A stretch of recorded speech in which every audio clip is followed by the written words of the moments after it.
Claire Cagano starts us off with a classic My Little Brother is a Total NPC monologue. He's apparently super average, the kind of guy who's just background filler. She calls him Random Pedestrian #1. Ouch, sis. She thinks they're a totally mismatched pair of siblings. And for some reason, she absolutely hates that people see them that way. Drama queen much? Anyway, cut to the super fancy Mitsugoshi Company restaurant. We see a fork piercing some juicy-looking meat. Claire takes a bite and is in absolute heaven. Foodgasm achieved. She's losing her mind over this rosbiff, which she's never even heard of before. Get this girl a food blog. Across the table, our boy Sid raises his glass. He congratulates her on winning the festival. What a gentleman. She's shocked he could afford such a high-end private room. He lies through his teeth, saying he's friends with the CEO, but asked for the cheap seats. Sir, you did, dude. She just winks, thinking he splurged for her and is just making up obvious lies. Let her have this one, bro. Sid just goes with it, but internally he's thinking she was just being disgustingly annoying about wanting a party. Haha. Her mood suddenly shifts, and she says she can't be totally happy with her win because of plot reasons. Anarose lost, Iris bailed, and Shadow showing up was a total mystery. Our boy just goes, "Yeah, I was so surprised." Meanwhile, in his head, he's having a full-on Chuny meltdown about how he masterfully ad-libbed his way into the spotlight. What an absolute legend! He had no idea Rose was trying to kill the king, though. Claire then asks if he watched all her matches. He gives the absolute worst lie ever about her doing a thumbs up. Spoiler, it was a middle finger. Next thing you know, she has him pinned to the floor with a dinner knife.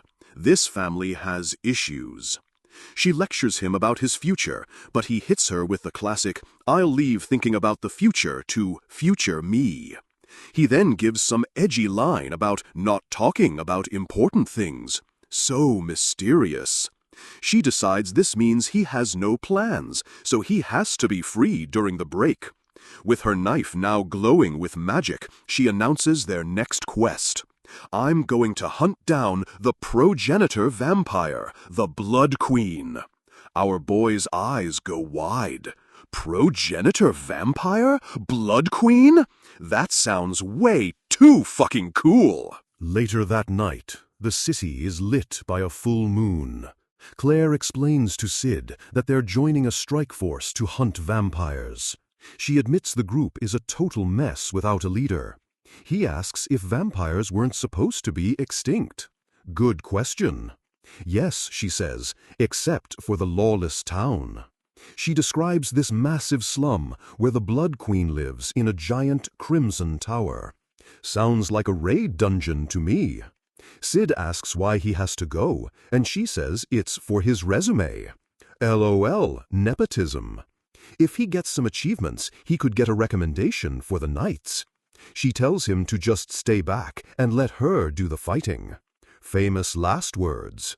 Our boy is about to argue, but then he pauses. "It smells of blood," he says, his passive perception skill clearly maxed out. Claire freaks out, realizing he's right. She leaps onto some crates, leading the way. In a dark alley, she finds a hunched-over figure and yells at it. Classic horror movie setup. It's some dude covered in blood, basically a zombie. The ghoul jumps at them, and Claire is completely startled. She shoves Sid back, yelling, "Get back!" The ghoul lunges, its claws ready to slash. Next thing we see, the ghoul is in pieces on the ground. Quick flashback. The ghoul attacks, and Sid lets out the most hilariously fake-sounding scream ever. A hand just bamfs through its eye. And then we see Claire in a fighting pose, yelling, "Stay away from my brother!" Okay, we all know what really happened here. She grabs Sid, shaking him and asking if he's okay. Internally, he's just thinking, nailed it, the perfect mob scream. This dude is a master. They stand over the ghoul's body, and Claire identifies it as a vampire's servant. She gets all sad, saying the ghoul was still young. Then she goes into full angst mode, worrying that one day she'll turn into a monster too. Sid starts to make a sarcastic comment, but gets decked in the face for his trouble. She then confesses that Princess Rose might have been possessed, and she thinks she might have been the same. She remembers having black blemishes all over her body that just vanished one day. A total mystery, right? She's worried the possession isn't actually cured. Our boy, with a now bloody face, is just like, oh yeah, that stuff I healed some time ago. No big deal. He playfully sticks his tongue out to lighten the mood. She smiles, feeling better, and tells him not to assume she'll always be there for him. As they leave, he tells her to go call the knights. He pauses for a second, looking up at the sky. They both notice the moon looks super red tonight. Major event flag triggered. Cut to a balcony where Beta is giving her report. She's updating Lord Shadow, who is just staring at the moon, completely ignoring her. He's not thinking about world domination, he's worrying about his finances. Gotta pay the bills, man. He realizes this vampire hunt is a perfect opportunity for some cash. A wicked grin spreads across his face as he thinks, it's been a while since I've gone bandit hunting to earn some cash. He lets out a little laugh, which startles Beta. He says cryptically, a storm is coming. He tells her to look at the moon. So edgy. She notes that it's a bit red. Suddenly, she has a massive realization. Could this be the red moon of legend? Our boy has no idea what she's on about. She apologizes for not noticing and offers to send troops to Lawless Town immediately. But he just dismisses her, saying, I'll see to this matter myself. What a badass. She protests, worried it's too dangerous for him to go alone. She has a point. He just gives her a death glare and asks, you dare defy me? She immediately caves, terrified. Intimidation check, success. He tells her there's no need for concern. Posing against the crimson moon, he says, is it not a beautiful sight to behold? Peak Chuny performance. Beta is completely blushing, whispering his name in adoration. Down bad. Then she immediately starts writing in her book, gushing about how he bends legends to his will. Our boy is just internally thinking, nice one, Beta. Adding of legend makes it 100 times cooler. The misunderstanding is legendary. We arrive at Lawless Town. It's a total slum, with laundry hanging everywhere. Quentin, the eye patch dude from the tournament, is complaining about the smell. What a diva. His buddy, Goldo, tells him to stay sharp because they're on enemy turf now. They're standing before the Blood Queen's crib, the massive, ridiculously tall Crimson Tower. They're both in awe of its size. Quentin, ever the tough guy, says size doesn't matter. He declares they're the first ones here and is ready to go take the Queen's head. But as he reaches for the gate, a creepy laugh stops him. It's some hooded dude sitting on the ground, holding a chain. He tells them they're not qualified to enter. Quentin just scoffs, calling him a beggar and saying they're strong enough to take on the Queen. This guy's ego is massive. The hooded figure just keeps laughing, which really pisses Quentin off. The figure says it's fun to see fools bigger than himself. Sick burn. He tells them to learn their place or they'll end up like him. Goldo and Quentin are totally shocked. The guy reveals he challenged the Blood Queen years ago and was once called the White Demon. Now he's just a guard dog. Quentin has never heard of him and starts flexing about how he and Goldo are God of War veterans. He brags they're not some no-names. But as he's talking, Goldo cuts him off, looking super tense. He tells Quentin to be on his toes. That man, his power is immeasurable. The power level scouter is breaking. Quentin is still not convinced, calling the dude a one-handed weakling. He draws his massive sword, ready to throw down. Big mistake. In the next instant, he's coughing up blood, a look of pure shock on his face. He got one-shotted. Goldo screams his name as his friend's body hits the floor. The white demon just laughs, saying he's still alive. Goldo is furious, realizing this isn't some random beggar. He's paralyzed with fear, not knowing whether to run or fight. Tough choice. He remembers a flashback of him and Quentin drinking together, being total bros. His fear turns to rage. How dare you do that to my friend? He unleashes his ultimate move, the Golden Dragon Sword. A freaking fire dragon shoots out of his sword. We get another flashback of Quentin telling him he could be the strongest if he just got serious. The white demon just smirks as the fire dragon fizzles out behind him without leaving a scratch. Total no-sell. Remembering his friend's words to stand up and fight, Goldo's resolve hardens. He leaps into the air for another attack. The white demon just watches him run away. He's not going to chase. "I'm just the dog," he says. But a sinister smirk spreads across his face as he wonders if Goldo can even get out of their territory. Cut to an alley where Goldo is immediately surrounded by a bunch of armed thugs. He totally can't. The white demon's voiceover kicks in, explaining that this is Lawless Town, the sewer of the world where might makes right. Welcome to the jungle, baby. So, we open in Lawless Town, a real tourist trap. A dude immediately offers Claire some smoked rat, but she is so not feeling the local cuisine. Another guy tries to sell her some tasty plants, which is also a hard pass for her. She's totally shocked that a place literally called Lawless Town has no order whatsoever. Go figure. Claire points out the giant enemy towers in the distance, and our boy Sid confirms that's the spot.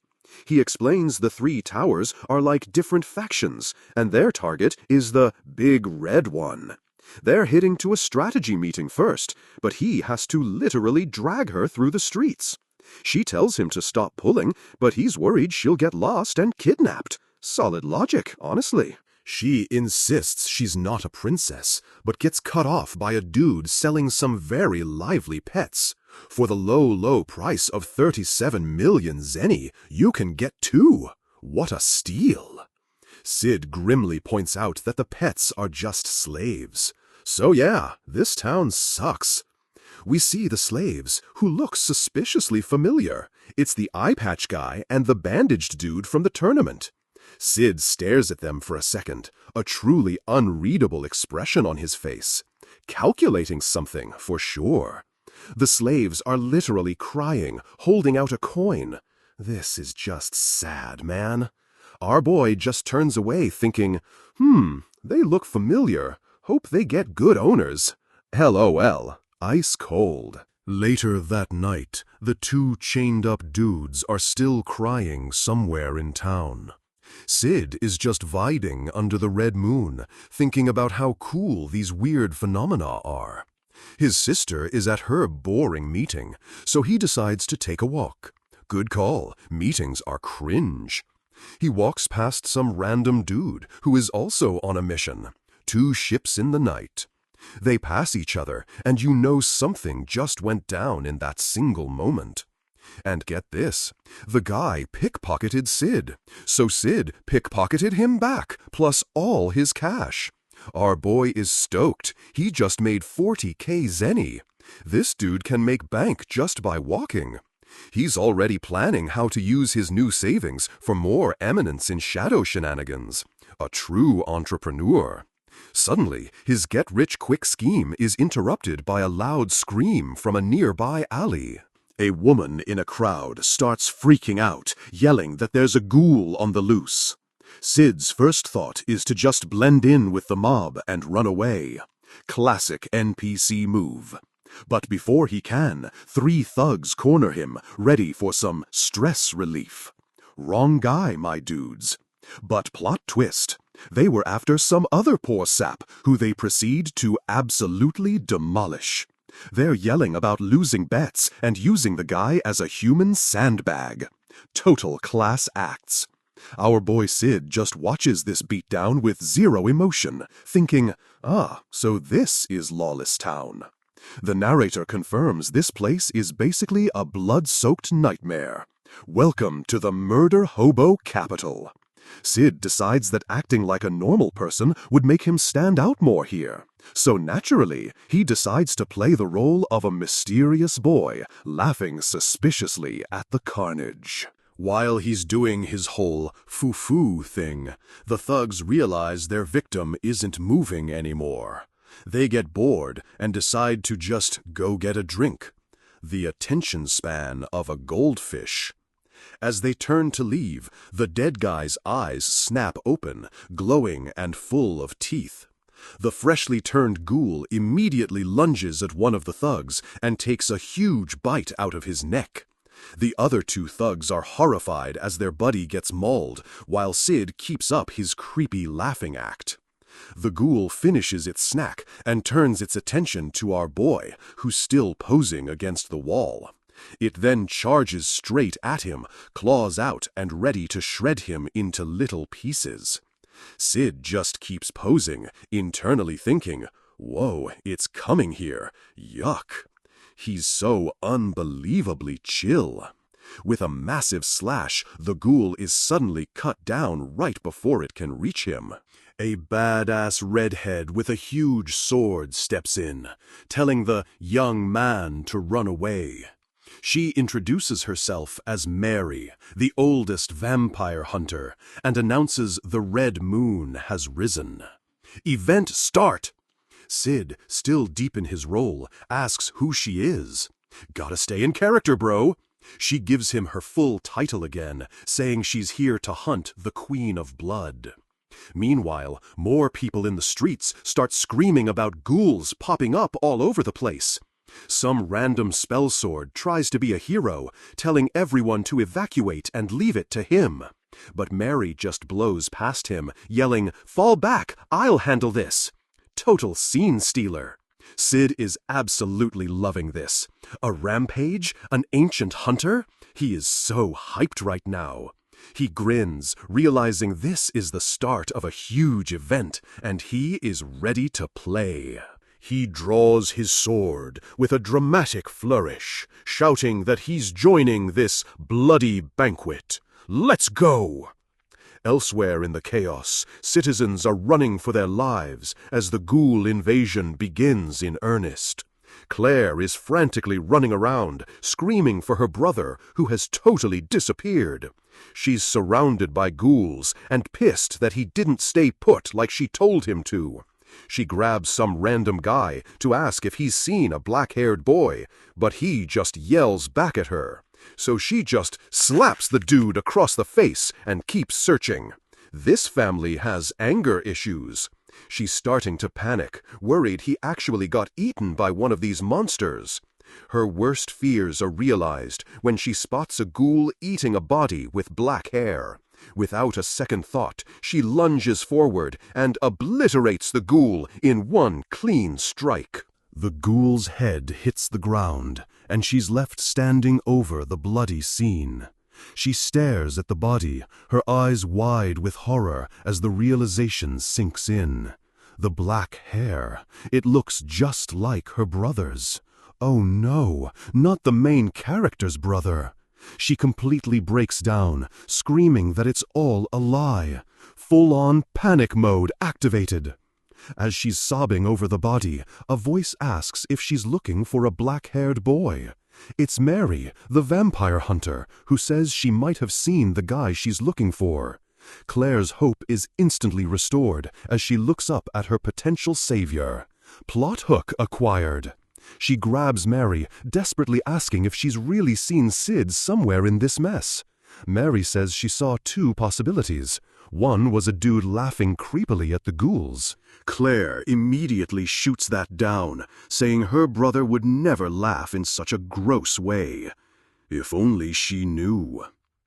The other, Mary explains, was a plain-looking spell sword who got kidnapped by the Blood Queen's minions. Bingo. Claire is devastated, but relieved he's still alive, immediately demanding to know where he is. Mary tells her he's been taken to the Crimson Tower to be used as a sacrifice. Classic villain plot.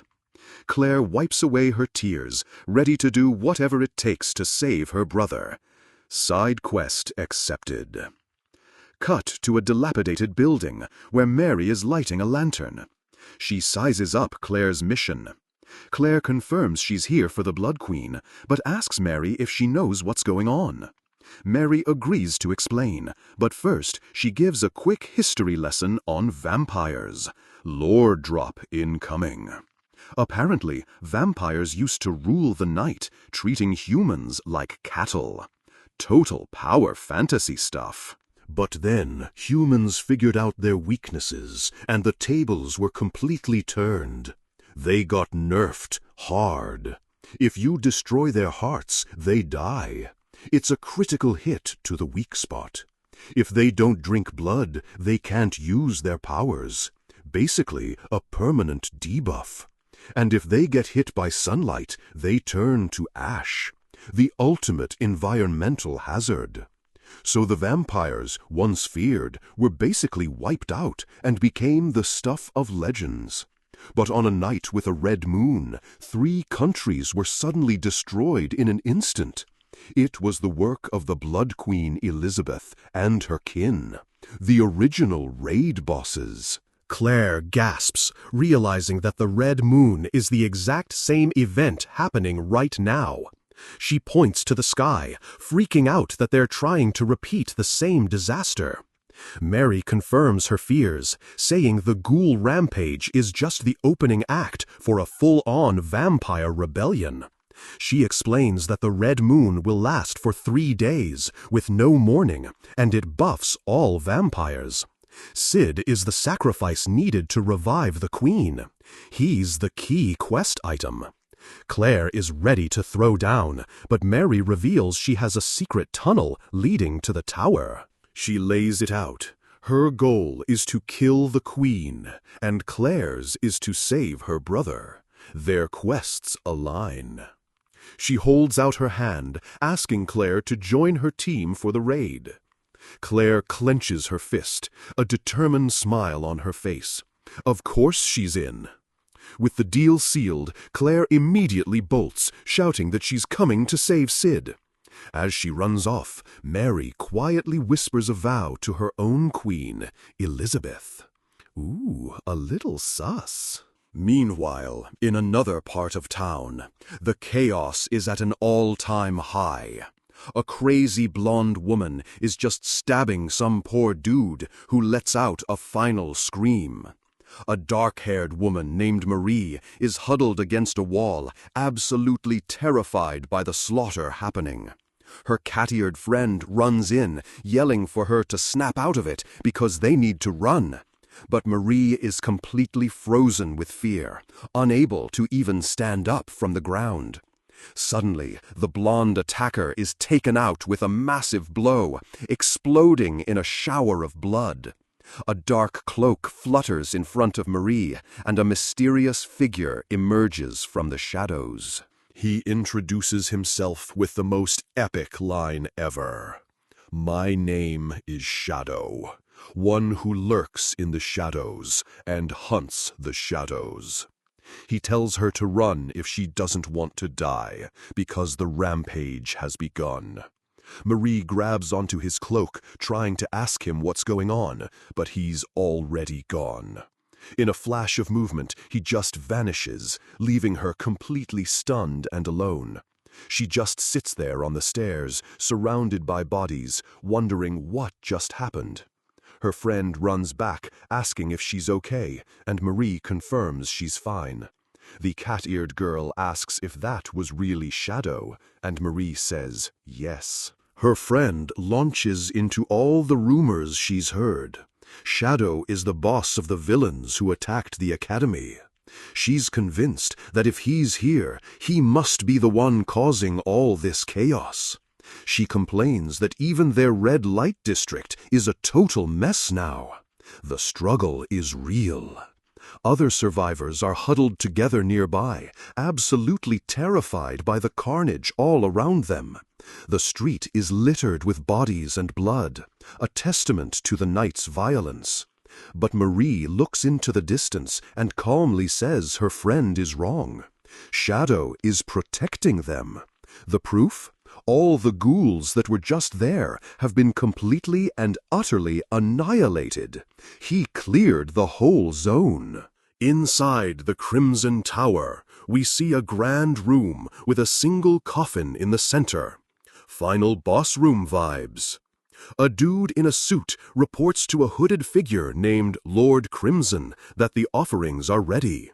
Crimson looks out the window at the moon, noting that it's not fully red yet. He declares that once the moon is completely red, their beloved queen will be revived. He asks how the town conquest is going, and his subordinate reports that there's some unexpected resistance. Crimson assumes it's the Spell Sword organization, but his man says they're not the problem. They're just low-level mobs. The resistance is coming from 3 individuals, the first being the White Tower's ruler, the Fox Lady Yukime. The second is the Black Tower's ruler, a huge, muscular dude called the Tyrant Juggernaut. Crimson isn't worried, saying their victory is certain once the queen is revived. He's got that final boss confidence. He rests his hand on the coffin, completely assured of his ultimate triumph in the end. But then he remembers his subordinate said there were 3 individuals. He asks who the last one is. The report comes in. One man has single-handedly destroyed a massive number of ghouls and vampire reinforcements. His name is Shadow, and he might be the biggest threat to their entire operation. Uh-oh, someone's an S-rank threat. Lord Crimson growls his name, furious that anyone would dare get in his way. The raid boss is officially triggered. So, our boy Shadow is thinking about what it takes to be an eminence in Shadow. He says you need strength, smarts, and a fat stack of cash. He's sitting on a throne of treasure, thinking his sister's advice to save up was genius-level stuff. This dude wants to be a shadow boss for 300 years, even as a grandpa, which is a wild retirement plan. He remembers crawling around for loose change, but now he's making his own bank. He says that working for your own money just makes the food taste better, which is so true, man. Now he's standing on a pile of bodies, making it rain cash. He's sure being an eminence with his own money will be supreme. With a totally psycho grin, he realizes ghouls are just walking ATMs, perfect for farming gold. He holds up his sword, yelling, "Time to make some dough! This is my bonus stage, the Crimson Tower. Let's get this bread." Meanwhile, in the streets, some other spell swords are getting absolutely wrecked. It's a total wipe. They're all whining that they can't get close to the Blood Queen, and the mobs just keep respawning. One dude is just complaining they should have never come here in the first place. Total buzzkill. They all knew the main rule was to not mess with Lawless Town, but here we are. The guy named Grain rage quits, saying he's out of here, but his team tries to stop him. Suddenly, Grain just explodes in a shower of blood, splattering all over his buddies. The remaining guys totally panic, realizing they're completely screwed now that their tank is gone. A woman tries to rally them to retreat, but it's way too late for any of that. She turns around and is totally surrounded. She thinks it's the end of the line for the Spellsword Guild. GG, no re. But then a hooded figure drops in from above, yelling "Jet Black Whirlwind," and unleashes a sick AoE attack. This dark energy just rips through the vampires, and suddenly coins start falling from the sky. It's our boy, Shadow, looking super chill as he makes it rain zenny. The ultimate flex. The guild lady is just sitting there, completely baffled by the random shower of money. She looks up at our hero and is like, "Who even are you?" She is so confused. She tries to offer the guild's help, probably hoping to get a share of the loot. But Shadow just looks away, saying, "Your meddling is unneeded. I'll put an end to this soon." Ice cold, bro. The woman is just stunned, realizing this dude plans to solo the raid boss all by himself. Elsewhere, a dude lunges at a white-haired fox lady, but she effortlessly dodges his attack. A huge, muscular guy with braids is also there, yelling that he's gonna kill all the vampires. The fox lady, Yukime, tells him to chill out and act like a gentleman for once. Of course, the big dude ignores her and swings his massive sword right at her head. But then, shing! Metal hits metal in a huge flash of light. A real anime moment. Our boy Shadow has appeared out of nowhere, blocking the giant blade with one hand to protect her. The big guy is totally shocked, like, "He stopped my blade with one hand?" "Yeah, he did, my guy." Yukine is just as stunned, asking who the heck this new player is. They're all in a standoff when our boy drops his iconic line, "My name is Shadow." The fox lady whispers the rest. He who hides in the shadows hunts the shadows. She knows the lore. Shadow glares at them, saying, "You're in my way. Move. My business is at the Crimson Tower." Boss mode activated. Both of them are completely speechless at this dude's absolute confidence. The big guy asks if he's the Shadow from the rumors, and Yukime confirms he's the leader of Shadow Garden. Yukime gets all friendly, saying it's an honor and that he saved some of her girls. She leans in close, offering him a proper reward later, if you know what I mean. But Shadow just slaps her hand away, saying he doesn't care and doesn't remember saving anyone. Brutal. The big guy laughs his ass off, and Yukime is just thinking, "Oh, how humble." Yeah, sure, humble. She gets serious, mentioning that a lot of her people have been killed by ghouls. The big guy agrees, saying it's time to take down one of the 3 towers for good. Shadow says to focus on the Blood Queen, when suddenly a new guy in a white robe appears next to him. This new dude is cackling about finding new prey, feeling alive for the first time in ages. He whips out a giant scythe, ready to go on a killing spree, as the White Demon. Edgy. This weirdo starts having a flashback about being a knight captain who just loved blood a little too much. Super normal stuff.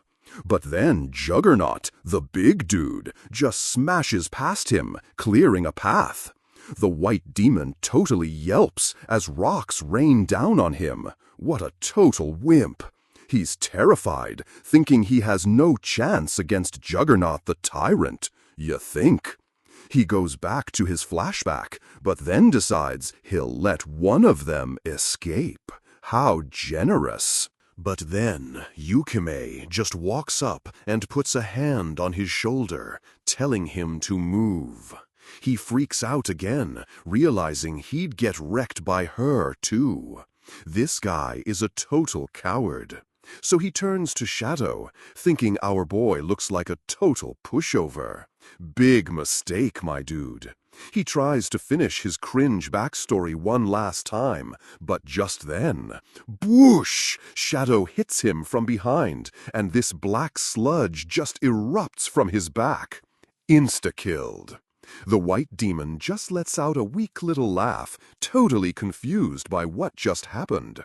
He's lying on the ground, wondering why he's suddenly looking at the moon. Skill issue. His last thought is that the moon is beautiful, just like blood. And then he's just gone. LOL. Cut to the Crimson Tower Library, where Beta is just chilling, reading a book. Suddenly, boom!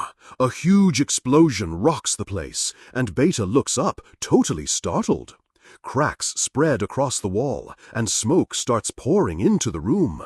Then the whole wall collapses, and Mary tackles Claire to the ground to save her from the falling debris. Claire gets up, rubbing her head and complaining that the wall was flimsy. Mary's like, "I told you to be careful." Worst stealth mission ever. They get up and see Beta, and Claire immediately draws her sword, demanding to know who she is. Beta's eyes go wide when she recognizes her, like, "Claire Kagano? Busted." Claire is shocked that this rando knows her name. Beta covers her tracks, saying she knows the winner of the God of War festival. Claire gets straight to the point, asking if she's with the Blood Queen, ready to throw down. But Beta just calmly says she's an intruder too, introducing herself as Beta from Shadow Garden. Claire is stunned, asking what their whole deal is. Beta says they're researching possession for secret reasons. Beta mentions a theory about progenitor blood, and Mary jumps in, asking what she needs it for. Mary gets super pissed, calling it blasphemy against the progenitor. Very suspicious. Beta just smirks, calling her out as the oldest vampire hunter. The plot thickens. Mary is shocked she knows, and Beta asks if she's given up on finding the land of respite. Claire is just standing there, totally lost, and then asks if they know anything about possession. She desperately asks if there's a cure for it, her voice filled with hope. Beta just gives her a gentle smile and says that's not something she needs to worry about. Ominous. Beta asks why they're even here, and Claire panics, yelling that her brother Sid was kidnapped by the Blood Queen. Just then, a hooded figure appears, and Beta is like, "Huh? Your brother sacrificed?" The gears are turning. The figure asks if it's true, and all three women whip around to look at him. Beta absolutely loses her mind, clutching her book and yelling, "Is Sid in danger?" Her cover is blown. Another agent, number 666, has to physically restrain Beta as she completely freaks out.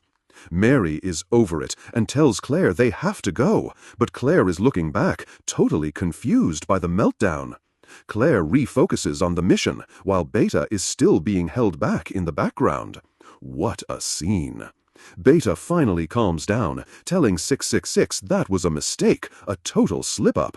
She gets her composure back, reminding 666 that Lord Shadow has a plan, and they shouldn't step out of line. Later, we see Claire and Mary making their way up the tower's creepy spiral staircase. Claire is fighting a vampire, slicing its head off with a clean strike. Nice shot. But then the body keeps moving. Zombie rules, I guess. She's totally shocked by this.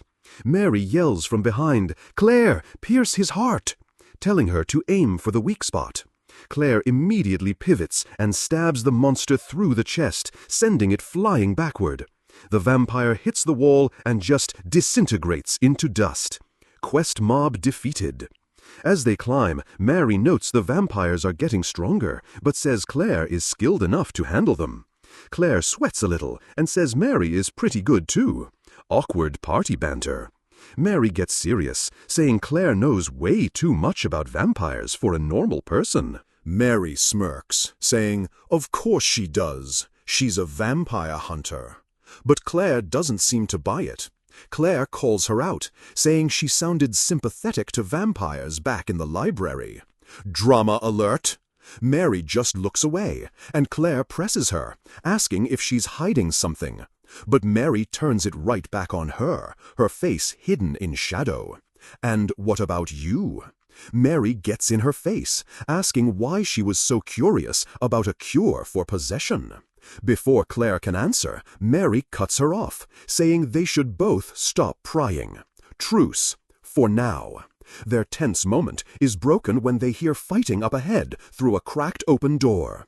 Mary signals for them to be quiet as they peek inside to see what's going on. Inside, a massive dude is holding a wounded vampire by the throat. It's Juggernaut. He's mocking the guy, asking where the big boss Crimson is hiding. Juggernaut smirks, guessing the dude won't talk. He's not wrong. But the vampire just grins and says he doesn't need to talk before activating a trap. Dark energy erupts from the floor, swirling around Juggernaut, who braces for impact. The vampire turns into fog to escape, and Juggernaut is like, he turned into fog! Classic escape skill! He and his buddy start chasing the fog down a hallway, trying to find where he went. Cut to Juggernaut, standing over a body, saying, "Just kidding." He totally faked them out. He grins, saying he has pretty good instincts. You can say that again. Hiding nearby, Claire and Mary watch the whole thing. Claire is freaking out, and Mary identifies him as Juggernaut the Tyrant. Mary warns that the vampire he just one-shot was the third strongest leader. Claire is in disbelief. As they try to sneak away, the door in front of them explodes. They've been spotted. Juggernaut steps through the dust, saying his good instincts just spotted 2 little girls. He grins menacingly, saying they don't look like vampires, but he'll kill them anyway. Welp, this is a problem. So, our boy Shadow is looking around with a super serious expression, probably planning his next big move. He's standing in the Crimson Tower's main treasury, which is just insanely stacked with gold and treasure. He scans the room, totally focused on the mission, which is obviously getting all this loot. Seriously, this place is just overflowing with gold, a total jackpot for our hero's retirement fund. He throws his arms up on a pile of coins and just screams, "Let's go!" This vampire stronghold is legit. He's laughing his head off, knowing his future is totally secure now. But then realizes he can't carry it all. Tragic. He decides he wants to enjoy the boss battle with the Blood Queen first, because he's always fashionably late. His grand plan is to be mid-fight when the other characters show up, so they can be completely shocked. He imagines them frozen in awe, thinking, what a crazy battle! This dude is all about the flex. Back in reality, he decides to grab the treasure on his way out after the fight. Smart. With a psycho grin, he declares, "Wait for me, Blood Queen." All this just for that one cool scene. Meanwhile, elsewhere in the tower, the walls just explode as our heroes make a very subtle entrance. Claire slams her fist into a wall, while Mary asks if she's all right, which is a dumb question. Claire is just annoyed that some random dude attacked them on sight without even saying hello first. And here he is, a huge muscle-bound guy with braids, grinning like a maniac with a giant sword. He swings his blade at Claire, saying that's just how they say hi in the lawless city. What a jerk. Claire parries his attack, but this dude is fast and dodges her counter, scraping his sword on the floor. Before she can react, he grabs her sword arm, smugly saying all sword users make the same moves. Then he just freaking decks her in the face, a huge wham echoing through the hall. Claire's head snaps back as she spits out a mouthful of blood from the massive punch. Ouch! She collapses to the floor, and the big dude just scoffs, calling her a weakling. But as he turns away, a drop of blood lands on his chest, and he looks over, confused. He watches in shock as Claire staggers back to her feet, wiping blood from her lip. Ouch! He's actually impressed, grinning that anyone else would be down for the count. She must be used to fighting. Claire just grins back, saying she has a light-fingered villain of a brother to thank for the practice. LOL. She calls him out for being all brawn and no brains, but he just takes it as a compliment. He roars that he has no use for skills and just swings his massive sword with pure power. Claire grips her own sword, ready to meet the attack head-on with a focused look in her eyes. But suddenly, her body sways, and she completely loses her balance, which is terrible timing, my dude. The damage from that punch finally caught up to her, and the big guy rushes in to finish the job. But then, slash! A spray of blood erupts nearby, and Claire's eyes go wide with absolute shock. Mary is just standing there, completely frozen, having been stabbed through the chest from behind by herself? Evil clone attack! Mary gasps in agony, blood pouring from her mouth as she collapses from the fatal blow. Claire's face is just a mask of pure horror as she lets out a silent, terrified scream. What a twist! She rushes over to her friend, yelling, "Marie!" as Mary chokes on her own blood. Juggernaut, the big dude, just smirks, saying he was waiting for the imposter to make her move. The attacker, now revealed to be wearing a helmet, says, "And die," as Juggernaut raises his sword for the final blow. Claire tries to help Mary, who is mumbling about blood, and defiantly glares up at their attacker. "Not today!" Suddenly, a vampire with a crazed look appears and shouts, "Let me suck your blood!"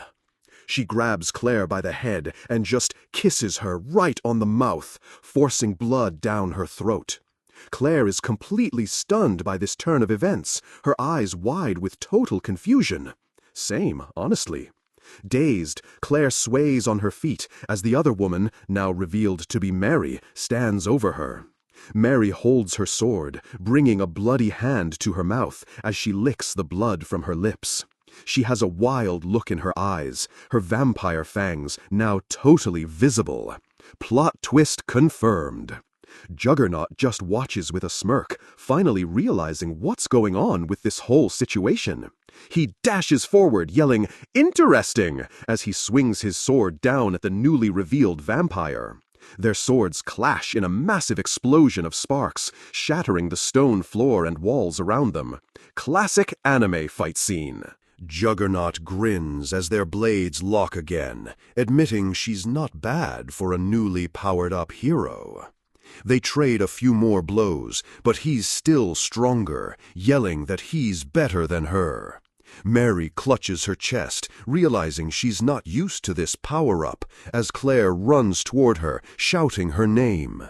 Juggernaut looms over Claire, raising his sword to strike her down and end the fight for good. Claire just looks up at him, her eyes wide with fear, accepting her fate. This is not good. She closes her eyes, thinking, "Sid, I'm sorry," which is super dramatic, but also a little cringe. But then, kapow! A figure in a dark coat just appears and punches Juggernaut in the chest. Buzz off. Claire stares in absolute shock as the mysterious hero's cloak billows in front of her. What an entrance! Juggernaut is sent flying backward, smashing clean through a stone wall in a shower of debris. He keeps falling through a hole in the floor, screaming Shadow's name as he plummets into the abyss. GG no re.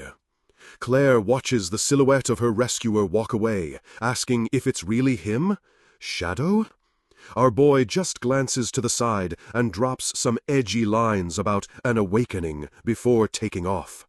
A trail of dark energy zips away as the girls watch him leave, completely stunned by the whole encounter.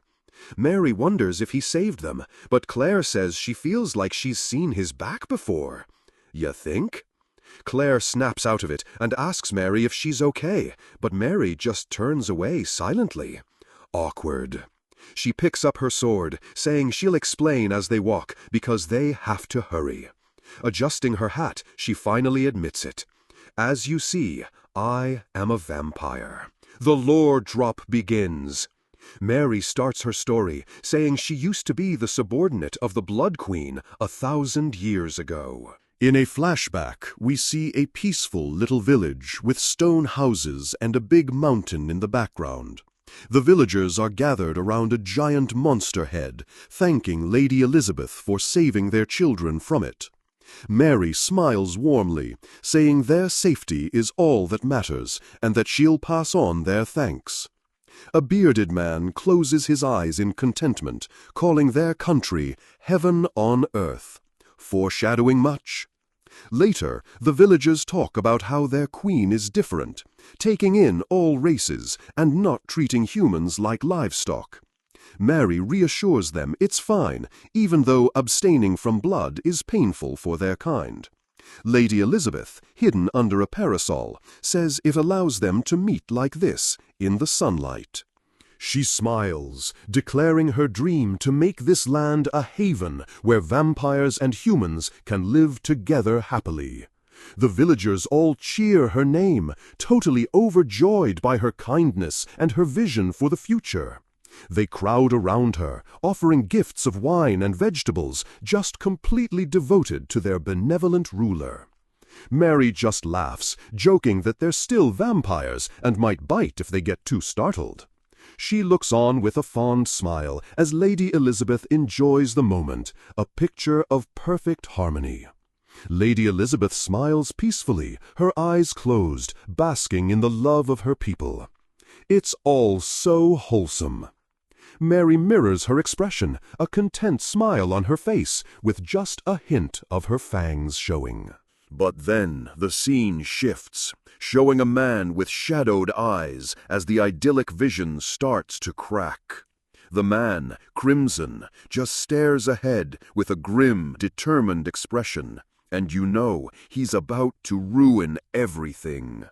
Suddenly, we see a hand dripping with blood, and a panicked thought, what's going on? Here we go. In the village square, Mary screams in horror at the sight of all the dead townspeople, with Lady Elizabeth standing over them. Crimson just smirks, confessing that he put human blood in her food. What a total scumbag. Mary's eyes are wide with terror as he explains that he removed her shackles, freeing her inner monster. We see the lifeless bodies of villagers in pools of blood. As Crimson explains, the blood moon makes her unable to resist. A feral Lady Elizabeth is shown biting a man's neck as her rampage begins, with no one left to stop her. Mary turns on Crimson, screaming and asking why he would do this to their queen. Understandable reaction. Crimson clenches his fist, reminding her that they were hunted by humans, driven from their homes. A flashback shows vampires crucified on crosses, a truly hellish sight from their past persecution. He yells that a haven is just an illusion, and that he only made her open her eyes. Peak villain logic. The final image is of a monstrous Lady Elizabeth crying tears of blood, having destroyed 3 countries in 3 days. Back in the present, Mary finishes her tragic story, explaining Elizabeth tried to end her own life but failed. The sword missed her vitals, so she only appeared dead instead of turning to dust like a normal vampire. Mary admits she couldn't bring herself to deliver the final blow, feeling too much regret to do it. In the end, Crimson stole the coffin and is now trying to use the Queen for his own evil plans. Mary grips her sword, declaring that this time she'll put a stop to it by taking Elizabeth's life. She apologizes for hiding the truth, her face soft with regret over her long-held secret. Claire just looks to the side, somberly, taking it all in as she processes the whole insane story. As they walk, Claire suddenly says she doesn't think a haven is an illusion and asks if they can save her instead. Mary looks shocked, insisting that Elizabeth doesn't want salvation and that they can't repeat their past mistakes. But Claire stops and shouts after her with conviction. Then I will save her. The power of friendship prevails. She says if the red moon is the problem, they just have to wait it out and talk to her. She thinks of her own brother, saying he's a gentle child who would understand if she just talked to him. With a determined smile, she says they should end this with smiles on their faces. So cheesy, but it works. Mary stops, looking back at Claire, completely taken aback by her optimistic and kind words. She turns with a small, relieved smile, chuckling as she says sorry for giving her so much trouble. With a new plan, Claire pumps her fist, yelling, "All right, let's go, kick Crimson's butt and kidnap the sleeping queen." But then she gets super serious, bluntly telling Mary that she will be the one to save her brother. Okay, weirdo. In the tower's ritual room, Crimson is monologuing about the red moon, feeling his power rising. Classic villain stuff. He stands over a coffin containing the sacrifice, a young man, pleased that the preparations are perfect. The young man has a gaping wound in his chest where Crimson has implanted the queen's heart to revive her. With a triumphant grin, he declares that Lady Elizabeth will be revived as the strongest progenitor. Not if our boy has anything to say about it. Suddenly, our boy's shadow just appears behind the vampire dude with his sword drawn. The villain is like, "Who are you?" But before he can even finish his sentence, slice! Shadow just carves a huge gash across his face. Bro doesn't even get to finish his line. But the wound just instantly heals, and the dude starts flexing his red moon regen buff. So OP. Shadow attacks again with a flurry of slashes, but the vampire just laughs as his body keeps regenerating. But the slashes keep coming faster and faster, and his confidence quickly turns to panic as his regen can't keep up. He desperately tries to call a timeout, but Shadow just stares back with a cold, unyielding expression. Ignoring his pleas, our boy drives his sword straight through the vampire's shoulder, a decisive, powerful blow. The vampire's body starts to crack and fail, and he cries out in disbelief before he's completely obliterated. He disintegrates into a cloud of dust, and Shadow stands silently over his remains. Insta-killed. Skill issue. Our hero points his finger at the coffin, calling out, "Come out, Blood Queen. I know you're in there." He stands poised, ready for the epic boss battle he's been waiting for this whole time. But there's just silence. Awkward. The big dramatic entrance he was hoping for is a total bust. His confidence wavers, and he walks over to the coffin to peek inside, asking if she's in there. He recoils in shock. "Huh? It's empty?" he yells, completely baffled that the boss isn't in the boss room. He's walking around totally confused, wondering if the queen just went for a walk or something. Such a gamer moment. Then his eyes land on the dead body on the floor, and he's like, yikes. Did someone already clear the raid? With a long sigh, he figures he was too late. Maybe because he stopped to save his sister. Bummer. He decides to just go back to the treasury. But then, badum, the eyes of the sacrificed young man snap open. It's alive! All right, let's get this party started. Our heroes arrive at the top floor. Mary and Claire are standing outside the final boss room, with Mary saying, "The Blood Queen and Claire's brother are inside." Mary gives the whole "let's be careful" speech, but Claire is having none of it. She just slams the door open and starts screaming for all the vampires to come die. Classic Leroy Jenkins move. Mary is totally speechless. They step into a huge, empty room, and Claire's epic challenge just echoes awkwardly. Mary is super confused about where all the guards are, probably on a coffee break. Suddenly, Claire just gasps, looking absolutely horrified. In the middle of the room is some dude lying in a pool of blood. Mary immediately feels guilty, thinking they were too late to save her brother. Claire rushes over to the body, cradling this random guy in her arms. Both of them are just bawling their eyes out, totally devastated by this tragic scene. Claire starts sobbing about how she came all this way for him.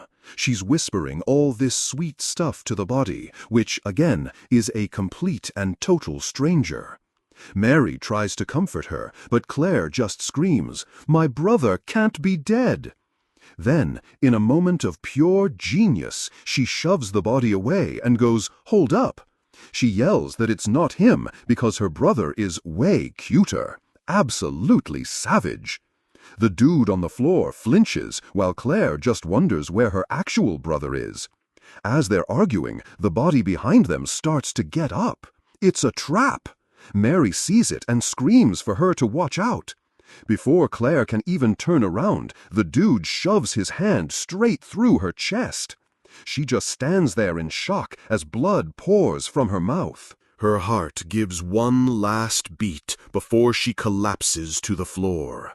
Ouch. Mary realizes this was all a setup to lure them in closer. The stranger's body starts to contort with some gnarly shadow effects. With a huge whoosh, the dude's body just explodes as a new figure emerges. Mary is completely frozen, just staring in absolute horror at this whole mess. The new figure is covered in blood, and Mary whispers that she's failed again. A wave of energy fills the room as the Blood Queen, Elizabeth, is officially revived. The boss has entered the chat. Scene shifts to a bit later, with the newly revived queen just biting Claire's neck. Mary is there watching, screaming her friend's name in total panic. She's so scared she can't even move, which is super unhelpful right now. But then, bam! 3 masked badasses from Shadow Garden appear, ready to throw down. They all leap into action, yelling to recover Claire as their leader attacks the queen. One of them tells Mary they've got this because they're Shadow Garden. The blonde leader is having a crisis, thinking she can't fail Lord Shadow. She slaps Mary's hand away, yelling that she can't betray his trust. So dramatic. The 3 of them launch a sick, coordinated attack, surrounding the Blood Queen instantly. 2 of them move in from behind and manage to stab her. The blade sinks in deep, and the queen actually groans in pain. But then the attacker can't pull her sword out, which is super awkward. The blonde leader uses the opening to land a massive slash, sending blood flying. The queen staggers back from the hit and spits up a ton of blood. Her body just collapses to the floor with a heavy thud. Looked like an easy win. The other members start getting hopeful, thinking they might actually win this. One of them notes the queen might not be at full power, but Mary shuts them down. As if on cue, the Blood Queen starts to stir, surrounded by dark energy. With a huge burst of power, she rises up, her clothes transforming into a fancy blood dress. Mary finishes her thought, saying she's always grumpy after waking up. The Shadow Garden members are in disbelief, one calling the dress beautifully grotesque. Suddenly, another person shows up, a woman with fox ears and a fan. She introduces herself with a sly smile, asking to join in on the fun. The blonde leader recognizes her as Yukime the Yuko, and then Juggernaut stumbles in. He's bleeding all over the place, still pissed off about what happened earlier. He yells that he had to climb all the way back up after Shadow kicked him down. Ha-ha! The elven leader feels the queen's insane power level, knowing she's in a different league. But seeing their new raid party, she thinks they might actually have a chance now. The raid battle begins. Juggernaut charges in, screaming that he's here to end this. He clashes with the Blood Queen, who swings a sword way too big for her. But then she just turns into a cloud of fog, completely dodging his attack. Confused, the big dude just punches the ground, trying to blow the mist away. Yukime calmly gives some pro-gamer tips, saying to blow the fog away to slow her regen. Her advice works, and the queen gets sent flying backward through the air. Everyone presses their advantage, landing a flurry of attacks on the stunned boss. The blonde leader rallies the troops, telling them to keep slashing away. But Mary shouts a warning from above as the queen gets surrounded by dark tendrils. She tells everyone to get out of the way, just as the boss forms some projectiles. The whole top floor just erupts in a storm of dark spikes. AOE attack incoming! The fighters desperately try to block the incoming damage, ducking and shielding themselves. The blonde leader intercepts the queen, their blades clashing in a shower of sparks. Mary just watches the whole insane battle unfold, clearly super stressed out about it. When the attack finally ends, Juggernaut is heavily wounded, but still standing. In a brutal move, the queen grabs Claire by the hair, holding her hostage. Mary is totally confused by this, but the blonde woman seems relieved Claire is safe. But then, the blonde winces in pain, clutching her fist tightly. She looks down and sees a small cut on her chest is spreading into dark marks. She realizes with horror that this is the possession. It's a debuff! Suddenly, Mary screams Claire's name, and the blonde leader whips around in a panic. Claire's face is now covered in the same dark marks as she groans in agony. Both the blonde woman and the Blood Queen look up at the same time. The queen just calmly stands there, swirling dark energy around her like it's nothing.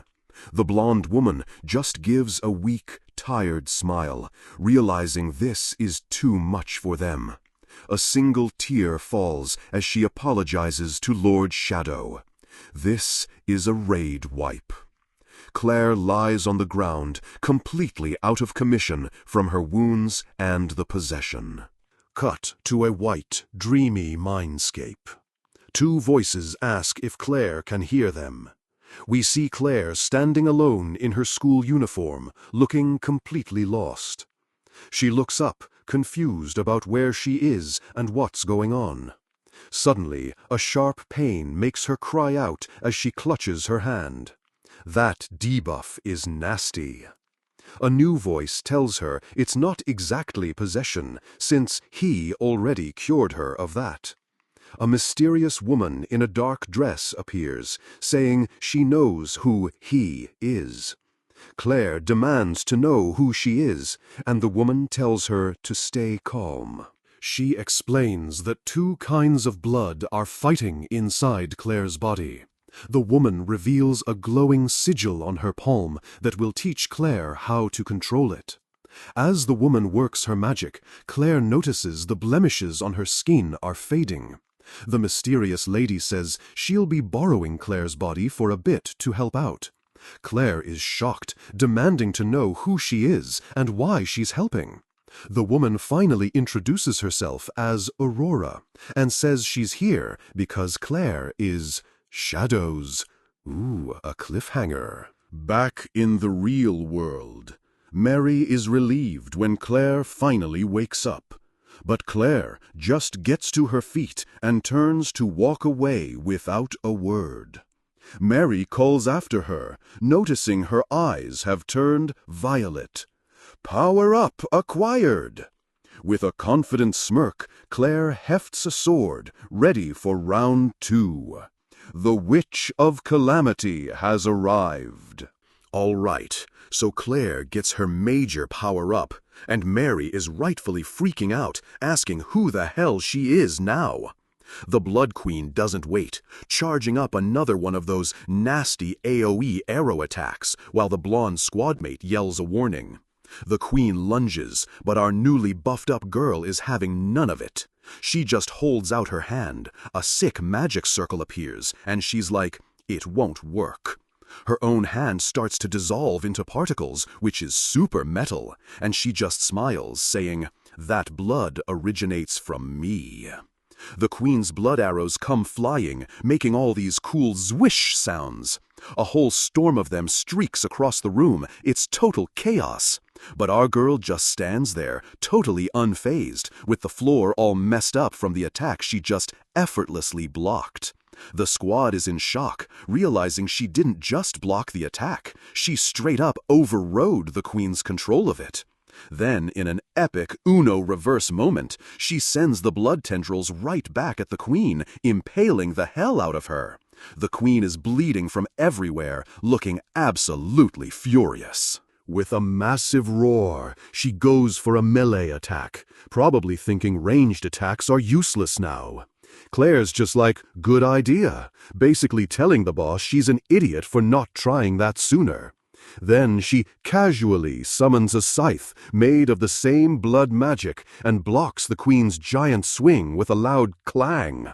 They both blur across the room at super speed, just trading blows in an insane flurry of dark energy. Claire is even smiling. She's totally styling on this ancient vampire queen. The queen, on the other hand, is just screaming in pure rage. The fight causes a massive explosion that sends the other raid members flying. Juggernaut is like, "This battle is just absurd." And Yukime points out it's like two blood queens fighting each other. Claire finally stops, resting her scythe on her shoulder and announcing she's absorbed enough of the blood mist. She's been charging her ult. The queen suddenly feels a twitch and realizes she's been totally played. She coughs up a bunch of black gunk, knowing she's been seriously debuffed from the inside. With her power meter full, Claire unleashes her finisher, summoning two massive blades of energy. The attack converges right on the queen's position from above. With a deafening wham, the blades slam into the floor, shaking the entire castle. Her friends can only watch the insane display of power, completely stunned. All that's left of the queen is a bubbling puddle of black goo. Claire stands over the mess, having completely deleted the final boss from existence. But the power-up comes at a cost. She's bleeding and admits this body is at its limit. Mary rushes over to help, pointing out that she's hurt. But the blonde Shadow Garden member gets this crazy grin, yelling, "Wait, it's not over yet!" She knows this raid mechanic. As if on cue, the black puddle starts to bubble and hum. The queen's upper body grotesquely reforms from the sludge, clearly not happy about it. Juggernaut is like, "No way, she's still alive!" Because of course, there's a phase 2. Claire is exhausted, but Mary steps up, ready to buy some time. Mary yells for everyone to escape, but Claire, ever the badass, just says, "No, there's no need." She just leans on her scythe, totally calm, saying this was all she was meant to do. Then she gets this knowing smile and whispers, "He is here." The rest of Shadow Garden looks on, totally confused. A pair of slick shoes lands softly on a dark tendril in midair, and then he appears, leaping through the window in all his edgy glory. "My name is Shadow," he says, giving his whole catchphrase. Juggernaut's immediate reaction is just, "It's that wacko!" Yukime, meanwhile, is relieved, saying, "It's that gentleman." Mary is just completely shocked that this dude is here now. And the masked elf girl is literally crying tears of joy, clasping her hands together. "Lord Shadow!" Everyone starts yelling advice and encouragement, with the fox girl warning him to be careful. Someone tries to explain that the Blood Queen is on a whole other level. In response, our boy just raises his glowing sword, completely unbothered. He then proceeds to parry a flurry of insane blows like it's nothing. Juggernaut and Yukime are blown away, realizing he's matching the monster's stats perfectly. The queen unleashes a storm of dark tendrils across the room. She then pulls out the classic boss move and summons blood clones of herself. Shadow doesn't even hesitate, instantly impaling one of them from behind. One of the girls watching warns that this is Elizabeth's most busted skill. The queen and 2 clones rise from blood pools, completely surrounding him. So Shadow just summons his own slime clones to even the odds. Anything you can do, I can do better. He lands a devastating punch on one of the clones, the impact echoing like a thunderclap. Then he becomes a total whirlwind, destroying multiple clones at once. The fox girl is amazed that the queen can't even touch him, calling his form a sight to behold. But the masked elf girl senses something is off with his strategy. She realizes he's not attacking back, he's just tanking hits in one spot. It clicks that he's positioning himself to block any stray attacks from hitting his injured sister and squad mates. She gasps, a huge misunderstanding dawning on her. Protecting? The queen realizes it too. He's intentionally shielding the others. Another masked woman realizes she's in his blind spot and hilariously leaps into the air to attack him. The first masked elf girl is now in full-on panic mode. Oh, he's... With tears streaming down her face, she sobs, "He is protecting us!" The queen unleashes a massive attack, sending dark tendrils right at Shadow. The blow actually connects, sending him flying backward through the air. He grits his teeth, clearly taking some heavy damage from the hit. The attack culminates in a huge explosion that blows the castle doors off and shatters the windows. The masked elf girl screams his name in terror, thinking it's a total party wipe. "No, Lord Shadow!" Cut to a flashback, as the masked girl thinks about why she fights. She remembers being an outcast, just following orders in Shadow Garden without any real drive. She attacked carriages and killed people as instructed. She remembers stabbing a dude and just feeling awful about it. The blood on her face was a constant reminder, and she just couldn't get used to killing. She was so grossed out she could barely function. She even threw up next to a corpse once while her partner just watched. She confessed she was still wavering, licking blood from her glove. The nightmares of the people she killed were haunting her every single night. Then she remembers him, the boy who reached out to her when she felt lost. He sat under the stars and offered to impart his wisdom to her. After that, he started telling her all these stories, probably super dark versions of Cinderella and Little Red Riding Hood. The more she listened, the fewer nightmares she had. Soon she was reading his stories on her own. Then, one day, she saw him looking out the same window. She started writing down everything he did, chronicling his life like a sacred text, a true historian. Seeing him act with such confidence gave her strength, and she decided to follow him as her guiding light.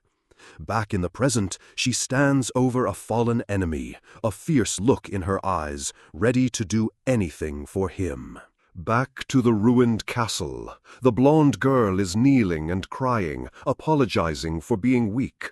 Suddenly, Shadow lands right behind her. He's crouched on the rubble, his eyes glowing intensely under his hood. Then we get his inner monologue. Turns out he's not hurt. He just went back to the treasury and stuffed his coat with so much gold he can barely move. He literally just waddled back to the fight after looting the place. He was greedily stuffing his pockets when he heard the commotion. But all the loot made him too heavy to fight properly. So he dramatically opens his coat, letting a torrent of gold coins spill out. It wasn't a power-up, he was just dropping his inventory. A single coin clinks on the floor as he gets focused. He spreads his arms, grins, and announces, "I guess I'll get serious for a bit." The girls are watching, still thinking he's powering up for their sake. The blonde one just wails with joy and relief, screaming his name. He stands opposite the queen, who is just floating there, held up by dark tendrils. Shadow takes a single, deliberate step forward, looking way too cool. He starts walking as the queen unleashes a storm of attacks, but he just dodges them effortlessly. He keeps walking, completely unfazed, as attacks slice the air all around him. The disrespect is insane. He's moving so fast he leaves after images, closing the distance in an instant. Juggernaut just says, "Wow, that bozo is just casually walking towards her." And Yukime is in awe of his perfect movements. She realizes this dude is on a completely different level from everyone else. He's now standing right in front of the queen, who hangs limply in the air. She slowly reaches a hand out towards him, looking almost peaceful. Her expression is totally serene, like she's finally ready. Shadow looks at her and says, "I see. So you desire death. You shall have your wish." He then summons a wicked-looking blade made of pure, humming slime. Mary looks on, her eyes wide with horrified realization. She has a flashback to a time when Elizabeth wanted to build a paradise for humans and vampires. Mary screams for him to stop, trying to reach out to them. "Lady Elizabeth," she cries, "we can start all over again." But it's too late. Shadow unleashes his ultimate attack, roaring, "I am recovering atomic!" Amidst the blinding light, a single tear rolls down the queen's cheek as she smiles peacefully. Outside, the entire top of the tower just erupts in a massive explosion, sealing her end. All right, a massive cratered moon hangs in the sky, setting a very dramatic post-battle mood for our heroes. The blonde elf from Shadow Garden looks up at the light, clearly still dazed from the last fight. She slowly sits up, mask in hand, all groggy and confused, basically asking, "Ugh, what happened?" Then it hits her, and she frantically looks around for her hero, yelling, "Lord Shadow, where's Lord Shadow?" All she sees is a desolate landscape of rubble under that same giant moon, because of course he vanished. She murmurs to herself that the entire Crimson Tower has been completely reduced to rubble, which is just wild. Then she notices 2 of her squad mates are down, but wait a sec, her own injuries are totally gone. A soft smile appears as she realizes what this means. "So you really were protecting us, Lord Shadow," she says. A dripping sound catches her ear. It's the queen's blood leaking from some rubble, which is kinda gross. She grabs the debris, observing it's the right stuff, basically saying, "Great, now I have fulfilled my sample collection objective." But just as she celebrates her quest completion, the entire sample just crumbles into dust right in her hand. She just smiles, hoping you managed to find it this time, before we see 2 women talking about their land of respite. Yukime is comforting Mary, her voice filled with a deep sense of loss, promising to find her peace someday. Cut to the lawless town. It's a classic grimy city, with laundry hanging everywhere under a cloudy, depressing sky. Inside, a sad little sack of money sits on a table. A voice sighs. "Sheesh, I only managed to sneak out this much." It's our boy Sid, head on the table, totally despairing over his pathetic retirement fund for his 300-year life plan. Just then, his sister Claire shows up at the cafe, saying the boss battle was fun, but had some unexpected turns. Sid looks up and asks if she's done saying goodbye to her friend, still looking completely dead inside. She explains she told Mary and the other woman that they would definitely meet again somewhere down the road. As she's talking, Sid just stares off into the distance, probably thinking about his empty wallet again. Suddenly, the woman in the big hat walks past and gives a very deliberate bow in Sid's direction. His sister is super confused, but he just plays it off like, "You're imagining things. I have never even met her." He just ignores her and starts chowing down on a sandwich like nothing happened, which is a total power move. Claire suddenly wraps him in a huge hug from behind, saying she's so glad he's okay. "Don't go disappearing on me again." A chibi Sid appears, making up a lame excuse about a stomachache, and she just calls him lame. She then gets all sentimental, asking if he remembers a trip to the forest when they were kids. He pretends not to remember, but she just smiles, saying he was only 6, so of course he wouldn't. Flashback time. A terrified little Sid is getting dragged into the woods by his sister, who is ready to go bandit hunting. She's giving him a pep talk, announcing that today's special training is to fight some local bandits for XP. He's practically crying, saying it's too dangerous, but she insists that real combat is the best way to level up. She's going on about how some bald dude told her about the Scarface bandits, and they're gonna go beat them. She puffs out her chest, bragging that she won the kids' tournament and can totally handle it. "Big sis is with you." As she's monologuing, the final boss of the forest just spawns right behind her, a huge dude with a nasty scar. He's just like, why are there brats in here? Looking super annoyed that his chill spot is interrupted. She finally turns around and her tough guy act completely shatters as she lets out a terrified little shriek. They're immediately surrounded by the whole goon squad, who are already talking about selling them for some quick cash. The blonde leader sizes them up, saying the girl will fetch a good price, but the boy is useless luggage. That sets her off, and she charges in, screaming that she won't let them lay a finger on her brother. She lunges, but the leader just effortlessly blocks her attack with a loud clang, completely unimpressed with her skills. He looks down at her with a bored smirk, admitting she's not too shabby for a little kid. Then, with a massive thunk, he just shoves her sword aside, sending her flying and showing the huge stat difference. She lets out a cry of pain as she's knocked completely off her feet, her first real boss fight not going well. He stands over her, explaining his crew are skilled spell swords with 100 million zenny bounty, not some low-level mobs. As she pleads for him to stop, he just coldly states that he doesn't have any mercy for kids.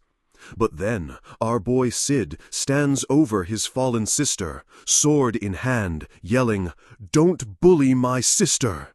She weakly tries to tell him to run, but he's already made up his mind to protect her. The wind blows as the tiny kid faces down the massive bandit leader in a dramatic, hopeless-looking showdown. In a flash, the bandit strikes, and Sid gets instantly impaled, a sword bursting right through his chest. Oof.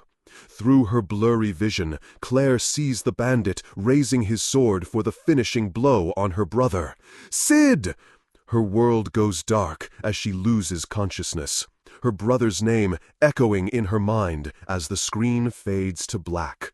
But wait, a young boy is standing over a fallen figure, looking down at them in the dark forest.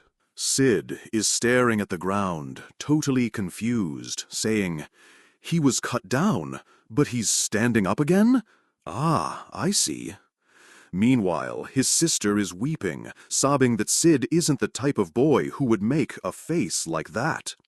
Back in the forest, Sid pops up with a maniacal grin, congratulating himself on his 10-10 performance of getting KO'd. The bandit leader is just staring in shock, stammering about how his sword definitely went right through the kid's body. Sid casually shows them the hole in his vest, revealing a gooey slime that took the hit. Your sword only went through my prototype. He kneels by his unconscious sister, saying he was planning to hunt them down tonight anyway, so this worked out great. The bandits charge in, shouting that he's just a kid, but their leader just yells to surround and crush him. Sid just smiles calmly and says, "Indeed, I am but a child," right before he unleashes hell on them. In a single, fluid motion, he spins and slices through all three charging bandits at once, complaining his body is undeveloped. The leader leaps into the air for a massive overhead strike, but Sid just looks up, completely unfazed by the attack. He then runs straight up the dude's giant sword, explaining that his lightweight body lets him pull off crazy moves. Reaching the top, he jumps and swings, and the leader barely dodges, yelling in frustration as he gets nicked. The bandit clutches his injured eye, realizing this kid is a prodigy who will shake the world in a few years. The leader's face twists into a crazed grin as he declares he'll have to crush this S-tier bud right now. He slashes wildly, but he only hits an afterimage as Sid appears behind him, moving way too fast. But then our boy wobbles, admitting the speed is putting a strain on his body. The stamina bar is getting low. So what's the plan? He bites his own thumb to draw blood, saying a kid's body hits its limit quickly. A menacing glow appears in his eye as he smirks. All I need is to break that limit. He crouches, and with a massive roar of overdrive, he unleashes a violent burst of pure power that shatters the ground. The bandit leader is sent flying backward, screaming as he is completely engulfed by the insane ultimate attack.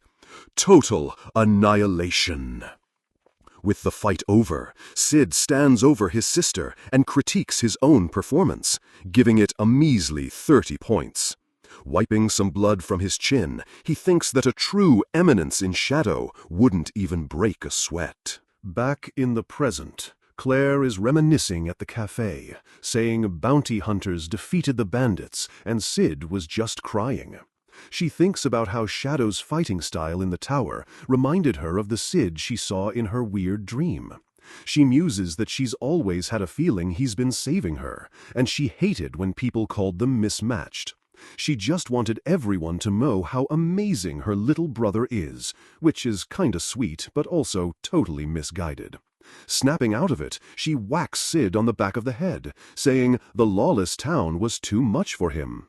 He just rubs his head, thinking to himself that his sister has been acting super weird all day. Understatement of the year. His thoughts flash back to yesterday when he saw a shocking sight in his sister's room when he went to apologize.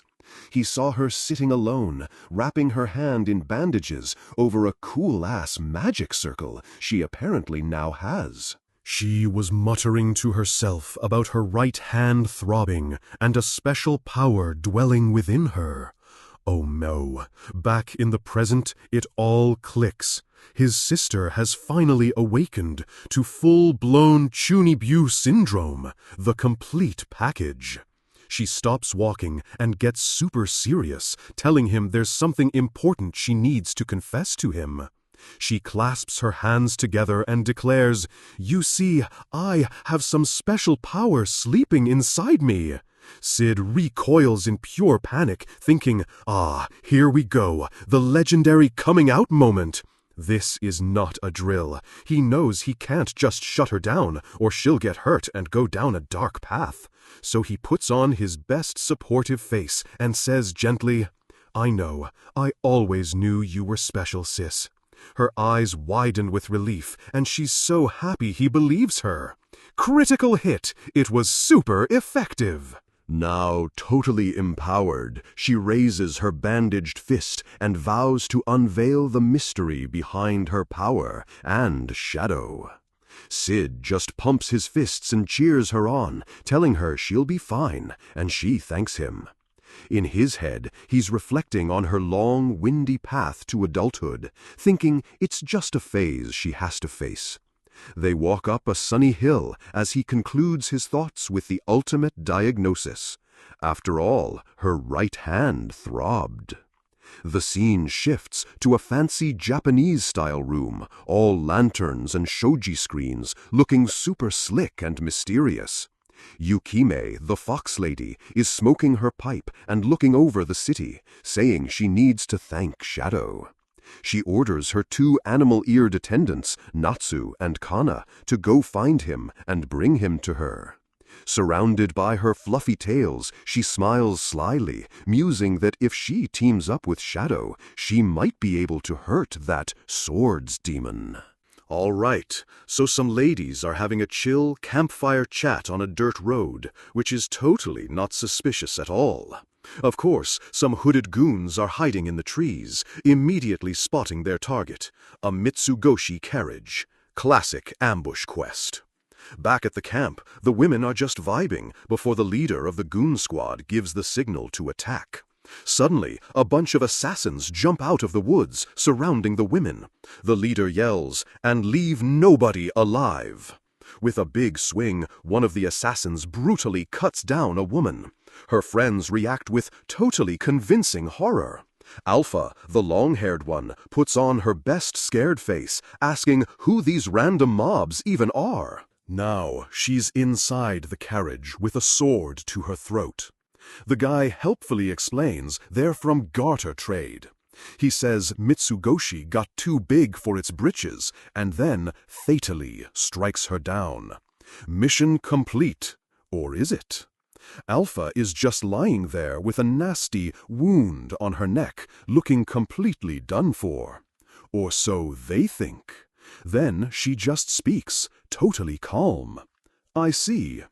The mercenary is, understandably, very confused by this development. Alpha gets to her feet, the wound just sealing itself up. She gives him a smug smile for the free intel.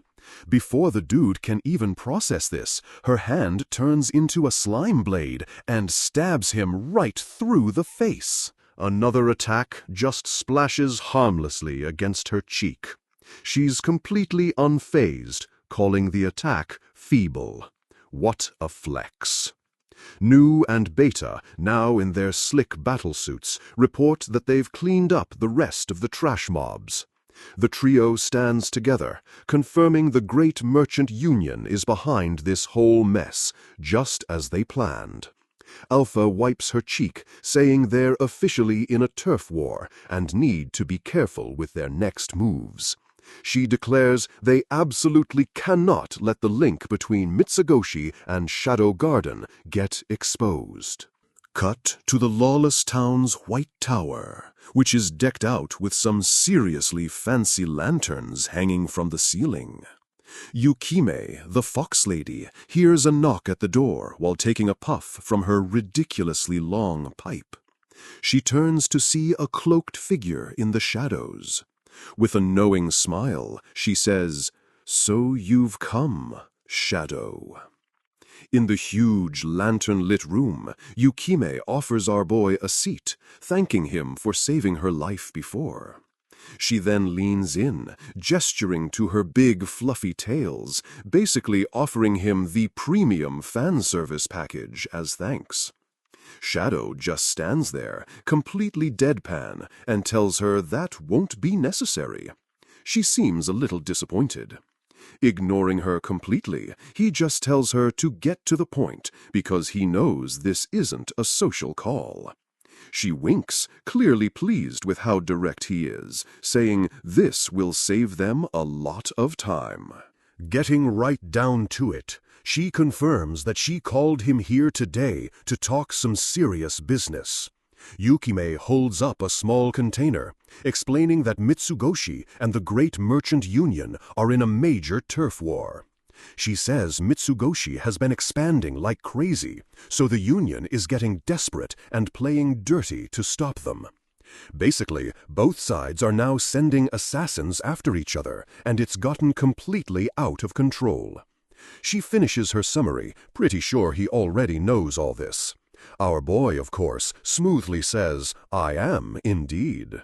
For her, this whole conflict is just a massive business opportunity. Got to respect the hustle, I guess. She explains that besides running this town, she has her own trading company and plans to profit from the chaos.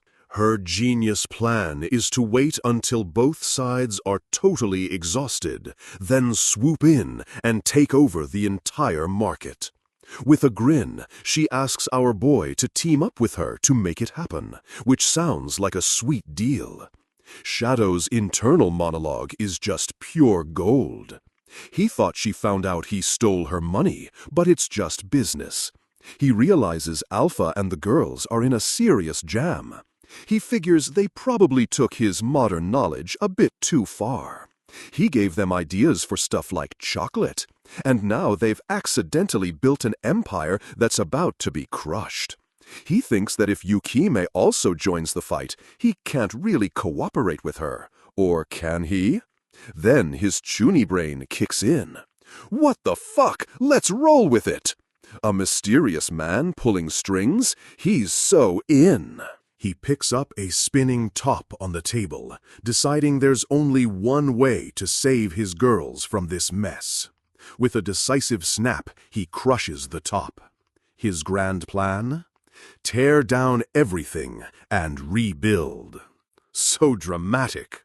His master plan is to destroy both factions, wipe the slate clean, and then rebuild the market under his control. He'll then make a new company, rehire Alpha and the others, and basically restart Mitsugoshi under a new name. Of course, this means he has to personally destroy the company his own followers built from the ground up. He imagines they'll probably see this as the ultimate betrayal, and he's probably not wrong about that. But in the end, they'll see he did it all to save them. It's the perfect "it was me all along" reveal. Back in reality, he strikes a dramatic pose, internally screaming with hype before calmly agreeing to help her out.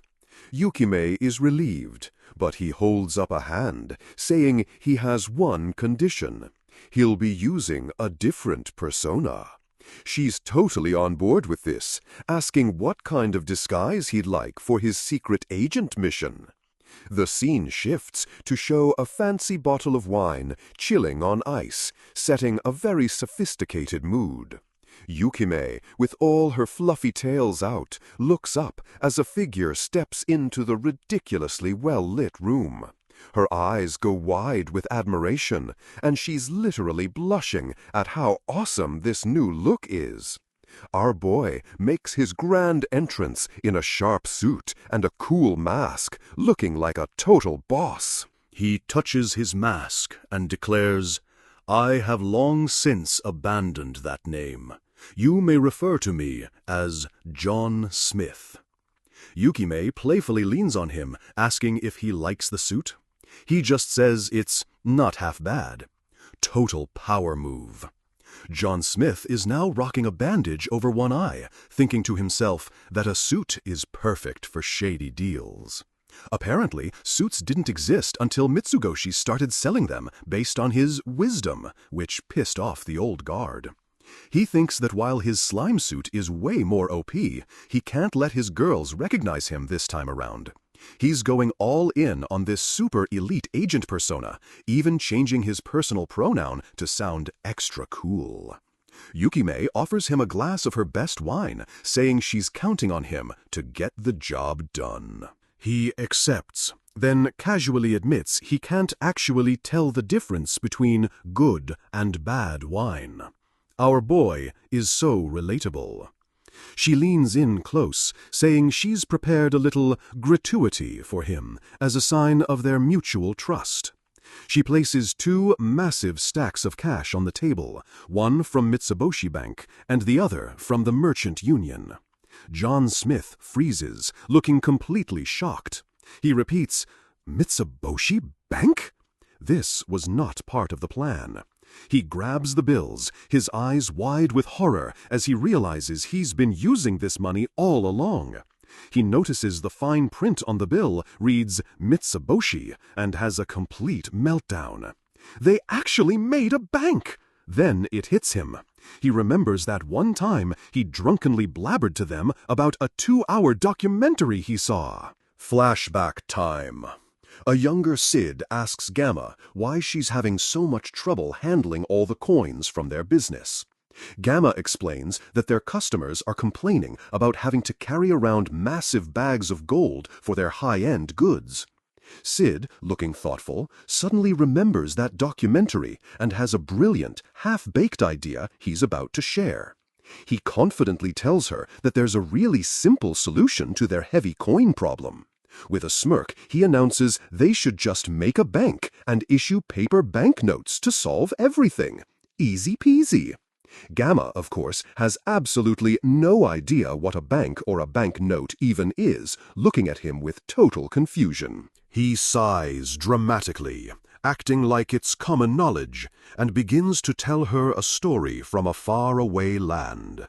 He explains how a goldsmith started holding people's gold for them in his super-secure safe. The wealthy townspeople loved this idea and started giving him all their coins for safekeeping, which was super convenient. In exchange, he'd issue paper promissory notes, basically an IOU for their gold that they could redeem later. Eventually, people just started trading the paper notes directly instead of the heavy coins, which shocked the goldsmith. So, the guy got greedy and started loaning out the gold people weren't asking for, making a huge profit. He kept issuing more and more paper money, and as long as people believed in it, the system worked perfectly. Back in the present, Sid admits he only vaguely remembers the details. Gamma is just glowing with pure admiration. She's completely sold on the idea, shouting about how they're going to make their own Mitsugoshi Bank immediately. In her excitement, she then trips over absolutely nothing and faceplants. Sid just dryly comments on her signature move. Back in the White Tower, John Smith is still staring at the cash, realizing he accidentally created a modern banking system. But then, his panic instantly flips to pure excitement. In fact, this situation is quite perfect. This dude is nuts. He lets out a quiet, menacing chuckle, which understandably freaks out Yukime, who asks him what's wrong. With a wild grin, he throws the cash in the air and yells, "Let's make some counterfeit bills!" As the money rains down, he declares they'll destroy public trust and crush both factions in one fell swoop. Later, over a fancy dinner, they're discussing the finer points of his absolutely insane economic terrorism plan. Yukime finally gets it. The banknotes have no value on their own. Their worth is based entirely on trust. John explains that value is all about perception. If something rare suddenly becomes common, its value plummets. He uses fancy ingredients as an example. If you see caviar sold in a slum, you're going to start asking questions. The same thing applies to money. If you print too much, people will doubt the bank has enough gold to back it. This will cause a bank run, trust will collapse, and both Mitsugoshi and the Union will go totally bankrupt. Yukime just shudders, completely blown away by how simple and devastating his plan really is. She thinks to herself that this guy, John Smith, is a truly terrifying man. She is not wrong. She realizes he knows exactly how to build and destroy an entire trade empire and has zero hesitation to do it. Having made up her mind, she agrees to the plan, saying her people will handle production and circulation. She just asks that he deals with anyone who gets too close to exposing them before the time is right. She then leans over the counter, getting serious. There's one more thing he needs to know about the Union. She turns, revealing a back covered in horrible scars, saying a man named Getten, the swords demon, did this to her. With pure hatred in her eyes, she declares that she will be the one to kill Getten. This just became personal. Her final vow hangs in the air with absolute certainty. She is going to end this guy's life herself. Cut to the Great Merchant Union HQ, where the president of Garter Trade is reporting that one of his top guys got killed. He explains the agent was disguised as a bandit to raid a Mitsugoshi carriage, but was ambushed and taken out. All the bodies were killed with a single strike, and he thinks Mitsugoshi's own elite mercenaries are responsible. He nervously asks a dude with a nasty scar over his eye, Lord Getten, what their next move should be. Getten, who looks like a total beast, just coldly orders him to use the remaining agents to attack Mitsugoshi again. He tells the president to steal all their money and blueprints, adding that failure is absolutely not an option. The president nervously scurries away, leaving Getten alone to plot his evil schemes in the shadows. As soon as he's alone, a massive, evil grin spreads across Getten's face. He's planning to crush Mitsugoshi completely. He reveals this is all part of a mission he received from the cult, and his reward is a seat at the big kids' table. With his remaining goons by his side, he declares that they will be the ones to emerge victorious in this war. All right, so these three goons are in a tavern, trying to look tough while planning their next big mission. The leader, a dude named First Leaf, is laying out the strategy for their raid.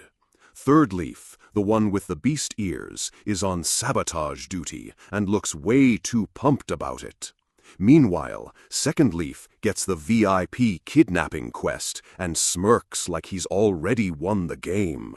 First Leaf gets all dramatic, giving a thumbs up and vowing to steal some secret files to avenge their fallen bro. He's taking this way too seriously. We will crush Mitsugoshi, he declares with total conviction. Big talk for a starter zone enemy. They all slam their mugs together, yelling about their future success. That's a massive death flag right there. Cut to a gorgeous day in the capital of Midgar.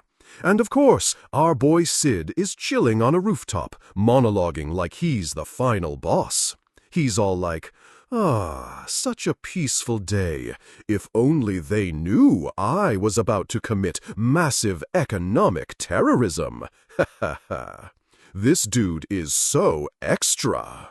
Meanwhile, in a super fancy room, Yukime is pitching her counterfeit bill plan to John Smith. Her idea is to copy the Merchant Union's crappy banknotes, since they're easy to fake and will tank everyone's trust.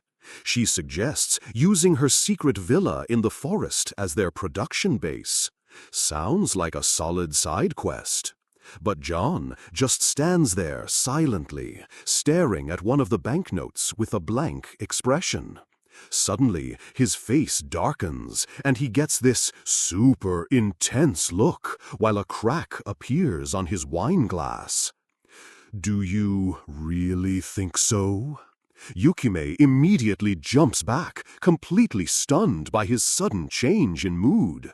She's getting hit with this insane pressure, but it's not even magic. It's pure, unadulterated Chuny willpower. Our boy is just radiating this menacing aura while holding the cracked glass. She starts panicking, thinking her plan was total garbage and she has to fix it right now. So she starts backtracking fast, like, on second thought, the forest is bad, bandits, let's find a more desolate spot. John just looms over her, still looking pissed off about something. Then he shatters the glass in his hand and repeats the question, even more intensely this time. Yukime is about to have a heart attack, thinking she somehow messed up again. This is not a good performance review. She's completely out of ideas and just in pure panic mode. But she decides to stand her ground, bless her heart. "Yes, I really think so." Our boy clenches his fist, looking grim and determined. Yukime is sweating bullets, absolutely terrified out of her mind. The tension is so thick you could cut it with a slime sword. She's just looking up at him, her face a mix of fear and "please don't kill me." Then, just as suddenly, the pressure is gone. John turns away and says, "Exactly, I leave it to you." And Yukime's brain just does a complete 180. She thinks he was testing her loyalty the whole time. She's just in awe, thinking John Smith is this giga-brain strategist and not just a moody weirdo. Truly a giant among men. Cut to Sid walking away, thinking to himself, "Man, Yukime sure was fired up." He has absolutely no idea what just happened. He's just vibing, totally living out his super elite agent betraying his organization to save it. What a nerd. Truly a giant among men. Cut to Sid walking away, thinking to himself, "Man, Yukime sure was fired up." He has absolutely no idea what just happened. He's just vibing, totally living out his super elite agent betraying his organization to save it. What a nerd. He's thinking he just has to avoid his own crew when suddenly a voice calls out to him. He recognizes it immediately and just freezes on the spot. Busted.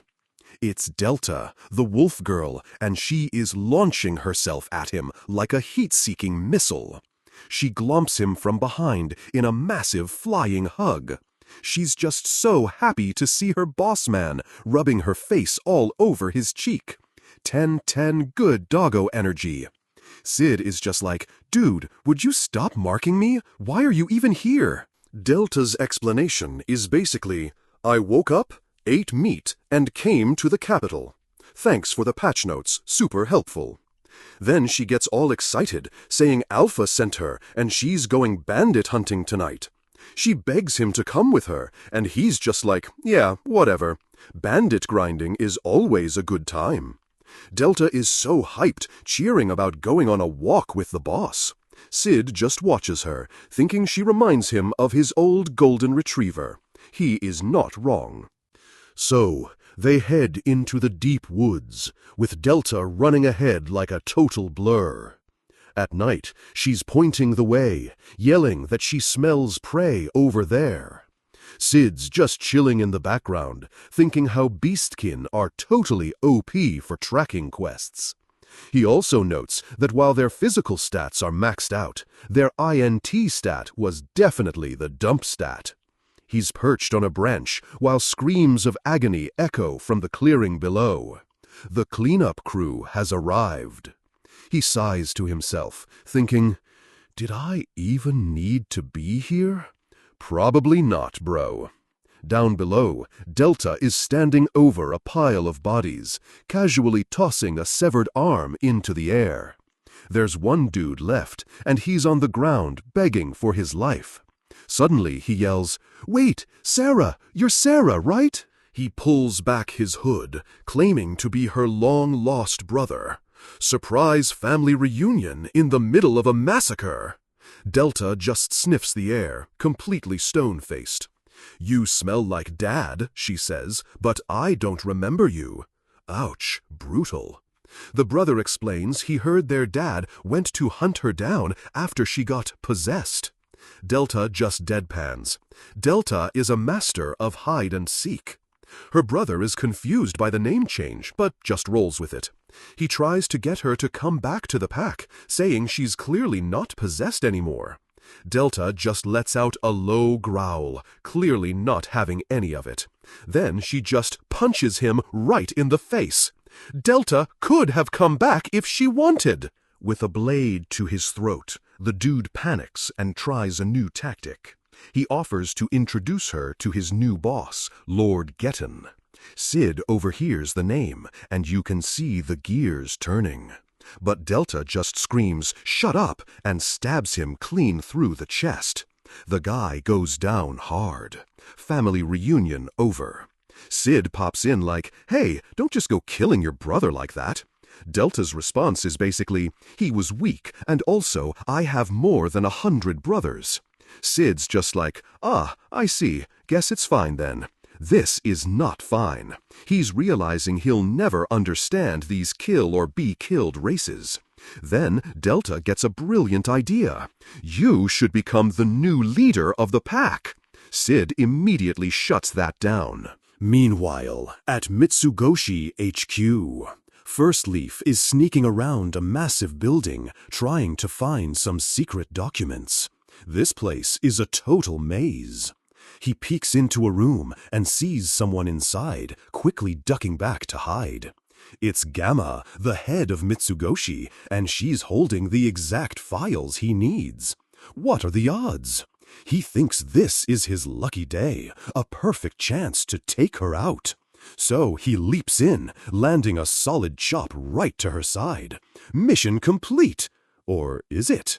Gamma just wobbles for a moment, looking dazed.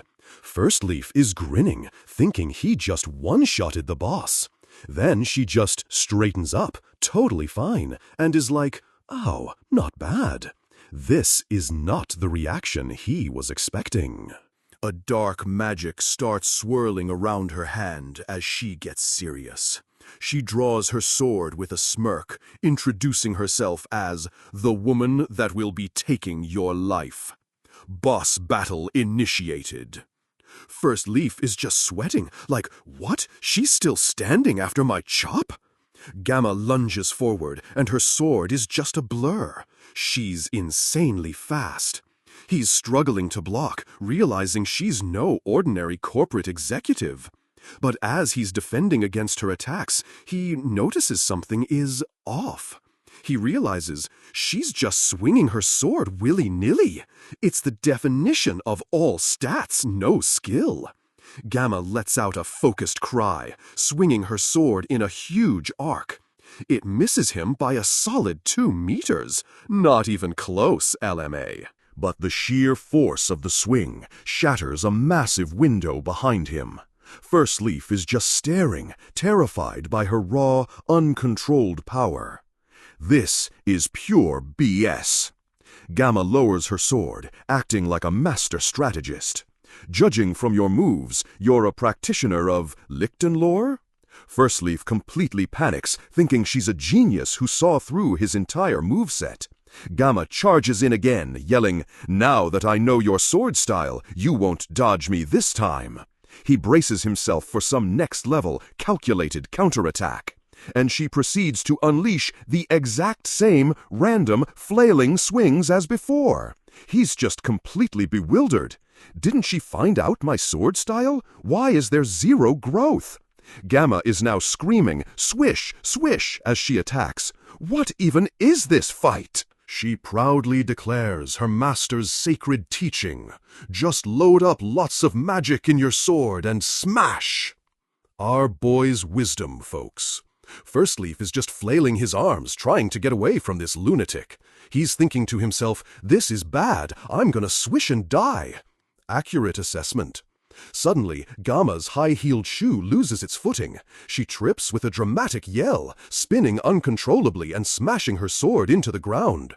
First Leaf cautiously approaches the coughing Gamma, who tries to play it off like nothing happened. She accuses him of using an Aikido foot sweep to throw her. He's just like, "Girl, you just tripped on your own." Ignoring him, Gamma summons a bunch of slime daggers, ready for another round. First Leaf can't deal with this nonsense anymore. He's just hoping his backup, Second Leaf, arrives soon to help him out. A wicked grin spreads across his face, thinking they'll win for sure. He hears a footstep behind him and turns. "You got here right on time, Second Leaf." But it's a new woman who asks sweetly, "By Second Leaf, could you possibly be referring?" And then she casually holds up Second Leaf's severed head. The head rolls across the floor and stops right in front of him. Well, there goes the backup plan.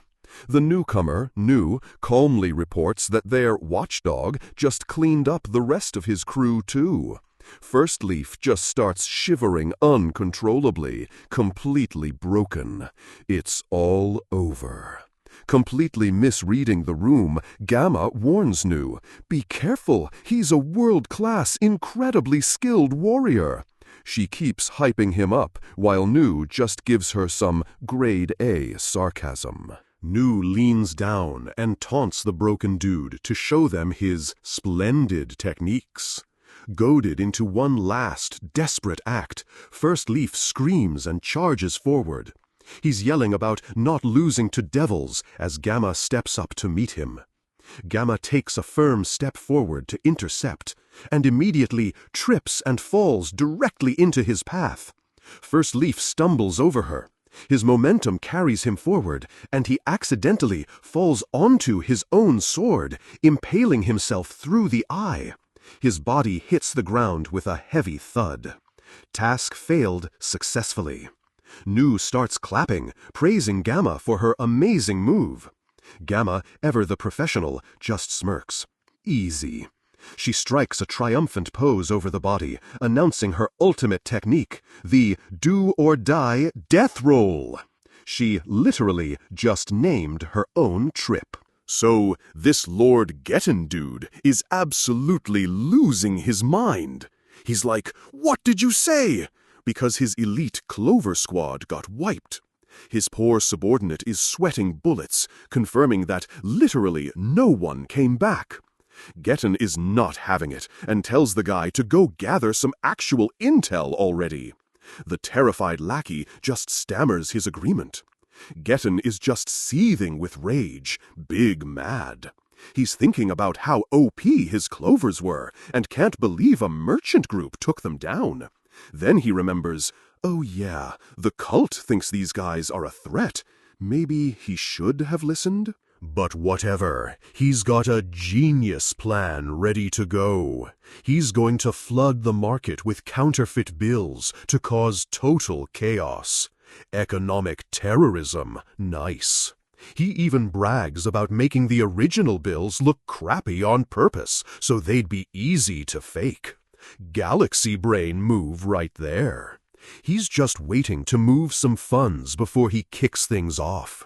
He's so sure this plan is foolproof and thinks Mitsugoshi has no chance against his financial warfare. The dude is literally standing in a rain of fake money, convinced he's already won. That's a major villain flag.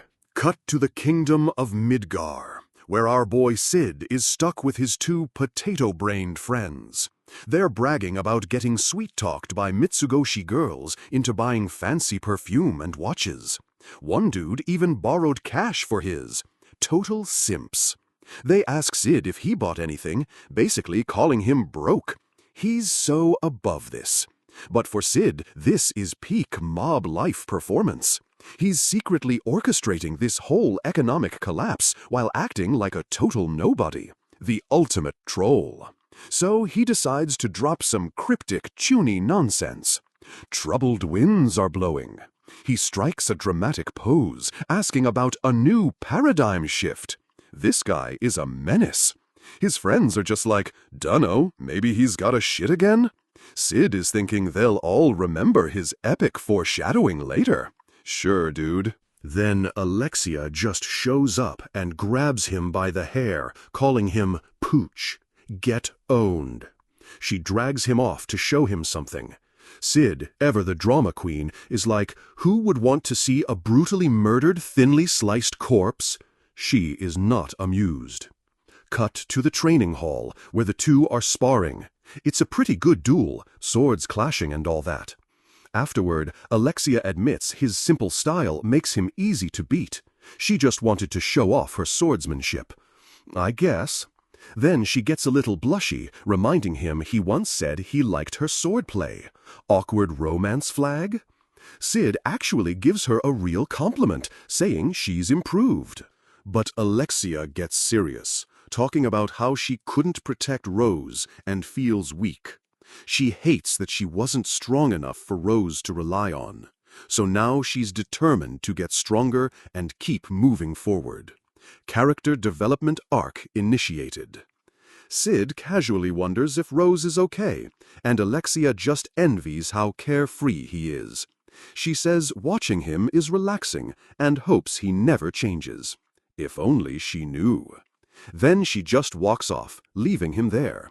Sid just mutters to himself about having his own problems. Understatement of the year, bro. He remembers he has a meeting with Yukime, and just like that, he does a full 180. The hair goes back, the smirk comes out. It's time for John Smith to do some business. He's in the zone. He narrates how he set up the counterfeit factory in a secret base where his sister was kidnapped. Super sentimental location choice. Inside the super fancy base, Yukime is waiting for Mr. John. She's super proud of her work and presents the finished counterfeit bills. She challenges him to spot the fakes. The ultimate spot the difference game. Our boy just looks at them, making some thoughtful noises. He takes a sip of wine, still pretending to be a genius. Then, with a perfect smirk, he declares, "Like hell I can." Absolute legend. In his head, he's admitting he has no clue and is just using magic to spot tiny flaws. So he decides to just bullshit his way through it, pointing out random flaws in one stack. Yukime is completely blown away, shocked that she missed such obvious details. John Smith just smirks, acting like it was easy. She's just gasping, completely floored by his perception. So she hands him the stack he just criticized and reveals that the poor quality one was the original. He almost got it wrong. Task failed successfully. He tells her she tried too hard for her own good. What a flex. He reassures her that no one else could possibly tell the difference. So he gives the order to start circulating them, and she agrees he's on another level. She has no idea. Then Yukime gets serious, asking him to let Getten escape if he shows up. She reveals Getten stole everything from her, and now she'll rob him of everything he has. It's a classic revenge quest. John is totally cool with it. Have fun with your vendetta. So supportive. He tells her not to let it control her, though. Some classic Eminence in shadow wisdom. Yukime just watches him leave, probably thinking about that deep advice. A few days later, the city is bustling. Everyone is happy and shopping. The calm before the storm.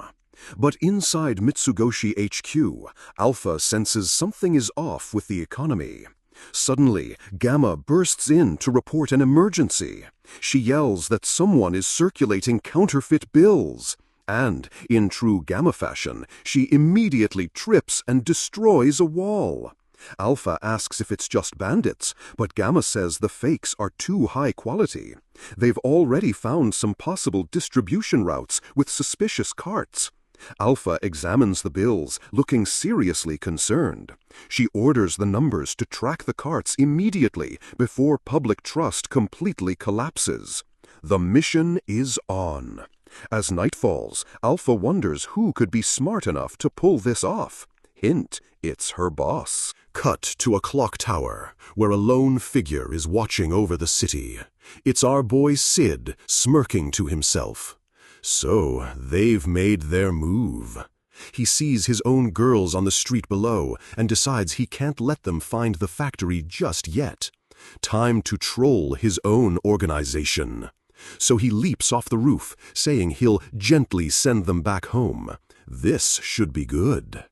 Down on the street, a squad of 3 numbers is watching a carriage. The leader, 664, is lecturing the newbie, 666, to follow orders. No, 666 just calmly agrees. But 664 keeps going on about focusing on the mission.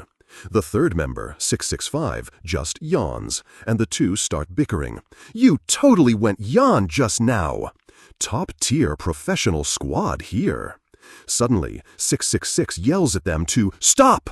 The bickering duo freezes, realizing they're surrounded by a web of glowing magic threads. They're completely shocked. Steel threads imbued with magic? Then they see a lone figure standing down the street. A boss has appeared. It's John Smith, effortlessly controlling the insane web of threads. He just stands there, looking like a total badass.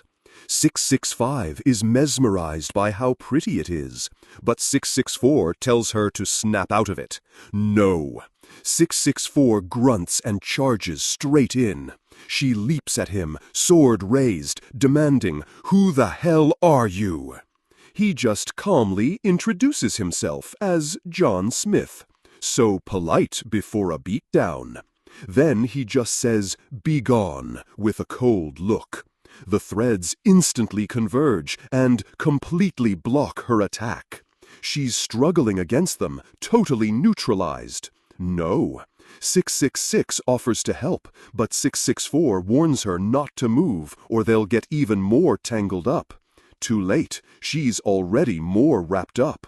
Now all three of them are caught, barely able to even dodge. This is a total stomp. John is just chilling, barely moving anything other than his fingers.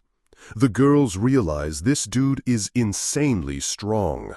He just smirks at them, taunting them for being awestruck. No 664 tries to act tough, saying she's getting used to his gimmick. And then she freezes, a thread suddenly wrapped around her neck. Whoops, she's terrified, having no idea when that even happened. John warns her not to move around, lest your head falls off. Talk about high stakes. Suddenly, 666 rushes in to attack. She plans to close the distance before he can use his threads. A bold strategy. She unleashes her shadow-powered attack. "I have the power that Shadow bestowed upon me." But John just calmly says, "It's pointless." And just like that, her epic attack is stopped cold. Denied. She gets yanked into the air, completely caught. No 664 yells that he's using invisible threads to trap them. This guy is playing 4D chess. They finally realize they've been caught in his web from the very beginning. Total domination. The three of them are just stuck there, completely helpless. No 664 demands he just kill them already, if that's his plan. John just turns to dismiss them. As he walks away, she yells at him not to leave. He pauses to pass this message to their boss. With a snap, the threads vanish, and he warns them to stay out of it for their own good. The girls all collapse to the ground, totally wrecked. Rose tries to go after him, but 664 stops her. She knows they have no chance against him. She admits that the numbers have no chance against him. The battle between John Smith and Shadow Garden has officially begun. This is gonna be epic. So, our girls report to Alpha that they got completely stumped. This John Smith dude just wrecked them with magic threads. Alpha is listening, looking serious as always, while Gamma takes notes. But then, 666, who we know now is actually Rose Oriana, has a total shonen protagonist moment. She clenches her fist, yelling that this guy is on the 7 Shades level, and they need another shot. Before she can go full-on anime, her squad leader just slaps a hand over her mouth. "Know your role, newbie." Alpha, being the cool boss she is, just tells them it's fine and dismisses the squad. No scolding necessary. After they leave, Gamma tries to figure out who this John Smith clown is. He's not with the church. Alpha decides he's probably from some new organization and that they need to nerf them ASAP. Cut to another room, where Delta, our resident chaotic good girl, is literally chewing on a giant bone. Alpha shows up and tells her it's go time, but Delta's on her snack break, so she's not interested. So Alpha offers her lamb chops and says she won't get in trouble for the messy carpet. Deal of the century! With that, Delta is 100% motivated and just crashes through a window to start the mission. Meanwhile, a certain someone lands on a rooftop, overlooking the city and being super dramatic and broody. Our boy John is thinking about how Mitsugoshi has gone quiet, which let him print his fakes. 4D chess, baby! But honestly, he's just bored out of his mind, complaining that he's not getting enough action. Send more assassins! And speak of the devil, he spots a figure leaping across the rooftops against the moon. It's a new challenger! He immediately recognizes the wild movements and thinks, is that Delta? Oh, this is gonna be good.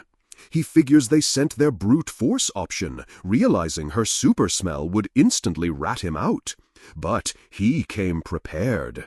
He'd already taken a bath and doused himself in perfume, a genius move for his big entrance. Delta stops dead in her tracks, totally startled by his sudden appearance. "Ah!" she gasps. She spins around, ready to throw down, and asks who's there. She's all business. John Smith strikes a pose, giving his cringy, chuny intro about being a destroyer. Delta is just stunned silent. Snapping out of it, she immediately launches herself into the air for a pounce attack. She comes flying down at him from above, claws out and ready to absolutely shred this random dude. But instead of a fight, she just glomps him in a giant hug. Boss man! Mission failed successfully. He calmly takes off her mask, admitting he underestimated her nose. And then her brain finally catches up. Wait, John Smith is the boss man? She realizes there's no way she can beat him now. Makes sense. So she immediately decides to bolt and report back to Alpha, but he snags her arm. Not so fast.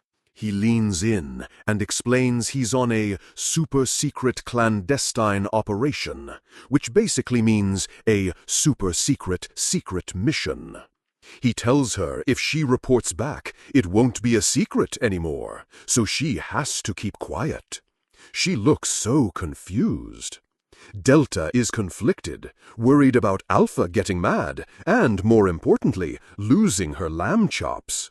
So Sid pulls rank and gives her a new main quest. Go hunt some bandit named Juggernaut in Lawless Town. To sweeten the deal, he promises her a reward if she does it. Her entire face lights up. She asks if she can have anything, and he quickly adds a bunch of conditions. No money, no time, LOL. But she's all in, cheering as she runs off to hunt Dark Jug. Problem temporarily solved. The next day at Mitsugoshi HQ, a teacup shatters. The drama is palpable. Alpha is absolutely losing her mind because she's just been told that Delta has disappeared.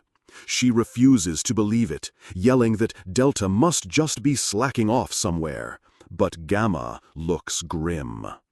Gamma admits she thought so at first, but they have a very, very bad piece of evidence.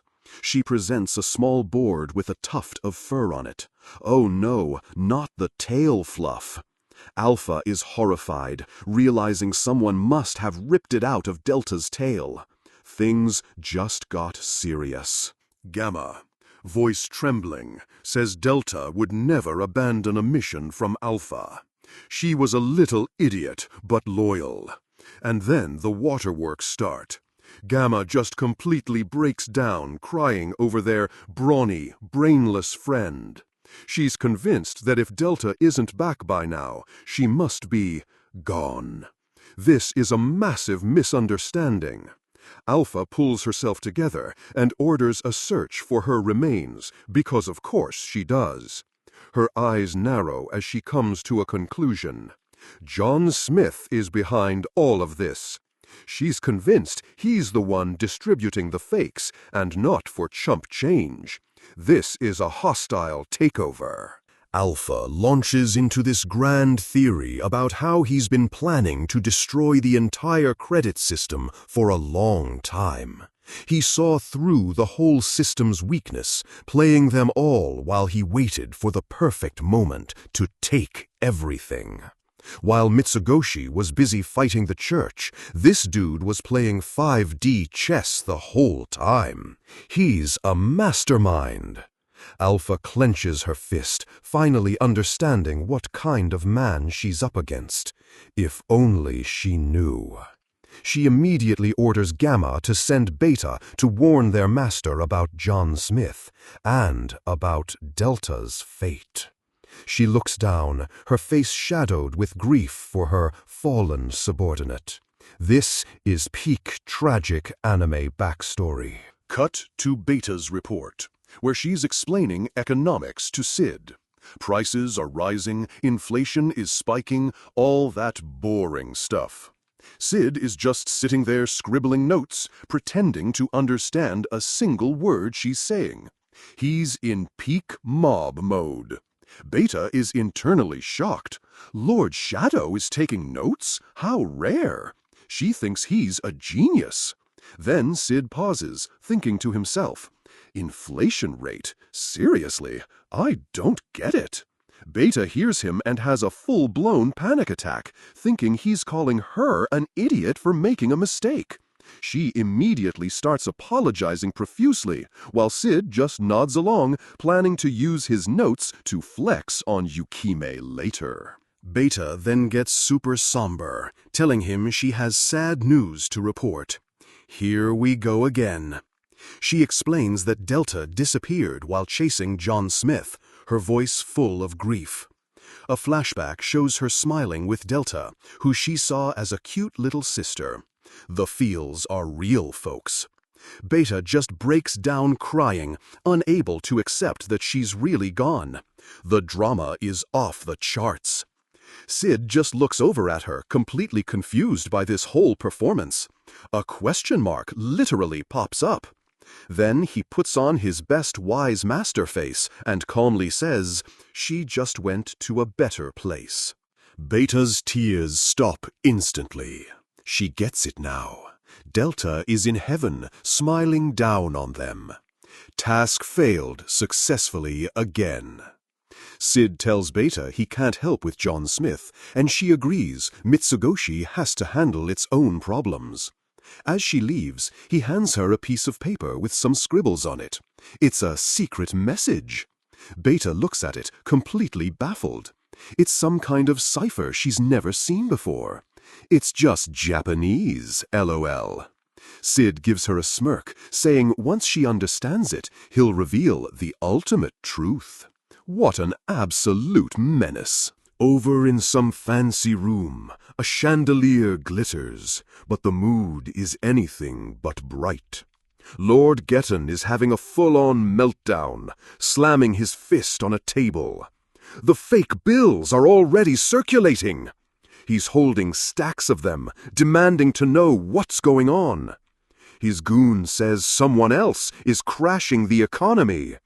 Getton rants that they were supposed to do that, but only after they moved all the church's money. Someone beat them to the punch. He realizes they've been completely outplayed and won't have time to secure their assets. He's totally screwed. He goes full rage mode, sweeping everything off a table and screaming that this must be Mitsugoshi's work. His lackey asks if Mitsugoshi is willing to go bankrupt with them, but Getton knows the truth. Mitsugoshi is fine. They pulled the rug out from right under us, he yells, as his dude smashes a bottle in frustration. Getten finally calms down, his rage turning into cold fury. He orders his men to find the source. He declares that the church will seize every last asset Mitsugoshi has. It's on now, baby. Later, a carriage rolls down a cobblestone street, looking super suspicious with all its cargo. Two of Getten's goons from the Merchant Union militia spot it from an alley. This must be the one. They burst out, swords drawn, and order the driver to stop the carriage for an inspection. Time for a raid. The two guards halt the carriage and pull back the canvas flap, ready to bust some criminals. But when they look inside, their jaws just drop. They are completely stunned. Instead of counterfeit bills, they see two massive crates overflowing with gold coins. They've hit the jackpot. The first guy is still celebrating when a spray of blood erupts all over his face. Yikes, that's a bad sign. His partner lets out a terrified scream, looking on in absolute horror. Well, the party's over. The survivor spins around, sword up, demanding to know who's there and what just happened. Panic mode engaged. And then he appears.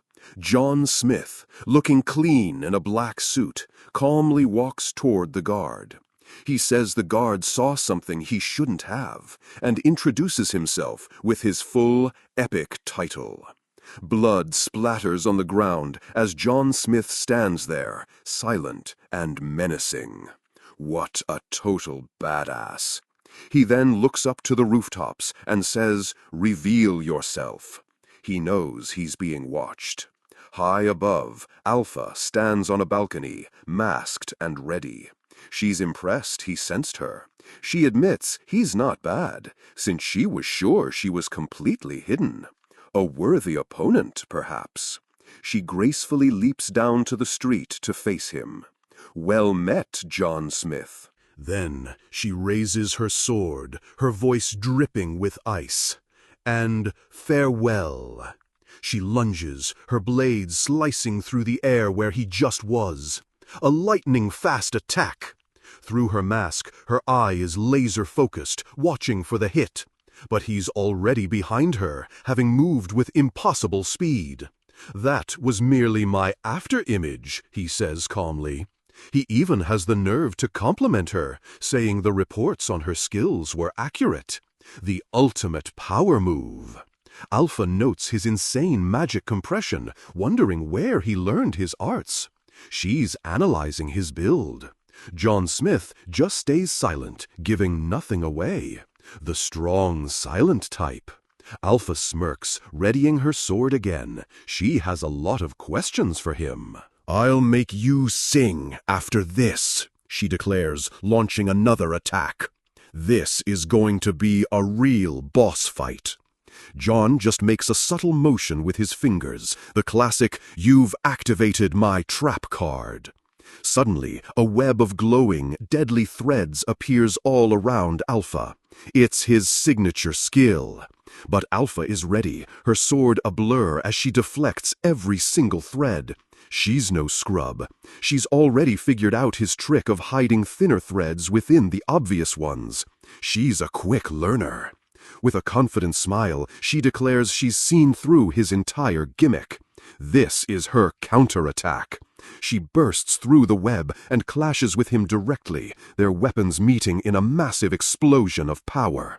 In a flash, her blade whips past his head, slicing clean through his glasses. A direct hit. But at the exact same moment, her own mask shatters into pieces. A double KO on the accessories. They both land, standing apart as the broken fragments of plastic and glass fall to the ground. And then we see Alpha's face. Her eyes are wide with utter shock and dawning horror. She knows. She whispers, recalling how he dodged at the last second by a hair's breadth. That movement, she's seen it before. She looks at a piece of her broken mask in her hand. That faint bluish-purple magic, it can only be him. A heavy silence hangs between them in the empty alley. "Why?" she asks, her voice trembling. Her composure completely shatters as she screams at his back, demanding an answer. This is a full-on betrayal arc. He turns his head just slightly, his expression unreadable, as she screams his true name in total disbelief. "Shadow!" Alpha is just completely losing it, pleading with our boy to explain himself. She's going full-on anime Protagonist, screaming about why he would do this, but he's just standing there with his best poker face. He points, all dramatic-like, and says it was for the best. "I shall not tell you anything else until it's all over." He's not Shadow anymore, he's John Smith. Dude just dropped his own main character. Alpha is absolutely stunned, her face just a mess of confusion and anger. Then she asks the million-dollar question. What happened to Delta, our favorite chaotic doggo? Our boy, standing under the moon like a total chuny, just says, "Delta has gone to a faraway place." That's the worst possible answer, LMO. Alpha just snaps and charges him, screaming that it makes no sense. She completely misses, yelling about how she's dumb and weak, but still wants to help him. We get a flashback to them as kids. The feels are real, folks. "You are the one who saved us all." She keeps attacking, crying that he always leaves her behind while she's stuck watching him go. He just leans back, Matrix style, dodging another huge swing from her.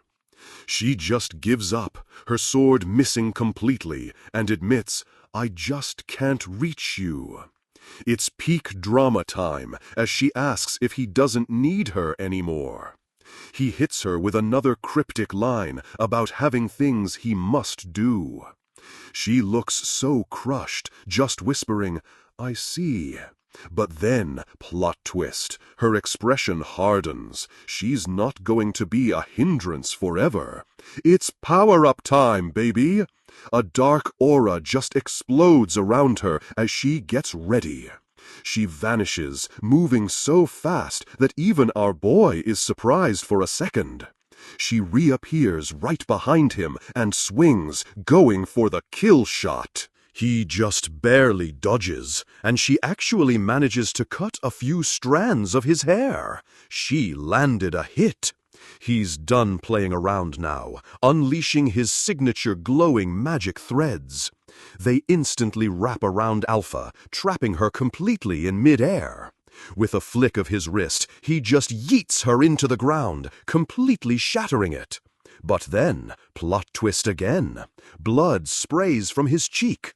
He looks over, totally confused by the new cut and this weird red mist swirling around. Alpha's voice echoes from the mist, explaining her new skill. She basically used vampire blood to create a mist that lets her see his threads and attack from anywhere. She got a buff. She appears behind him, whispering, "I'm not going to be a hindrance anymore." Our boy just smirks. He thinks her new skill is interesting, but he's about to end this. Alpha looks on, realizing she's activated his trap card. He raises his sword and shouts, "It all amounts to nothing if I just blow it all away." And then he unleashes this insane attack that rips through the entire city and literally cracks the moon. Alpha is on her knees, totally defeated. He tells her she made the right call by not staying in her mist form, or she'd be in another dimension. Then he gives her a genuine smile and says, "You've grown strong." That one compliment just breaks her, and she starts crying her eyes out. He then points his sword and shoots a bunch of tiny slime projectiles at her. They hit her, not doing much damage, but definitely getting her attention. She reaches for him, still crying, and pleads, "Don't leave me behind." But he just turns his back and walks away like the edgelord he is. Cut to a rooftop overlooking the city. Our boy is monologuing to himself, saying it's time for the cherry on top. Meanwhile, in a room piled with gold, Yukime the Fox Lady is celebrating their haul from the fake bill scheme. John Smith is standing there, looking at the treasure with zero emotion, and says, "Yes, truly wonderful." He's just reading Beta's notes on inflation, pretending he understands any of it. What a flex. Yukime is totally impressed, saying she's glad she teamed up with him. She explains the final phase of the plan. They're going to use real money to bankrupt the union. A graphic of dominoes falling appears as she declares it's time to begin the collapse of trust. She's going to do the final part herself to get her revenge. He casually asks if this is about her vendetta or whatever, and she just says yes. She offers to tell him her sad backstory before they finish the job. And here we go, flashback time. It all started a few years ago when she was just a kid. She lived in a little village of spirit foxes with her mom. A younger, bratty Yukime is complaining about needing to go hunting. Her mom tells her to stay and protect the village since she's an adult now. Her mom is the Three-Tailed Fox, which is a pretty cool title. She needs Yukime to guard against other beastkin tribes who might attack. At the time, the beastkin were in a constant state of civil war, with the strong preying on the weak. And of course, the village gets raided while all the adults are gone hunting. Classic trope. Younger Yukime gets cornered by some goons who plan on kidnapping her. One of them grabs her, but she's not going down without a fight. She bites the dude's arm so hard he screams in pain. He recoils, pissed off, but before they can do anything else, they get sliced in half. A dark-haired wolf dude appears and saves her. What a hero. He introduces himself as Getten and says he's on her side. Her village and his dire wolf clan became super tight after that. To seal the alliance, she and Getten, their strongest warrior, get engaged. Everyone was happy. They were blessed by the whole village, and it was supposed to be a fairy tale ending. Spoiler alert, it wasn't. The village gets completely wrecked in another massive attack. Later, in a dark forest, Getten is having a total meltdown, crying that he wasn't strong enough to protect anyone. He apologizes for only being able to save her and run away. She tries to comfort him, saying it wasn't his fault, but he's not having it. He shoves her away, screaming that if he had more power, he could have saved everyone. He's going full dark side. He's still freaking out, telling her they lacked strength. Then he pulls out a bottle of pills, yelling that he wanted everyone to take this medicine to get up. He says if they got the cult's protection, they would have been fine. Oh boy, here we go. Yukime has no idea what he's talking about, and he just blames everything on her mom. Apparently, her mom rejected the pills, so everyone else did too. He gets this creepy look in his eye and says that won't happen again. And then he goes full psycho mode, grinning like a madman. Because I've already murdered her. Dude killed his future mother-in-law. Yukime is frozen in terror as he says it was the only way to protect her. He shoves the pills in her face, yelling that now they can get revenge together. He's trying to force-feed her the pills while she's crying and struggling. She finally shoves him off and screams at him to stay away. As she makes a run for it, he just gets even angrier. He grabs his sword, saying she's making the same mistake as her mother. He lunges and slashes her across the back as she's trying to escape. He just keeps slashing wildly, screaming about how you have to rob others to avoid being robbed yourself. What a psycho. He stands over her, looking shocked at what he's done. Lying there bleeding out, she starts hearing voices, like bandits taunting her. She narrates that when she woke up, everyone was gone. Her wounds were somehow healed, and all the invaders were just a pile of dead bodies. Talk about plot armor. She wanders through her destroyed village, surrounded by corpses. She collapses, looking up at the sky in total despair. And that's how she lost everything, and her fiancé became her main quest boss. Having lost it all, she had to prostitute herself to survive, all while slowly grinding for money and power to get her revenge. Back in the present, she echoes Getton's twisted philosophy. If you don't want anything robbed from you, you have to rob from others. She finishes her story, and our boy's response is just, the world sure is full of weird cults and hallucinations. Some spooky shit right there. Yukime is laser-focused, ready to settle the score with Getton once and for all. Meanwhile, on a crowded street, people are freaking out and lining up to cash in their bills. Beta is in the crowd, explaining that the collapse of trust has officially begun. She thinks to herself that she has to tell Alpha she finally cracked Shadow's encrypted message. She's about to report that she learned Japanese, LOL. So the whole city is in an uproar over fake cash, with one dude totally losing his mind. Meanwhile, in a fancy room, Gamma is giving a status report to a super depressed Alpha. Their bank is about to get zerged, but Alpha could not care less right now. She's just staring at the floor, completely defeated and out of mana. She's convinced our boy has abandoned them for being useless, and Gamma is freaking out about it. But Alpha is doubling down, saying he gave them all these buffs and they still failed him. We get a quick flashback to her pledging her undying loyalty, the whole knightly vow thing. Back in the present, she's basically ready to delete her character if that's what he wants. Gamma is not having it, but then Nu bursts in with some hot new intel. Turns out the Union's leader, this clown named Getton, is actually a cult goon.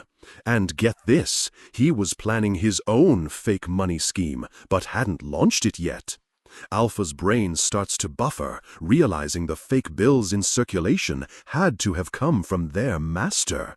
The gears are turning. You can practically hear the dial-up noises as she connects the dots. She thinks aloud. If Getton is a bad guy, and our boy already knew, then who was his real target? The implications are just starting to sink in, and she's looking absolutely shook. But before she can finish her thought, Beta sprints in like she just found a legendary item drop. She's yelling that they've finally decrypted our boy's coded message from the other day. This will explain everything, she shouts, holding out the paper like it's the Dead Sea Scrolls. Alpha takes the note, bracing for some 5D chess-level instructions from their master. And the message is literally just our boy's edgy tuny note saying, "Sorry guys, I'm betraying you, making counterfeit bills and hoarding all the cash at our old base." We even get a flashback of him writing it, trying to look as cool and mysterious as possible. What a troll. And of course, the girls completely misinterpret it as a galaxy-brained move. Their minds are blown. They're convinced he saw through the cult's plan and was using it against them all along. They all start crying, saying he took on all the risk himself just to protect Shadow Garden's identity. He shouldered all the work for us. The ultimate solo carry. Alpha is in absolute awe, quoting some proverb about fooling your friends to fool your enemies. She's clutching the crumpled note, sobbing with relief that he hasn't actually abandoned them. Her faith stat is now maxed out again. She's amazed at his incredible foresight. All the girls are nodding along. He's just so far ahead of us. It's a full-on worship session. But wait, there's another report, and it's Delta, our favorite chaotic doggo, dropping in from the ceiling, wagging her tail like crazy. She's all nervous, explaining that the boss sent her on a super-secret classified mission. Alpha just gives her a huge hug, totally buying it. Delta was apparently told to smack some black jug. Close enough, I guess. With her morale restored, Alpha rallies the troops. It's go time. They're off to retrieve the funds he left for them and save their bank. Let's go, girls! Cut to the next day at the secret stash spot, and our boy Sid is having a complete and total meltdown. It's gone! He's standing in a totally empty room, staring at the faint outlines where his mountains of gold used to be. He's spiraling, wondering who could have taken it. Did Beta actually decode his edgy note? Nah, no way. Spoiler, she absolutely did. He's mourning the death of his dream to pose dramatically next to his treasure, the ultimate tragedy. Suddenly, Yukime's assistants run in, yelling about an emergency. He quickly puts on his John Smith disguise. The two girls, Natsu and Kana, report that Lady Yukime went missing after she went to cash in the bills. They add that Getten probably found out about their plan, and our boy freezes at the name. You can practically hear the boss music start as he grinds his teeth. So it was all Getten's doing? The girls are terrified by his insane aura. Mr. John is in a rage? You think? He clenches his fist, radiating pure fury. I shall take back what's mine. Meanwhile, on a snowy night, Yukime is having a standoff with Getten, who figured out she was the one behind the money scheme. The dude is laughing like a total psycho, his huge sword resting on his shoulder. But Yukime is dead serious. She's here to finish her main quest. I lived my whole life for this day. She tells him it's over, but he just scoffs and charges, ready to take back his money. And she is way faster, a black slash cutting across the screen in an instant. Getten is completely stunned, a huge gash across his chest. He literally didn't even see her move. She's just holding a fan, now covered in blood. I am no longer the Yukime that needs to be protected. Then she unleashes this insane aura. It's power-up time, baby. This is the true form of a spirit fox. Her eyes go full-on predator mode as she looks down on him.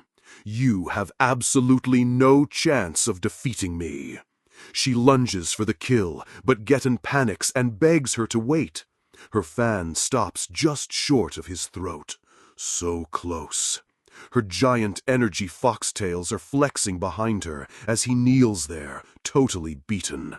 But then she just sighs and powers down. She gives this whole speech about how he once saved her, and she still wants to believe he's a good guy deep down. Tears well up in her eyes as she tries to reach his inner hero. Oh, honey, no. Then she turns her back and walks away. Goodbye, Getten. Worst mistake ever. Of course, the psycho just kneels there for a second, wheezing, and then he pulls out his little bottle of rage pills. As she's walking off, a sword just erupts from her chest. Classic betrayal scene. She collapses, looking up in horror as this clown stands over her. He starts screaming about how her weakness is what got everyone killed. What a gaslighter! She realizes he took more of the stat-boosting pills. He's roid-raging. He raises his sword to finish her off for good. Cut to a wider shot. John Smith has arrived to save the day. Getten is standing over Yukime's body, smirking. I knew you would come, John Smith. Our boy is radiating pure rage, his eye patch barely containing the fury. The one who laid his filthy hands on my precious treasure. Getten just laughs at him. Your precious treasure? Then charges in like a total moron. Our boy doesn't even move, just lets his magic threads pop up. You will be handing it over. Getten has this psycho grin as he closes in for the attack. They flash past each other in a classic anime showdown. Getan's swing misses completely as Sid gracefully dodges. But the dude is cocky, revealing his blind eyes can now see magic, so Sid's threads are visible to him. He boasts that our boy's signature move is totally useless against him now. He thinks he found the exploit. Our boy is completely unfazed by this news. Is that so? Then he hits him with the ultimate psychological warfare. Then why aren't you coming at me? And Getan just freezes. All his confidence instantly evaporates. He tries to hype himself up, but he knows the truth.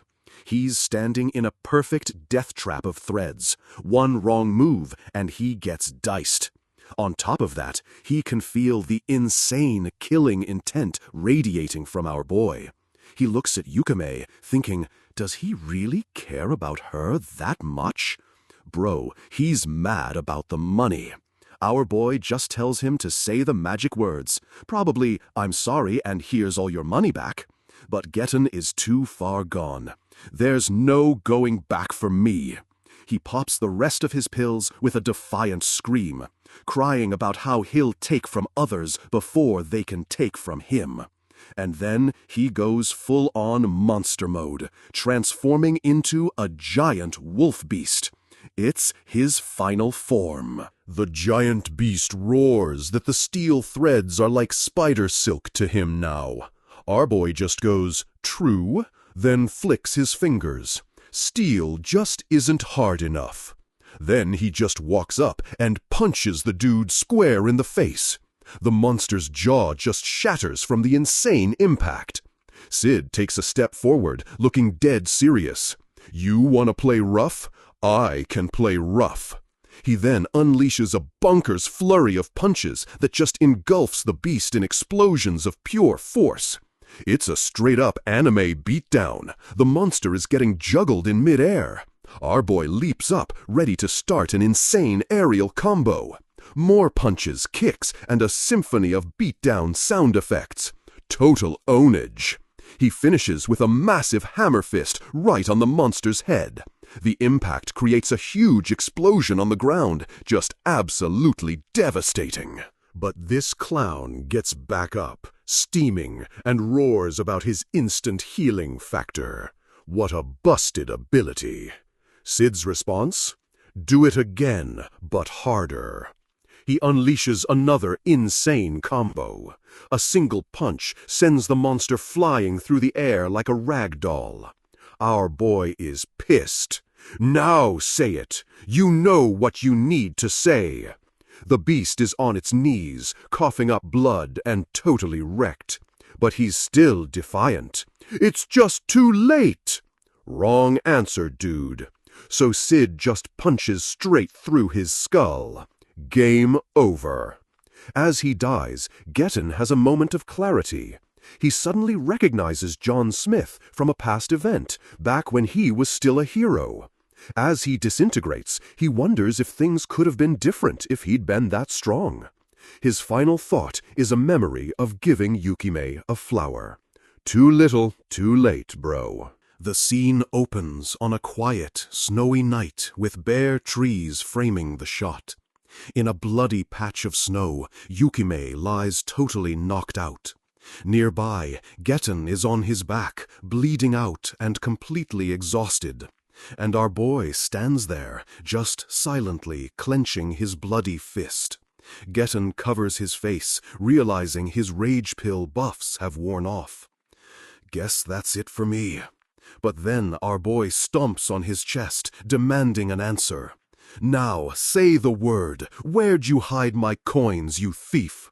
Of course, Getan completely misinterprets this, thinking Sid wants him to apologize to Yukime. Peak comedy. With his last breath, he's all like, I know, what I did was wrong. We get a quick flashback of a smiling Yukime as he monologues about losing his way. He admits he lost sight of what was important and was in total darkness. He raises a shaky hand, telling our boy that he opened his eyes. Then, with his last bit of strength, he points at Yukime. All yours.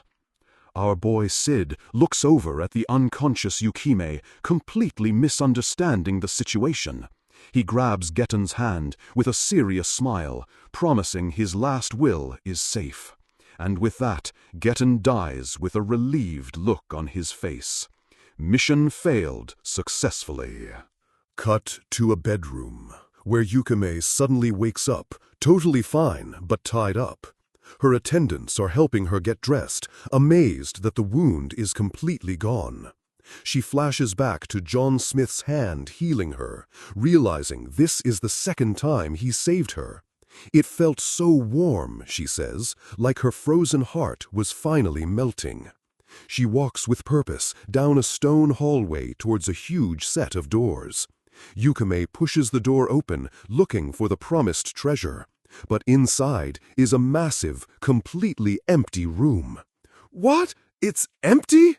Suddenly, a voice pipes up, saying he probably hadn't told her yet. A blonde elf in a mask appears, revealing that they retrieved all the gold. She introduces herself as Alpha from Shadow Garden, the head honcho. Alpha knows exactly who Yukime is, even calling her Getten's lifelong love. Oof. Alpha holds out a letter, explaining they found it in Getten's room. It's basically his last will, written while he was blind, so the handwriting is total crap. As Yukime holds the letter with tears in her eyes, Alpha explains it's full of info on the Diabolos cult. She clarifies that the cult is their sworn enemy, and our boys too. Everything he had done so far was for our cause, Alpha explains with total confidence. We get a cool symbolic shot of Alpha as she calls Mitsuboshi Trade just a front for Shadow Garden. She tells a stunned Yukime that our boys' goal was never money, it was to save their bank. Basically, our boy played 5D chess with everyone, and now they've taken over the whole market. Paper bills rain down as Alpha flexes how they now have more power than the kingdom itself. So, an attendant asks, the plan is to use all this power to crush the cult? Alpha confirms it and offers Yukime a partnership to run things in the lawless town. I'm sure you feel betrayed now, but he will completely accept you, hatred and all. Yukime just looks down at the letter, thinking it all over. She clutches it to her chest, saying she feels nothing but gratitude for him. The two shake on it, with Yukime agreeing to be the shadow to their light. Alpha is super pleased with this outcome. I'm glad you understand. Then she just poofs into particles, leaving Yukime all alone. Looking forward to our collaboration, Yukime. As the particles fade, Yukime looks off to the side thoughtfully. She brings a hand to her cheek with a sly little smile. It's quite unfortunate that he has so many people he cherishes. Meanwhile, back in the snow, our boy is digging a grave for Getten. What a good dude. The narrator tells us there's no one more kind-hearted than him. If only they knew. But Sid's internal monologue is a completely different story. He thinks he's digging for treasure. He's convinced Getten's last word, yuki, which means snow in Japanese, was a clue. He remembers Getten pointing in this general direction as further proof. Top-tier detective work. So, that means he buried the coins under the snow here. But why can't I find anything? He's also confused why Alpha and Yukime haven't come to yell at him for losing all the money. He later heard rumors that the merchant union collapsed almost instantly. The knights forced them to open their safe to calm the public panic. And what they found was a pathetic pile of coins, not nearly enough to cover the bills. So of course, everyone freaked out and rushed Mitsuboshi Bank next. But their vault was overflowing with mountains of gold, and the staff was super chill. Seeing this, everyone immediately regained their trust, and the whole crisis just ended. Back in the present, a tired Sid has no idea where that money came from. All he knows is his master plan to save Mitsugoshi has completely fallen flat. He's so frustrated he considers just nuking the whole area to find the coins. Luckily, man's best friend shows up to lend a paw. "Boss, there's nothing here!" It's Delta, popping out of the snow. Is this also a super-secret classified mission? She asks if he'll grant any wish she wants when they're done. Oh no. Our boy starts sweating, saying anything is a bit much for this side quest. Delta immediately starts crying, and Sid is just not having it. "Sorry, I'm no Santa." He then goes on a rant about how Santa is a low-life demon who never gave him his presents. But this gives him a brilliant idea. He has to get out of here. He tells Delta he's going on a journey and to think of a wish by the time he's back. He figures the girls are pissed at him, so laying low until winter break is over is the best move. Time will heal their anger, and then he can just play dumb. A classic mob strategy. This is his ultimate technique, the OMG talking to him is pointless stance. He decides to head to the Oriana Kingdom to see if the Prez is queen now. He gives Delta a pat on the head and tells her to stop digging. Then he just bolts. "Smell ya later!" Delta is left totally stunned. She notices something sparkling in the hole she just dug, but he's already gone.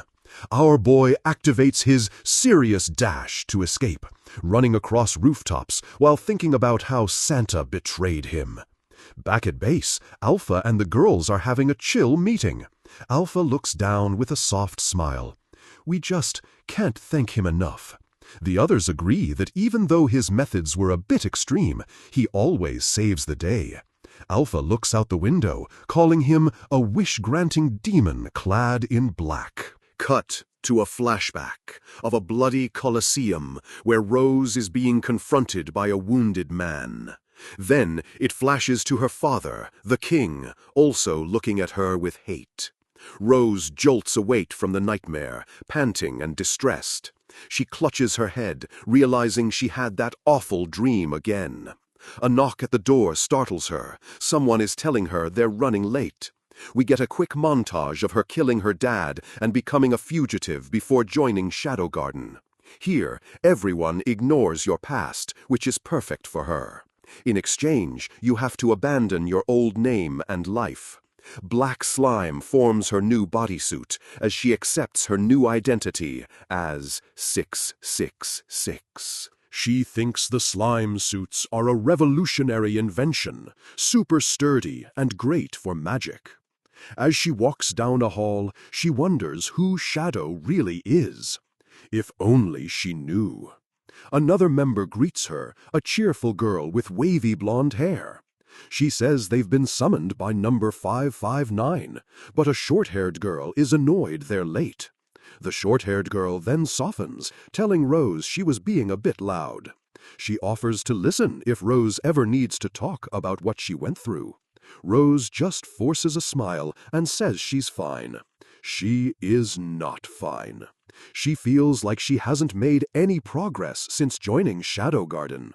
"Sid, did I make the right choice?" she wonders, thinking of our boy. The scene shifts to a snowy cliff where 4 members of Shadow Garden stand. Their leader, a woman named Victoria, turns to them. "Finally here. You're late." The short-haired girl apologizes on behalf of the group. Victoria waves it off and explains the mission. They're infiltrating a nearby fortress.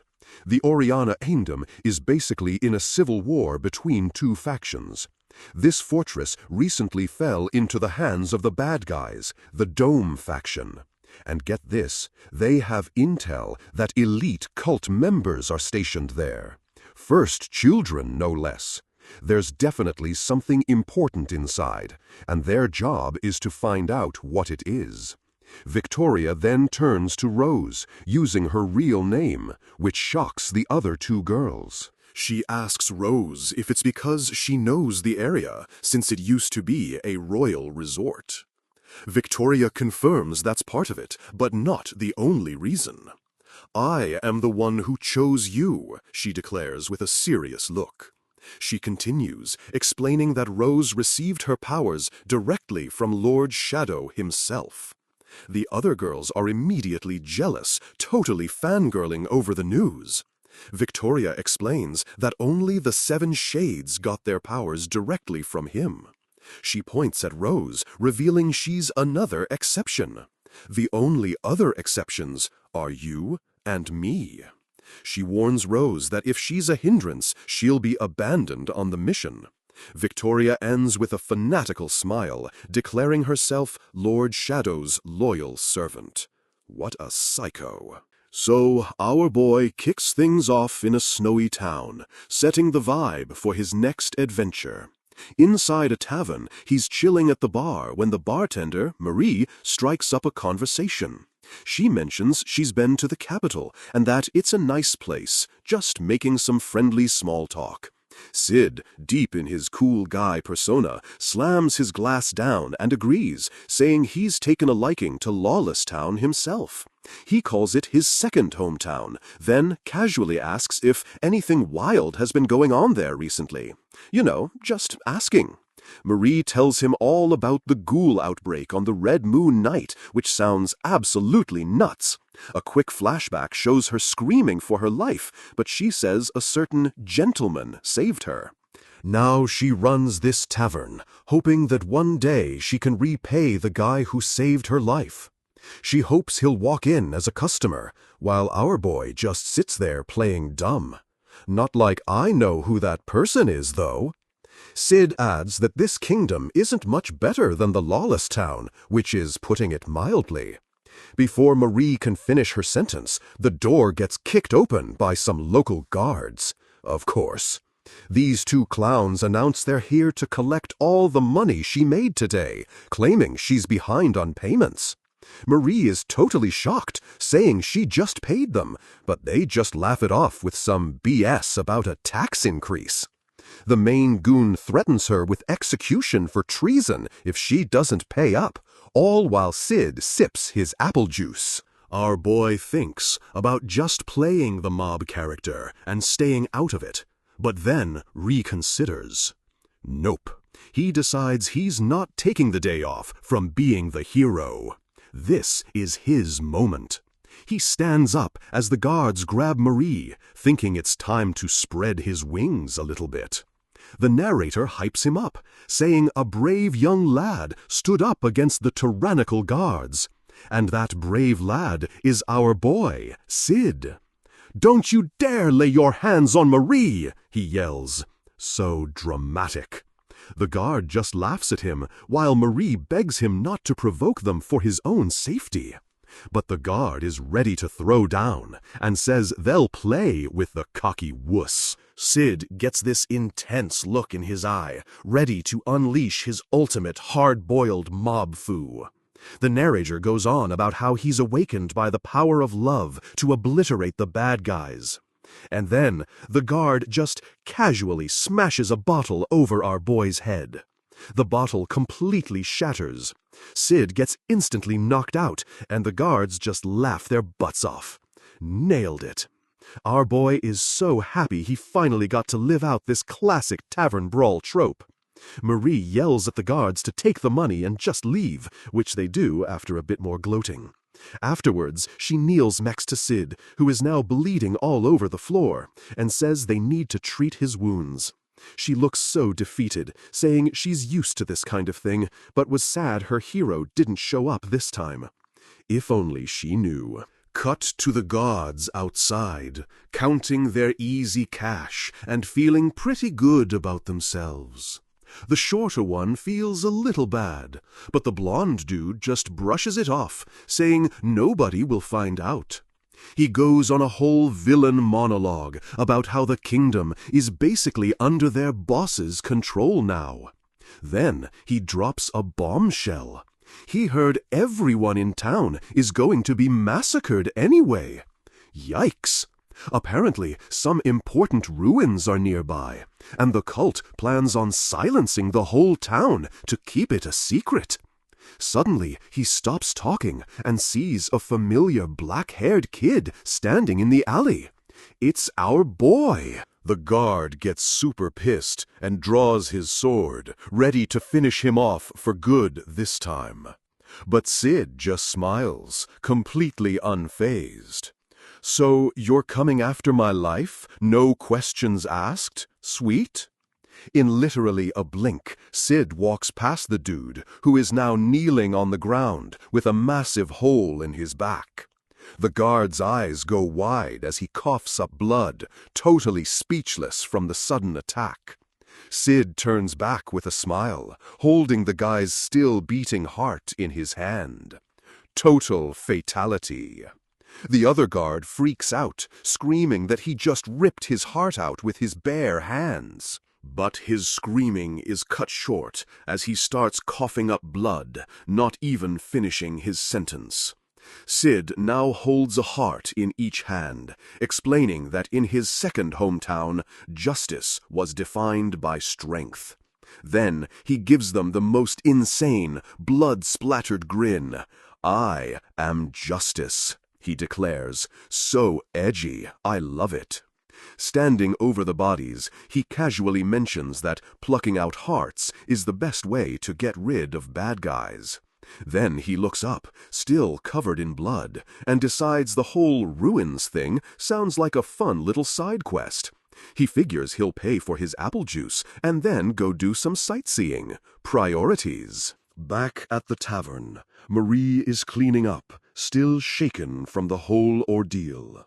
A loud thud at the door makes her jump, thinking the guards are back for more trouble.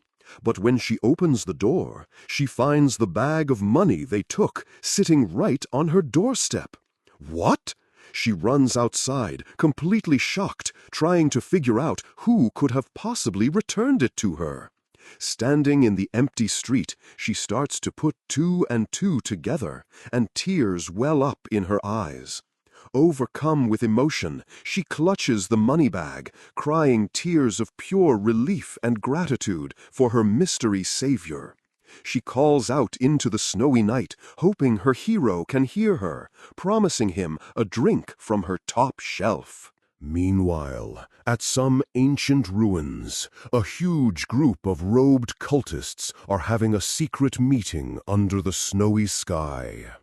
Hiding in the trees, Rose and the other Shadow Garden girls are spying on them, wondering what's going on.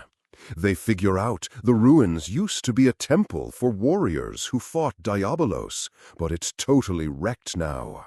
Suddenly, one of the girls recognizes a big-shot cult member, a dude known as the Raging Gale Quadoy. Victoria, their squad leader, notices the person standing next to him, and her expression gets serious. Rose also gets a good look and can't believe her eyes. It's a total shocker. It's her mother, Queen Raina. Rose completely loses her cool and whispers her name in disbelief. She starts to freak out, saying her mom was supposed to be safe, but the other girls shush her. Down below, Quadoy tells the queen to place her hand on a stone altar, which she does without question. As soon as her hand touches the stone, there's a huge flash of light that forces everyone to look away. The light swirls into a crazy vortex of energy that looks super powerful and important. From that energy, a small glowing ring materializes right in front of the queen, who looks pretty surprised herself. From the trees, one of the girls asks if that's a ring. Victoria doesn't hesitate. "Prepare to engage," she orders. Rose immediately protests, worried about what will happen to her mother in the middle of a fight. But Victoria just gives her a cold stare and says she couldn't care less. That ring is the key, and they need it. Without another word, Victoria leaps from the trees to attack, with Rose and another girl right behind her. The cultists below are completely caught off guard as the Shadow Garden girls ambush them from above. A couple of them barely have time to react before the attack starts, looking totally panicked. Victoria moves like a blur, her sword flashing as she instantly slices through the first line of cultists. The cultists start yelling in panic, shouting that it's Shadow Garden, which is never a good sign for them. Victoria just keeps on slicing and dicing, taking down another dude before he can even finish his attack. Queen Reyna gasps in terror as a full-blown battle erupts all around her, totally unprepared for the violence. Victoria's eyes are locked on the prize, her expression ice-cold as she continues her brutal assault. But then a cultist's sword slips past her guard and stabs Rose right through the side.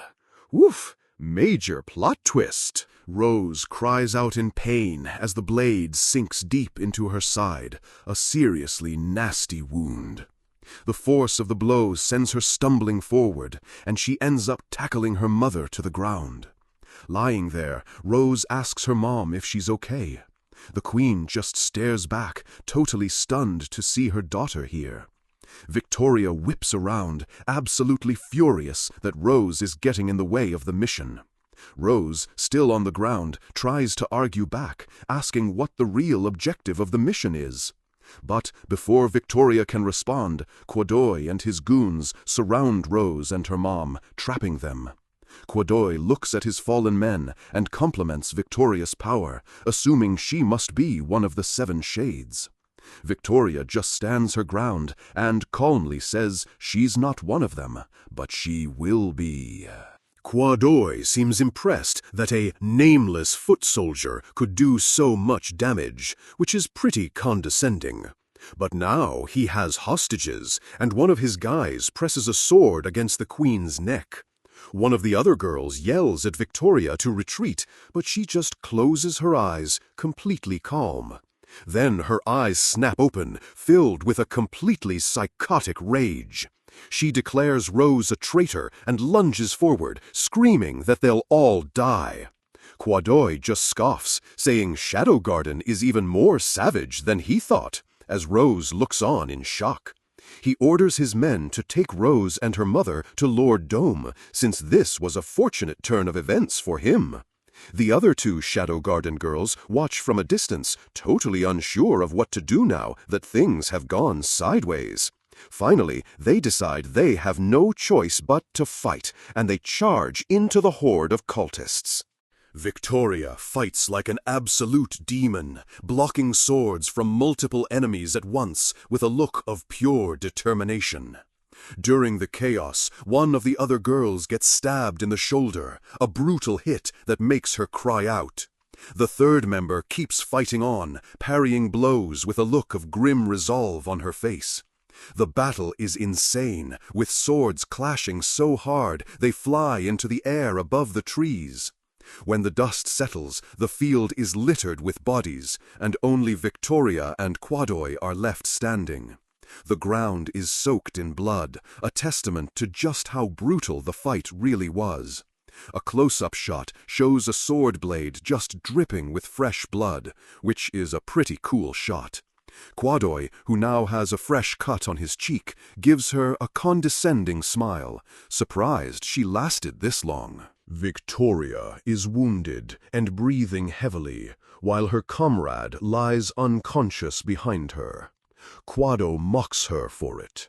Then, in a super cheap move, he kicks her hard in the stomach, sending her flying to the ground.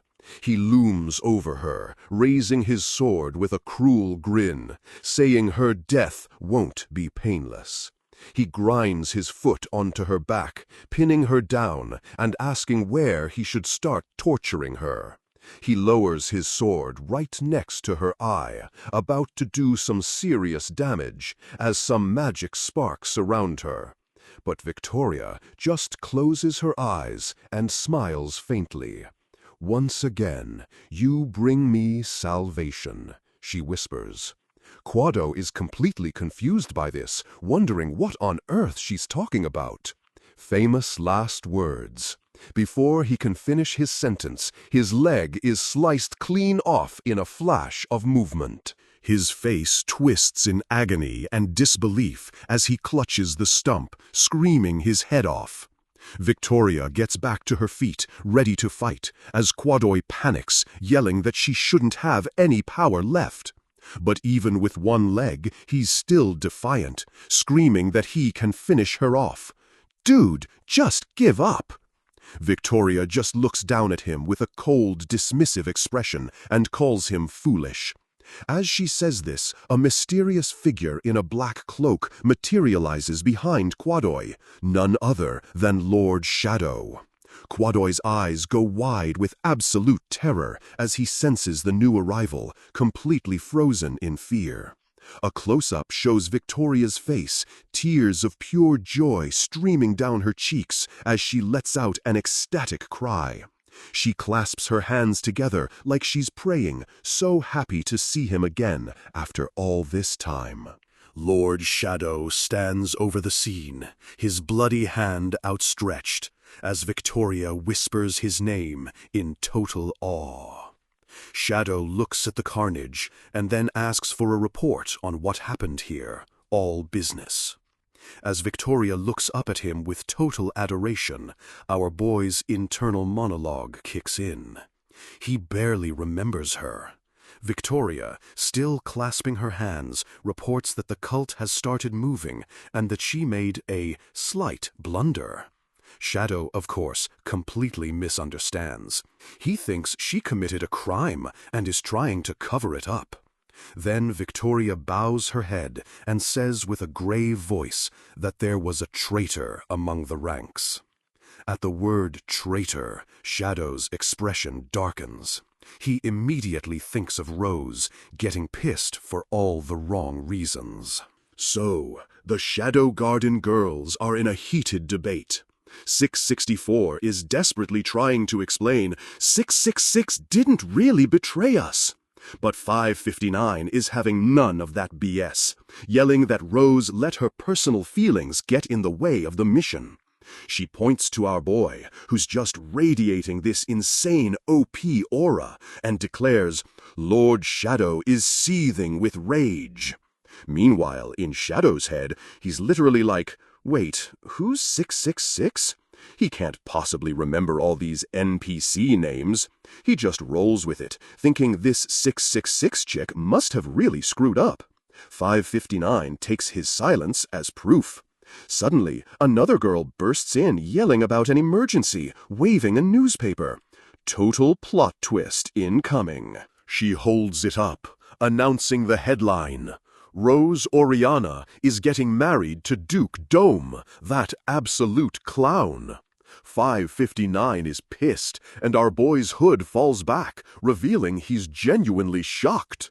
Like, what the hell is happening? He's internally monologuing, absolutely furious. Rose, weren't you aiming for the throne? He remembers her whole tragic backstory, stabbing her fiancé and even killing her own dad. You know, standard Tuesday. He thought they were fellow dreamers, but now she's just gonna let her husband take the throne? Total cringe. The girls are all like, Lord Shadow? As he's literally shaking with rage, wondering if she gave up on her dream. In a flash of pure anime rage, he slices the newspaper into dust. Talk about being extra. The girls just stare in awe at the paper confetti. It got sliced into dust! They beg him to calm down. 559 explains they're all too injured to move, so can he please handle this? Our boy just goes, very well. Surrounded by a crackling OP aura, he glares into the distance and yells, Rose Oriana, unacceptable! He's decided this is his new main quest. I will definitely convince you. I won't let you abandon your beliefs. Cut to the Oriana Kingdom capital, a massive city with a huge castle looming over it like a final boss stage. Our boy Sid is scoping the place out. The guards are on high alert, and he knows his target is inside. But of course, a guard spots him wandering around and starts yelling, You over there! Sid plays dumb, like he's not suspicious at all. The guard grabs him, ready to drag him off. Sid is about to just delete this goon. Don't touch the MC. But suddenly, some beautiful woman hugs him from behind. "Hello, new character?" "My apologies, sir," she says smoothly. "It's Epsilon." She tells the guard Sid is her apprentice who just got a little lost. Total bluff check. Sid starts to say her name, but she casually puts a finger to his lips to shut him up. She whispers that her cover name is Cylon, and he just needs to play along. Classic spy movie trope. The guard immediately starts bowing and apologizing profusely. He just tried to arrest the apprentice of a VIP. Nailed it. As they walk away, Epsilon is still clinging to Sid's arm with a super happy look on her face. Once they're inside, he's like, "You're a lifesaver, Epsilon. Been a while." He's so chill about it. She says it was nothing, totally surprised to see Lord Shadow here. She knows his secret identity, of course. Epsilon then strikes a super dramatic Shadow Slayer's sexy pose. But Sid just uses "check out a random butterfly." Her attack was ineffective. As they're walking, Epsilon explains she's infiltrated the castle as a famous pianist. This girl has a high stealth stat. She gets all emotional, saying it's all thanks to the music he taught her. She's a total fangirl. Meanwhile, Sid uses his special skill, measure slime content, on her chest. The result? 99.99% slime. He just says, "I'm glad you're doing well." Some dude with a goatee walks up to greet them. "If it isn't Lady Cylon, I warmly welcome you." He eyes Sid suspiciously, asking who this kid is and if he's even allowed in the castle. Uh-oh, boss fight? Epsilon tenses up, recognizing him as Lord Dome, and forces a smile. This is the guy Rose is marrying. She explains Sid is her apprentice who just had to hear her new piece. Dome's like, "Oh, an apprentice?" Dome gets all serious, saying security is tight, and even an apprentice needs a permit because of infiltrators. He's not wrong. Sid immediately recognizes him. So this is Dome, the husband-to-be. The plot thickens. Epsilon says she'll send Sid away, but Dome stops her. He has a better, more evil idea. He leans in with this smarmy grin and challenges Sid to play a piece for everyone at the luncheon. It's a trap. Epsilon tries to protest, saying his skills aren't ready, but Dome just drags them off to the venue. So now our boy is on a stage in front of a huge crowd who are all murmuring about him. Sid glares at Dome, knowing this clown is just trying to make him a laughingstock. Big mistake, dude. He stands in front of the piano, thinking he should just mess it up to stay low-key, like a good mob character. But then he realizes that would ruin Lady Cylon's reputation, so he decides to get serious for once. He sits down, a magic aura swirling around him, and prepares to unleash the legendary Moonlight Sonata. Let's go! The second he starts playing, the entire audience gasps. This kid is actually good? He's better than good. He's OP. He's playing with his eyes closed, totally in the zone, as this ethereal light shines around him. Total flex. The audience is completely captivated, just staring in stunned silence at this god-tier performance. Dome's smug face has completely melted into pure shock. He's sweating bullets. You love to see it. Epsilon is watching with stars in her eyes, just filled with pure adoration for her master. When he finishes, the crowd goes absolutely nuts with applause. Bravo! They're all on their feet. Epsilon is clapping like a madwoman, crying a literal waterfall of joy. The audience has witnessed the true essence. She keeps hyping him up, saying the world finally knows his talent. Sid just thinks, she sure has a knack for over-exaggerating. Dome, who is now a full-on fanboy, approaches our boy. "Your performance was wonderful," he says. He's literally crying and sparkling, saying the music made him feel like he was bathing in moonlight. What a simp. He gets way too close, asking for our boy's name. Sid is totally creeped out by this dude. So Sid casually uses his steal skill, nabbing a mysterious object from Dome's pocket before grabbing Epsilon and running for it. Later, they're looking at what he stole. Epsilon asks what it is. Turns out it's a ring, Sid says. He thought it was a gold coin. Epsilon wonders if it's the wedding ring, but Sid just says, well, snatches keepers. He needs info on where Rose is, but the castle is massive. Just then, Epsilon returns with a guide. She introduces a blonde maid named Margaret, who will show him around while she goes to her own performance. Margaret is super enthusiastic. "It's a pleasure to meet you," she beams, gushing about his amazing piano skills. Sid tries to say he doesn't need a guide, but she insists, saying a great talent can't get lost. Then she grabs his arm, pressing herself against him. "Allow me to show you around," she says. New love interest unlocked? You can practically hear the snap as Epsilon's fake smile cracks, radiating pure jealousy. Yandere vibes. Sid, completely oblivious, just uses his measure slime content skill again. He's so focused on the important stuff. The result for Margaret's chest? 0% slime. Confirmed all natural. So Margaret is happily leading him through the garden, while behind them a shadowy, murderous Epsilon follows. Our boy is confused. Scene shifts to a tranquil castle garden, which looks like a great place for a side quest to pop up. Margaret is still gushing about his performance, saying she's never heard Moonlight Sonata played so beautifully before. She says, Lady Sillon must be a harsh mentor, because he's already good enough to be a pro pianist. Then she leans in and tries to poach him for her family, offering him 70 million a year. Get that bag, Sid. Our boy is totally tempted by the cash. Margaret says that's just how Oriana rolls. They spare no expense for talent. But then her mood shifts, saying things have been gloomy lately because of Princess Rose. Here comes the lore drop. She flashes back to when she and Rose used to be friends, saying she was a kind, smart girl. But now she hates her, believing that Rose killed her own hands.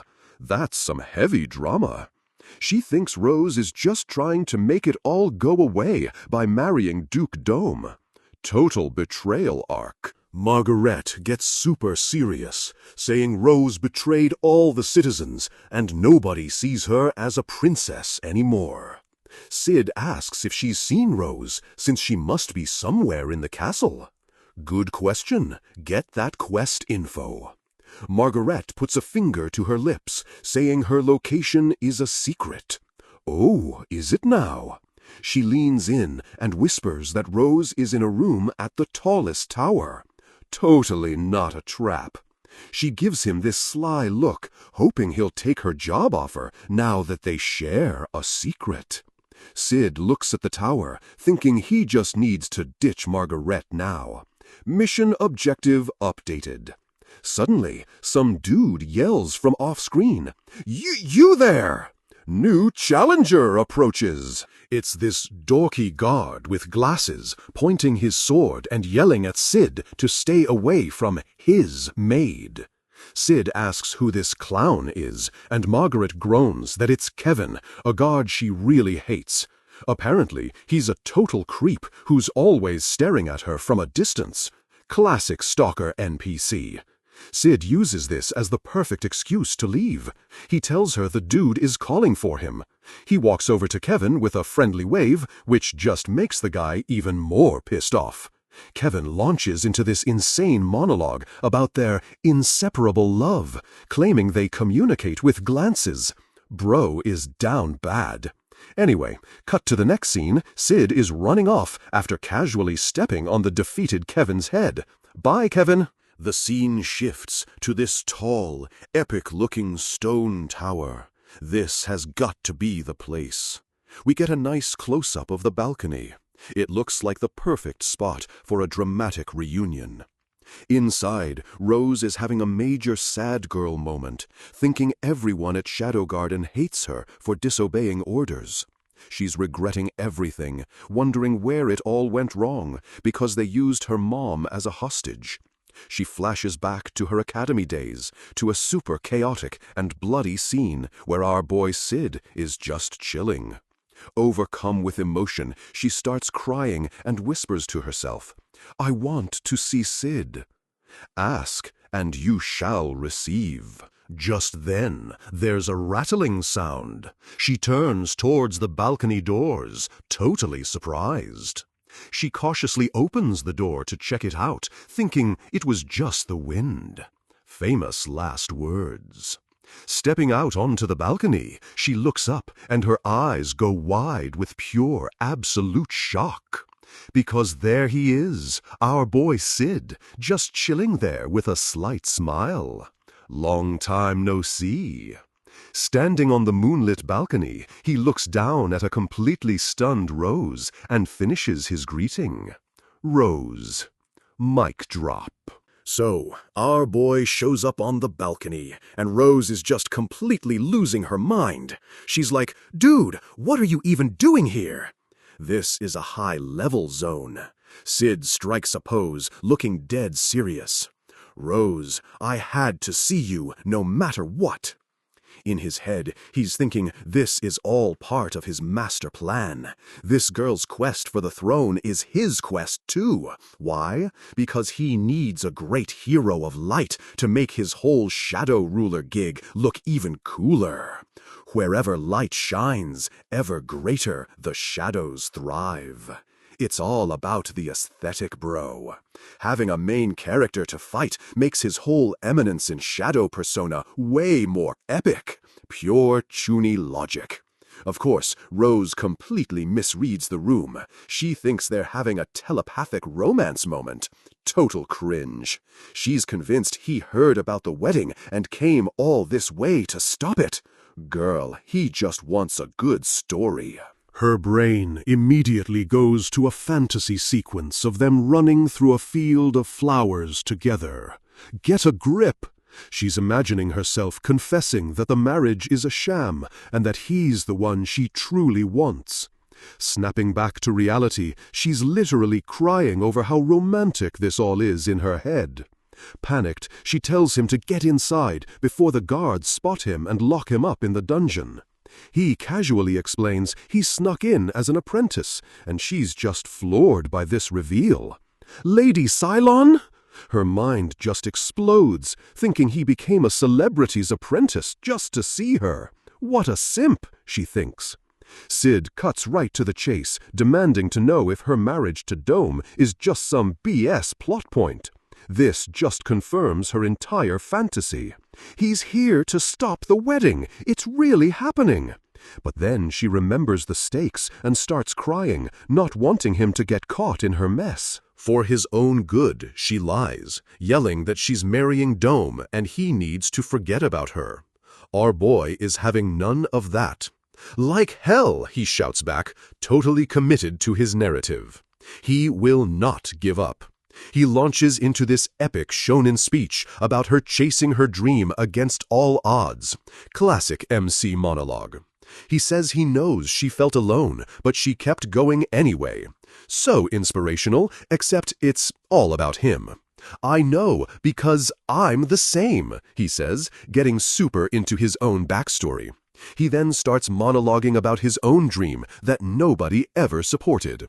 What a drama queen. While talking, he casually grabs a butter knife and starts cutting a pastry, for dramatic effect. He imagines all the NPCs who called him a weirdo for wanting to be an Eminence in Shadow. But none of that mattered. He never let their cringe opinions stop him from grinding his stats. He dramatically raises the knife, his eyes bugging out with pure edgelord energy. I stayed true to my way of life. He asks her why she's trying to give up so easily, and the poor girl is just crying. Rose, bless her heart, completely misunderstands again. She thinks he's talking about his dream of marrying her. In her mind, everyone would obviously make fun of a low-class noble trying to marry a princess. With a sad smile, she says that dream is too precious, and she's not strong enough for it yet. She tells him to live a peaceful life and that there's nothing left to say. Total rejection flag. Suddenly, a guard yells from outside the door, saying he heard voices. Uh-oh, random encounter.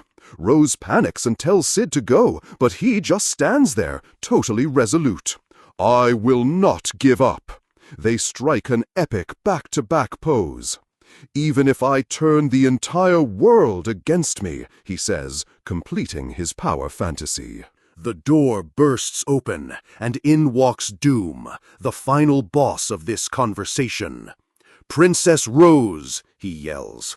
He asks who she was talking to, and she just blames it on the wind. Nice try, but your bluff check failed. She says maybe the wind was making noise, but Doom isn't buying that crap for a second. So this absolute clown just slaps her right across the face. What a tool! He grabs her arm, threatening her with her mom's life. Meanwhile, Sid is just standing there disguised as a servant. Cut to later. Our boy is leaning against a wall, casually eating cake and figuring out the new quest objective. All right, so he just needs to rescue the queen. Then Rose will be free to stomp this dude. Side quest accepted. He leaps off the balcony, striking a pose mid-air because he finally got to say his super cool, edgy line. Scene shifts to the Mitsugoshi Deluxe Hotel, which is basically their guild headquarters in this city. Inside, Epsilon is debriefing 559, asking if this is her first failed mission because of 666, Rose. 559 is pissed that Rose abandoned the mission, but Epsilon says it's too early to call her a traitor. Epsilon pours a drink, telling 559 her loyalty is great, but she takes things way too seriously. She says she wants 559 to be one of the next 7 shades, but she needs to chill out a bit. It turns out Epsilon lied to Rose about her mom being safe, never guessing the queen was actually a hostage. She looks super bummed, saying she didn't want Rose to learn the cruel truth about her situation. She reassures 559 that Lord Shadow is personally handling the issue, as he's already made contact. 559 is amazed, swift as ever. She asks how he disposed of the traitor. She's so bloodthirsty. Epsilon explains that he didn't do anything because he's playing 5D chess that's far beyond their understanding. 559 gets all emo, saying that must be a very lonely existence for him at the top. Epsilon agrees, saying he's seen more solitude than anyone. These girls are such fangirls. He stands with pride as he continues his battle. That is just the kind of person he is. Anyway, she says the real issue is the ring 559 saw, which is now in their master's hands. That ring is actually the key, and 559 freaks out, realizing she was right about its importance. She's ready to go retrieve it, but Epsilon stops her, saying the cult will use the key to activate the forbidden superweapon that wiped out an entire army in a single night, the Black Rose. Talk about an OP ultimate ability. 559 is shook, realizing the legend was true. They need to prepare, but Epsilon says Alpha is already gathering personnel. Just then, our boy Sid shows up fresh from a bath, looking way too handsome thanks to the girl's simp filter. They both immediately go full fangirl mode, yelling, "Lord Shadow," like he's a rock star. They crowd around him, offering him drinks and room service. The simp energy is off the charts. Sid just casually grabs some milk coffee and orders roast beef. and Epsilon is practically melting. With a huge grin, he announces that nothing beats free milk coffee after a bath. He's such a freeloader. Epsilon thinks his fake mediocre persona is just another layer of his god-tier coolness. Meanwhile, Sid is just thinking, free is the best. The disconnect is absolutely hilarious. Sitting down, he tells them the whole situation will be sorted out faster than they think. All he needs to do is get rid of the root cause and call it a day. Easy peasy. They are, of course, blown away by his genius. He figured out the solution in a single day. The next day at Oriana Castle, the quest continues. Our boy is back in his apprentice disguise. He just finished tuning the piano like Sillon asked and is ready to start his search. He thinks the coast is clear, but suddenly Margaret, the super-thirsty maid, bursts in with a tray.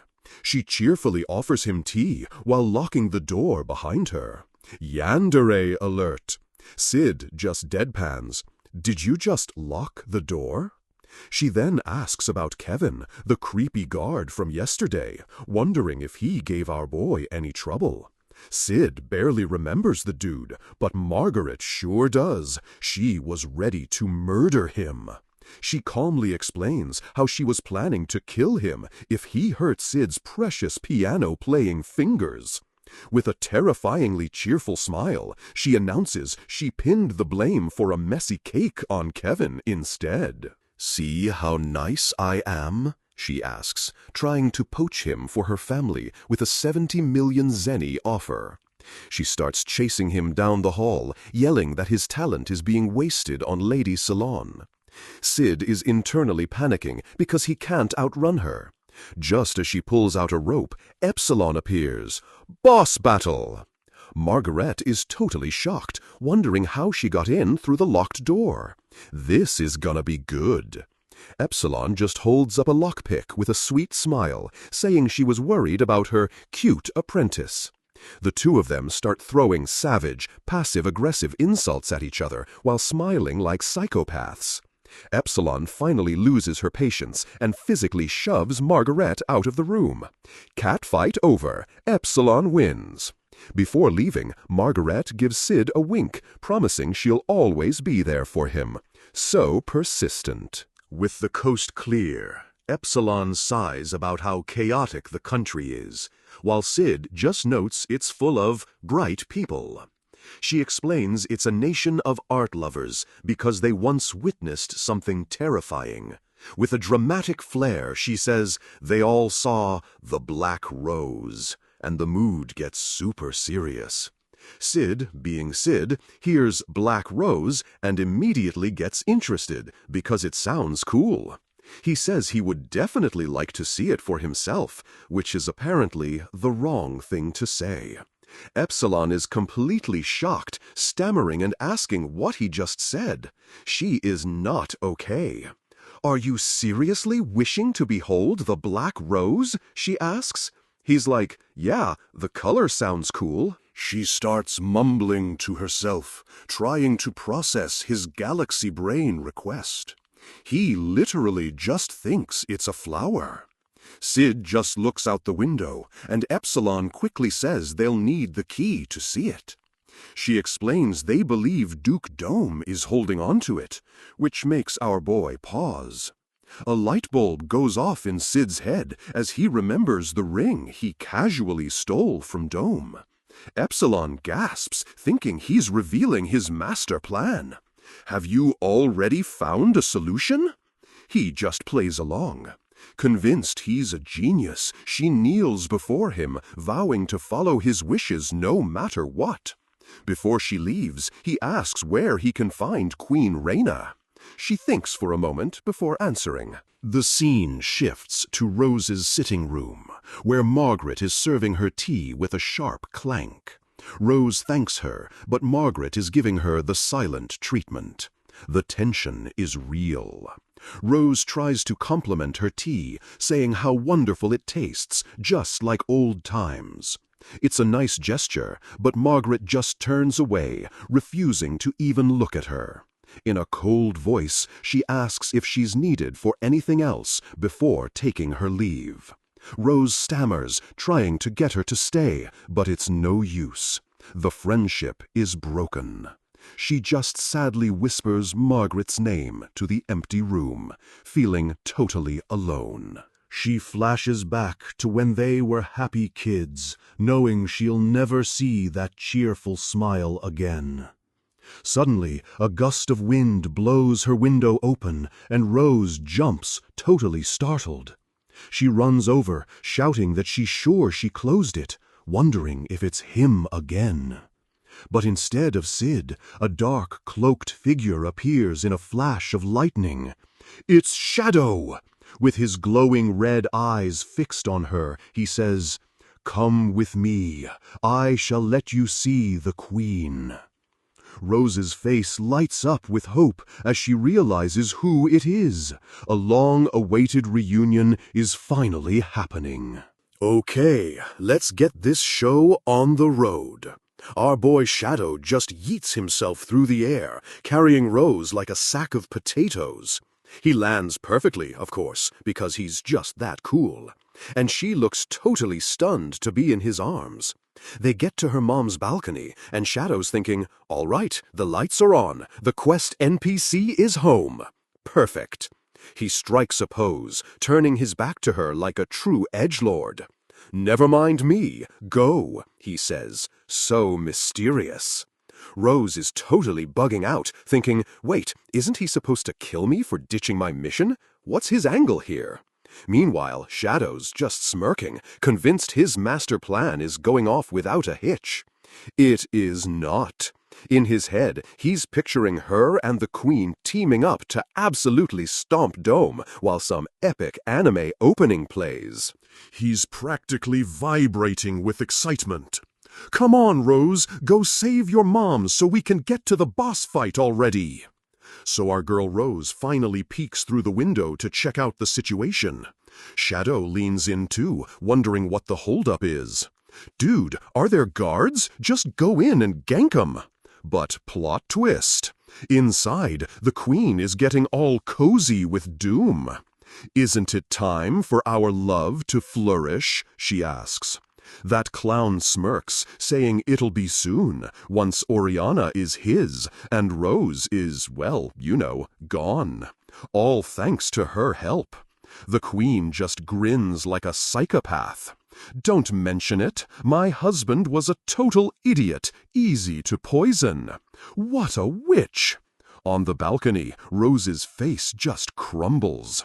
Inside, they're still plotting, complaining Rose killing her dad just made more work for them. They get all lovey-dovey about how the country will soon be theirs. Seriously, get a room, you traitors. As they start making out, Shadow is literally frozen in shock, his hands over his mouth. Holy shit, he thinks. He recovers pretty fast, though, stroking his chin. Well, that was unexpected. Didn't see that betrayal flag coming. His new plan is even better. Okay, new objective. She just kills them both. Go, Rose, unleash your ultimate attack on these clowns. But nope. The shock is too much. Rose's eyes roll back, and she just faints on the spot. Bruh, she passed out. With his whole plan completely wrecked, Shadow just scoops her up and leaps away. Man, these non-nuke level humans are so fragile. Scene shifts to a super fancy bedroom where Shadow has apparently just dumped Rose's cloak on the bed. And there she is, knocked out cold, probably dreaming of sad things.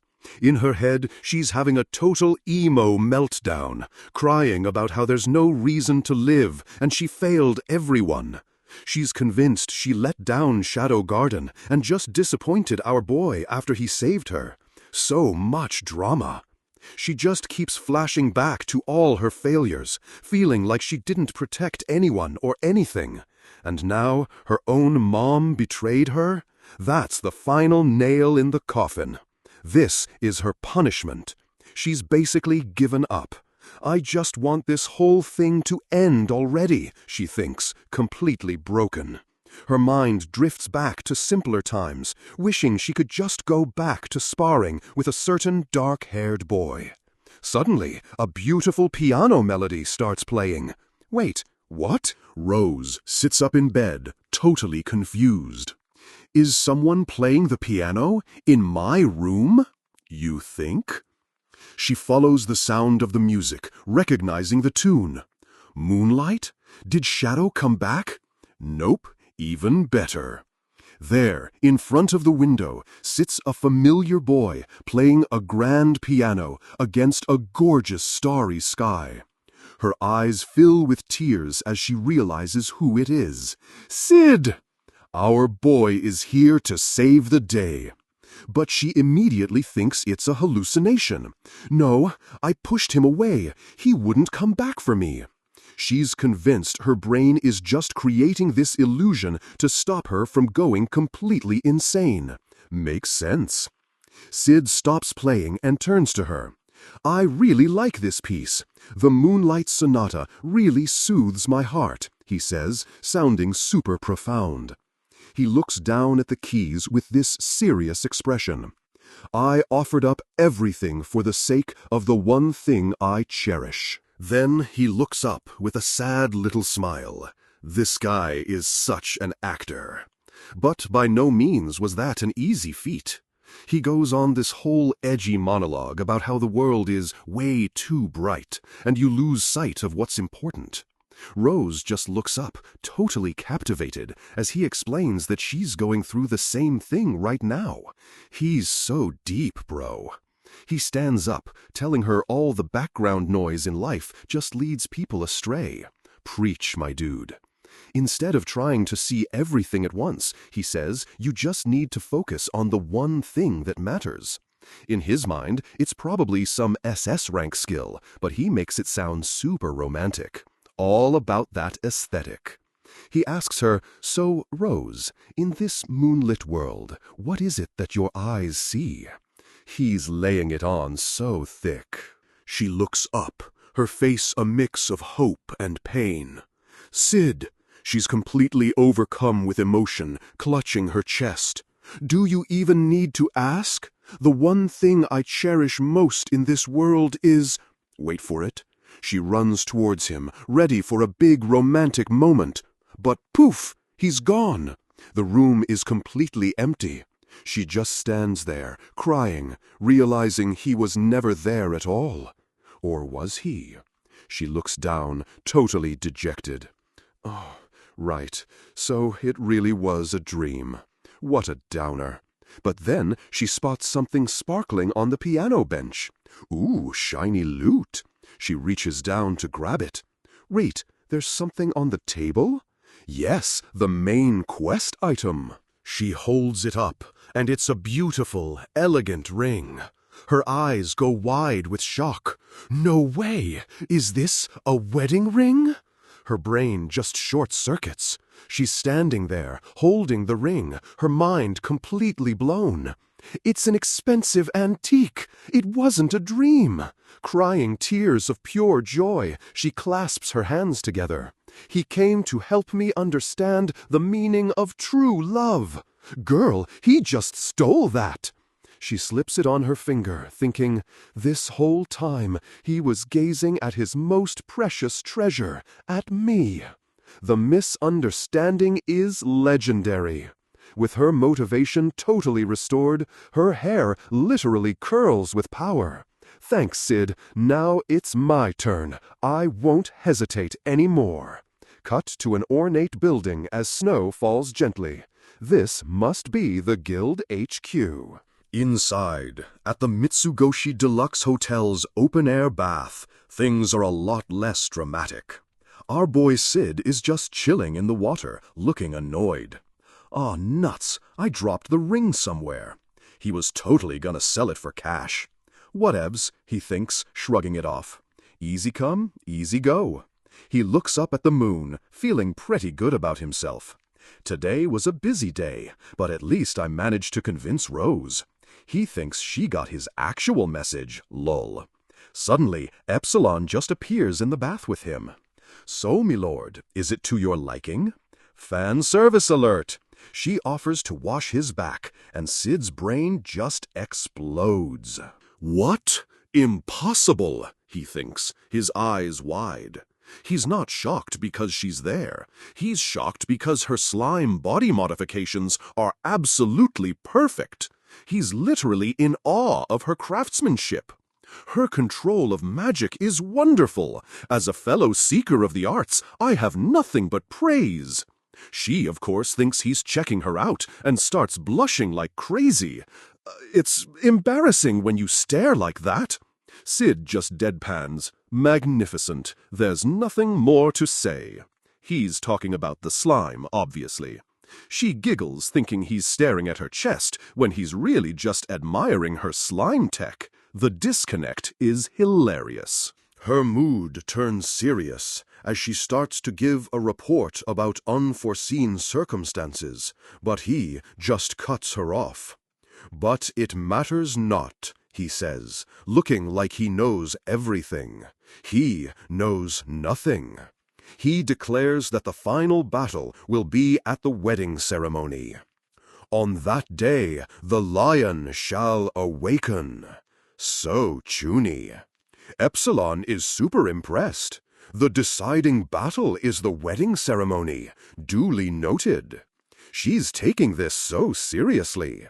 She vows to keep her eyes peeled, though the narrator notes she was only keeping her eyes peeled for his, well, you know. Scene shifts to a grand stone wedding chapel. The big day has arrived. Inside, Dome is telling his guards to be on high alert for Shadow Garden. They're already here, my dude. Alone, he clutches a ring box, pissed off that they're after the inheritor's ring. He's been through so much trouble. He monologues about how he's had to set up this entire sham marriage just to get his hands on it. Apparently, the king hid the ring and gave its ownership to Rose before he died. Smart move, king. But Dome is feeling triumphant. But once I marry her, the ring will finally be mine. He pops open the box with a greedy grin. And it's empty. His face just completely freezes in shock. He starts freaking out, screaming, "Where's the ring? What?" He's frantically searching the balcony, but it's nowhere. Impossible. I've always kept it on me. Sweat is just pouring down his face as he realizes someone must have pickpocketed him. Our boy strikes again. He's panicking, thinking about what the cult will do to him if they find out he lost the main quest item. Suddenly, a voice cuts through his thoughts. Doom. A shadowy figure appears in his mind, telling him the 12th seat of the rounds is waiting for him. Uh-oh, big boss alert. The voice warns him not to disappoint, and Doom realizes it's speaking directly into his head. Psychic damage. He's stammering, still holding the empty box, looking absolutely terrified. Forcing a horrifying smile, he trembles. "Worry not, Lord Mordred." He is so screwed. Outside the chapel, the wedding bells are ringing, and a huge crowd is gathered. Rose stands there in her wedding dress, looking beautiful, but also like she's about to assassinate someone. In the crowd, her traitor mom, Queen Reyna, watches with a serious expression. The whole gang is here. Inside, Rose and Dome are at the altar. The priest starts the vows, asking if they promise to love each other and all that jazz. Dome, sweating bullets, quickly says, I vow. He just wants this over with. He's thinking about how he'll find the real ring later. Now vow already. I want to be done with this monkey show. The priest turns to Rose. And the bride, Rose, do you vow to love Dome Ketsuhat? She hesitates for a moment, her face hidden by her veil. Then she lifts her head, her eyes blazing with cold fire. "Do not," she declares. "You are by no means the one I love." "Ooh, rejected!" The queen and everyone else just gasps in shock. The crowd goes wild. Dome's face contorts with pure rage. "Ha! What are you saying, Rose?" He leans in, snarling. "Are you trying to ruin the ceremony? If you don't do as I say, your mother—" He's trying to use his hostage card. But she's not having it. She walks to the balcony and addresses the entire kingdom. She admits to killing the king, but says she will not marry this clown. She passionately declares she will shoulder her sins, but she cannot bear this marriage. What a speech! Then, in one swift move, she slips the stolen ring onto her finger. Dome's jaw just hits the floor. "Impossible!" he screams. "Why do you have that?" "Because our boy is the best thief ever." She holds up her hand, the ring glowing. "No matter what happens, I will always believe in true love." She still thinks it was a proposal gift. The ring begins to shine with an insane magical light, blasting Dome back. He's just thrown across the room by the pure power of plot armor. He shields his eyes, completely blinded. Get wrecked, scrub. The light forms into the glowing ghost of a man right behind Rose. It's a freaking Force ghost! Rose looks up, her eyes wide. "Father?" she whispers. "Yup, Daddy's back from the dead." The king's ghost begins to speak, explaining this is his last will and testament, recorded before he went crazy. The crowd is losing their minds. "The king's last will?" "Yup, you heard him." He explains that someone was drugging him to turn him into a puppet. The tea is being spilled. He even says he asked his wife for help, but it was no use. In the crowd, the queen looks absolutely busted. The ghost then points a spectral finger right at Dome. "I do know who the culprit is, namely Dome Ketsuhat. He just called him out." Dome is panicking as the king's ghost lays out all his dirty laundry for the whole kingdom to hear. He even tells them where to dig to find the bodies and evidence Dome tried to hide. He dropped a quest marker on his grave. The king warns that their kingdom is about to fall into the hands of a massive evil organization, the Cult of Diablos. He laments that he couldn't fight for his country himself, but it's too late for him now. He says he's leaving the kingdom in the hands of his daughter, the one he trusts most. What a supportive dad. The ghost floats above the crowd as Rose cries, begging the people to believe in her and her future. Then, his job done, the king's spirit fades away, and Rose just reaches for him, crying out. Dome, trying to save face, starts yelling that it's all nonsense. "Damage control isn't gonna work, bro." He points at Rose, screaming, "Who would believe such rubbish? Guards, capture her already!" Nice try, clown. But the guards just glare at him. They're not on his side anymore. His support NPCs have turned hostile. In a flash, Rose is right in front of him with a sword at his throat. "It's too late," she says coldly. Still in her wedding dress, she brandishes a massive sword, ready for the final boss fight. "As the princess of the Oriana Kingdom, I shall deliver your punishment with my very own hands. Let's go!" Okay, so the crowd is totally losing their minds, trying to figure out what's real.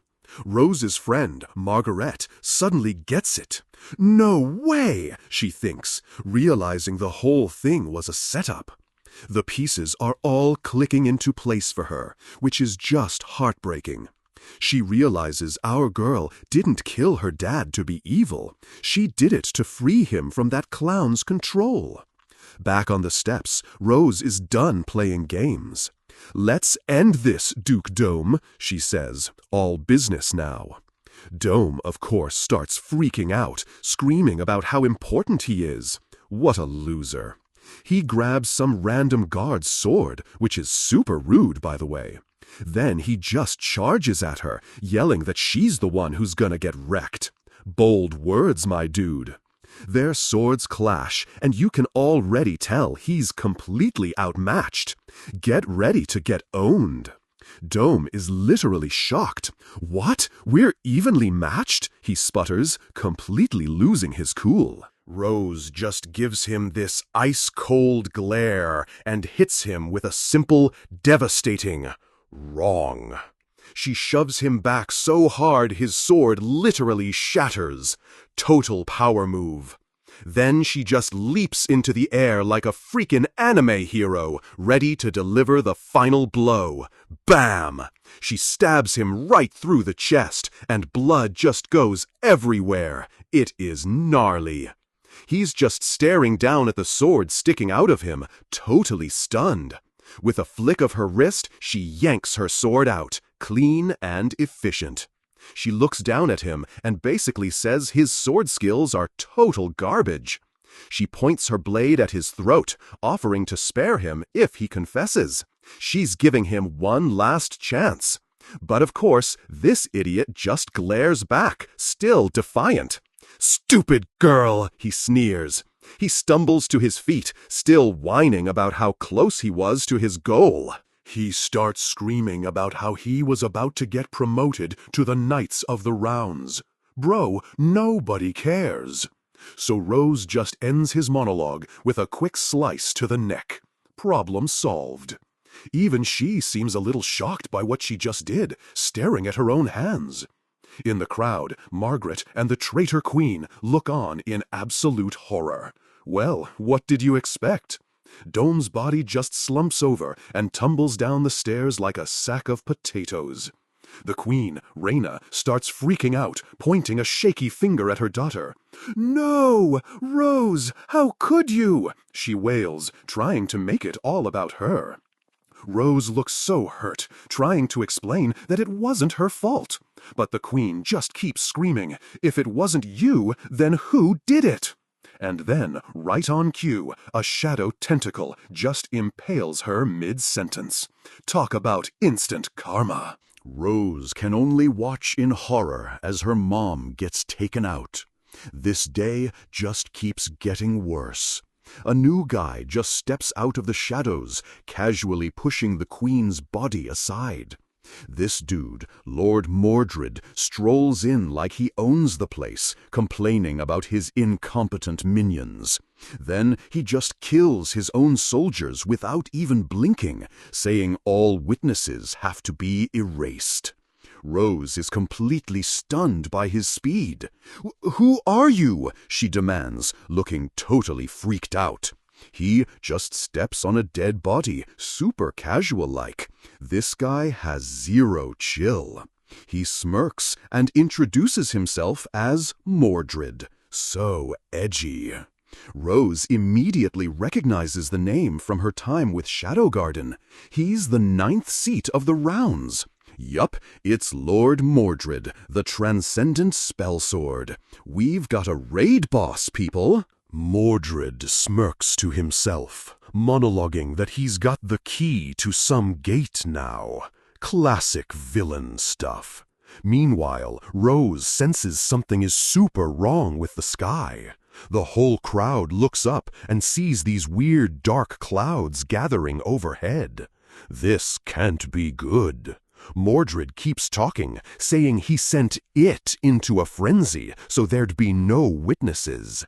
He throws his arms wide and announces the start of a banquet of slaughter, ready to unleash some legendary power. And yup, a giant black vortex opens in the sky. The crowd panics, realizing it's the legendary Black Rose. Dark petal-like pods start raining down from the sky. It's a freaking monster drop. They land all over the square, and people are just staring, completely confused. Then one of the pods starts to crack open with a nasty snap. Some dude leans in for a closer look, which is a huge mistake. The pod reveals a mouthful of teeth and just bites the guy's head clean off. Holy crap! The monster swallows him whole in one gulp. Well, that escalated quickly. Its clawed foot lands in the puddle of blood. Definitely not friendly. The fully formed monster just glares at the next terrified citizen. The guy can only let out a pathetic little shriek, frozen in absolute terror. Then the monster lets out a massive roar, and the whole crowd just scatters. It is pure chaos. In the panic, Margaret gets shoved to the ground. Not her again! A giant monster claw slams down right in front of another guy. He's so dead. Margaret is just trembling on the ground, surrounded by screams and carnage. She looks up and sees a monster looming right over her. This is not her day. It opens its huge skeletal jaw, about to turn her into a snack. She lets out a final, desperate scream, thinking it's all over. But then, whoosh! Rose dashes in and pulls her to safety just in the nick of time. She tells Margaret to get inside the building, asking if she's okay. What a hero! Margaret is just stunned, barely able to get her name out. There's a quick flashback to her apologizing to Rose, feeling super guilty. Back in the present, Rose gives her this awesome, reassuring smile and says they'll have tea after this is all over. Margaret is just crying with relief, telling her to be safe. Then Rose turns to face the horde of monsters, ready to throw down. Let's go! She's watching them tear through the city, realizing how bad the situation is. She knows she can't save everyone on her own. The odds are stacked against her. But just then, her Shadow Garden squad mates appear. "Can't get anything done without your squad leader, huh?" one of them teases. They immediately jump into the fight, slicing up a monster like it's nothing. "The cavalry has arrived!" No, 664 tells her blonde buddy to go help the Shades while they handle the mobs. Then she gets all shy, blushing as she tells Rose she's glad she's okay. So cute. Our girl Rose just smiles, tears in her eyes, so happy to see her friends. Meanwhile, inside the building, the Shades, Beta and Epsilon, have cornered Mordred. "I figured you'd come," he says, not even surprised. The girls are ready for a fight, and he just calls them Shadow Garden with total disdain. Beta smirks, saying they've got a few questions for the round table. Time for an interrogation. Mordred just scoffs, telling them he doesn't have time to waste on them. Famous last words. They lunge at him in a perfectly coordinated attack, but he blocks them effortlessly. Suddenly, Epsilon's mask gets sliced open, and blood just spurts from her cheek.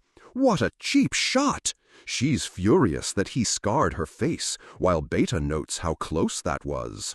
Beta's eyes narrow, realizing he's using a legendary artifact. This guy has OP gear. It's the magic sword Invisibility, a blade that's literally invisible. That is some serious BS. But Beta, being an elf, can sense its elven magic. Her racial passive is coming in clutch. She can practically hear the screams of the blacksmith who forged it. So dramatic, I love it. She points at him, vowing to take the sword back for her people. "You tell him, girl."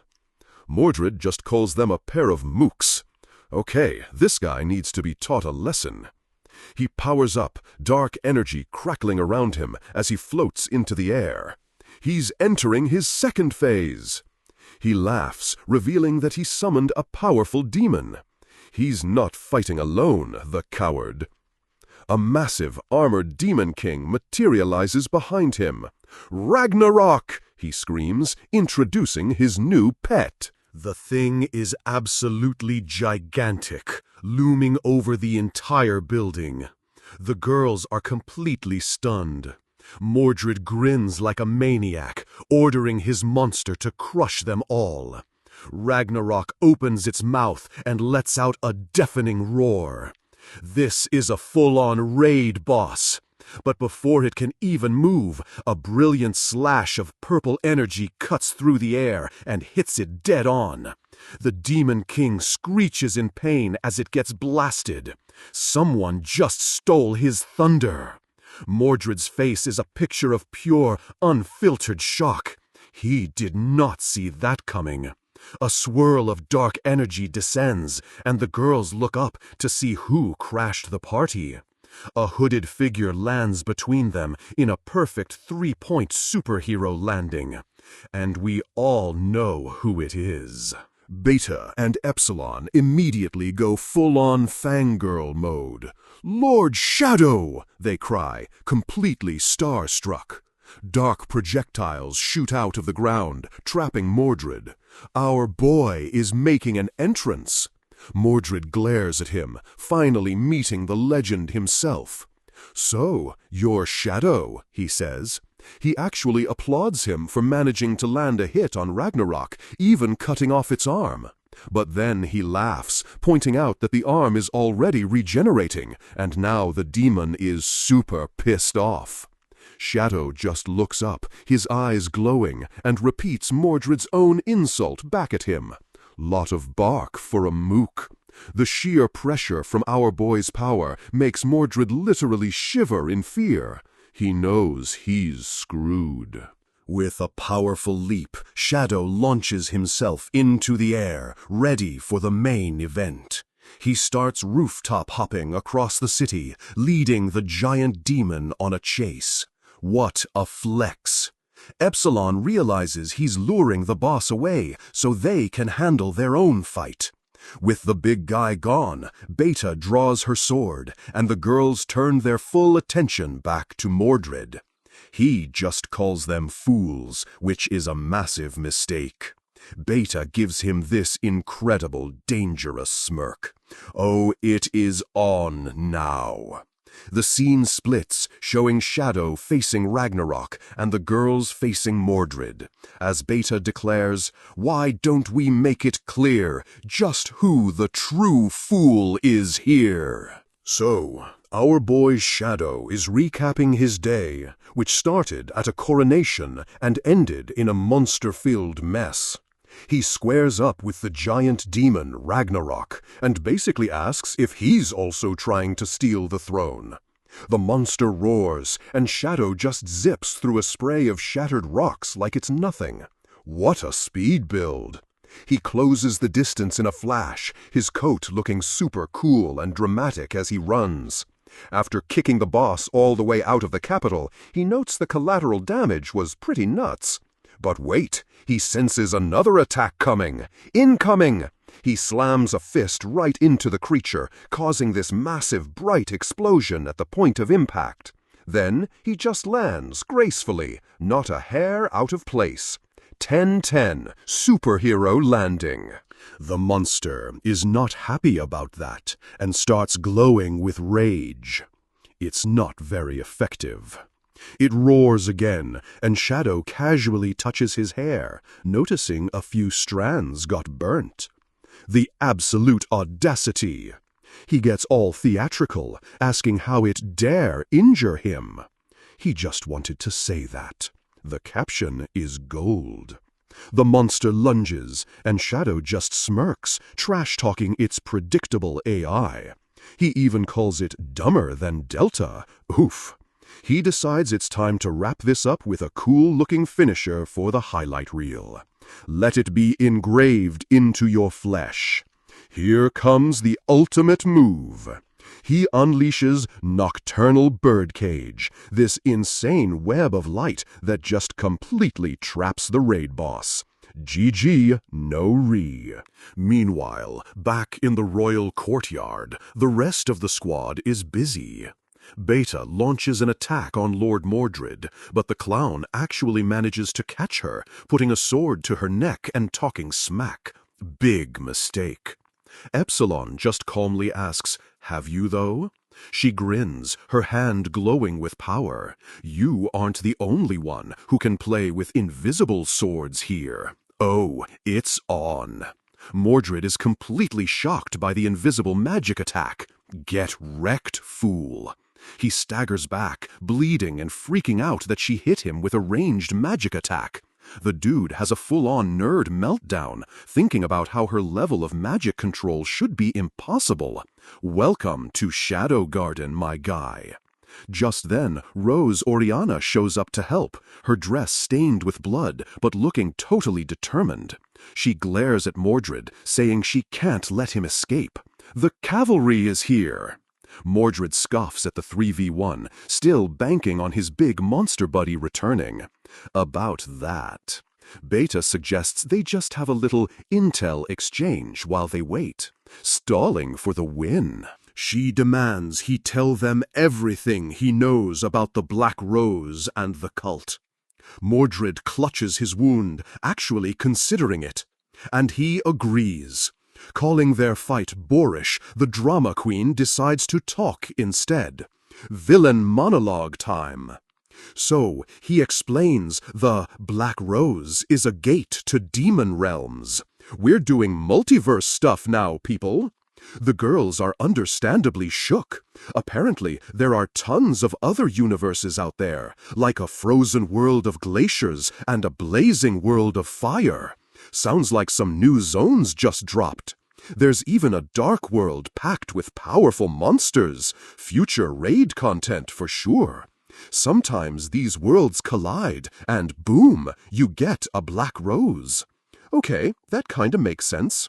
Rose is floored, realizing the monsters are from another world, and that Ragnarok is the ruler of one. She can hardly believe it, questioning if their world is the only one. Honey, you're in an anime. Mordred drops another bombshell.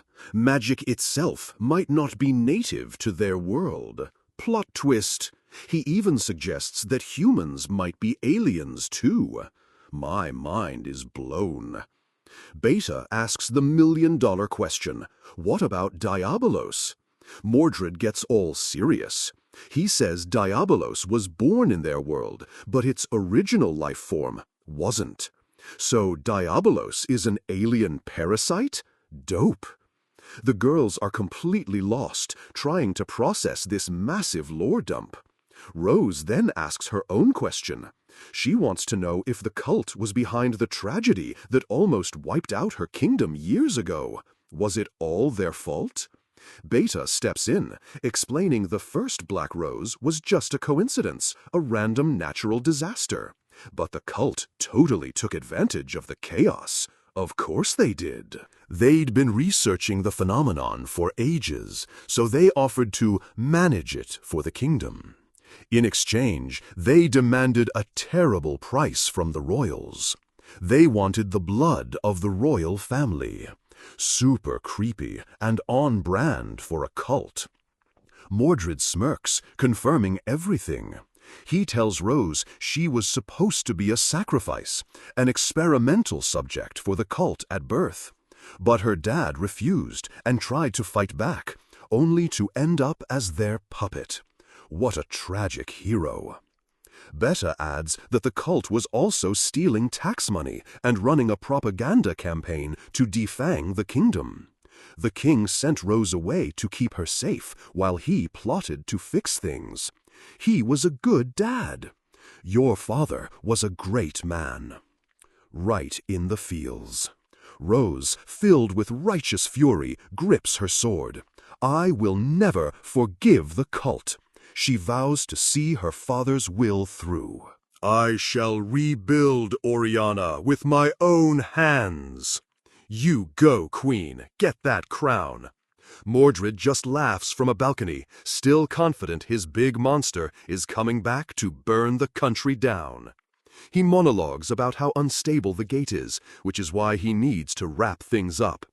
This country shall belong to the cult. Yeah, keep dreaming, buddy. Just then, a swirling dark mass descends from the sky. Bam! A massive clawed arm crashes right into the courtyard. Guess the boss didn't make it. Mordred stares in total disbelief. Is this Ragnarok's arm? What's left of it, my dude? Beta is completely unfazed. Seems things are over on his side. So savage, I love it. She explains that their whole operation was possible because our boy had already seen through the entire plot from the very beginning. He's playing 5D chess as always. Right on cue, Shadow makes a perfect superhero landing in the courtyard. He stands with Beta and Epsilon, ready for the finale. Mordred is having a complete meltdown, screaming that it's impossible for Shadow to be stronger than a demon ruler. The realization hits him hard. Are you telling me I've been dancing in the palm of his hand this whole time? Yup, you got played. Desperate, Mordred grabs a chunk of the monster's flesh off the ground, and he just starts eating it. Dude, that is disgusting. Everyone watches in horror as he absorbs Ragnarok's power. It's far from over, he roars, starting to glow. Behold, this is my true form. It's his final form. He transforms into a huge, monstrous beast, screaming about his new power. He unleashes a massive blast, sending the girls flying and shattering the ground. Okay, he got a serious buff. The whole courtyard cracks and crumbles under the pressure. Rose almost falls into a chasm as the battlefield collapses around them. Total chaos. Beta warns everyone that he's absorbed the boss's power. This is bad. The transformed Mordred laughs maniacally, overflowing with energy. But then he looks around, confused. His opponent is gone. Where did he go? Did I accidentally vaporize him? You wish, scrub. Shadow just reappears on a ledge above him. Filthy miscreant, he says, his voice dripping with contempt. The only thing you absorb from a beast is its stupidity. Fatality. Enraged, Mordred swings wildly at him. Shadow just raises his sword to the stormy sky, delivering an epic speech about a new monarch being born. The monster just roars for him to shut up. I am atomic! He said the thing! A literal nuke of purple energy erupts from him. It hits the monster dead on in the face, engulfing him in an insane blast of light. Total obliteration. The shockwave is so powerful, Beta has to shield Epsilon from the blast. That's teamwork. Amid the chaos, the ring on Rose's finger starts to glow intensely. Quest item activated. And then it just shatters into a million pieces. Rose can only stare at her hand in shock. The explosion is just a massive, beautiful disaster. As the light fades, Shadow is just standing there while the black rose gate goes haywire above him. Our boy literally broke the sky. Beta looks up in a panic, seeing the vortex collapsing. Lord Shadow! She screams at him that it's too dangerous over there. Please come here. The gate will engulf you, she pleads. But Shadow just floats calmly in the air as reality rips apart around him. 0 Fs given. A brilliant flash of light fills the sky. Cut to the city streets, where the citizens are just staring up at the sky apocalypse in total shock. Other members of Shadow Garden watch from a rooftop, looking on as everything unfolds.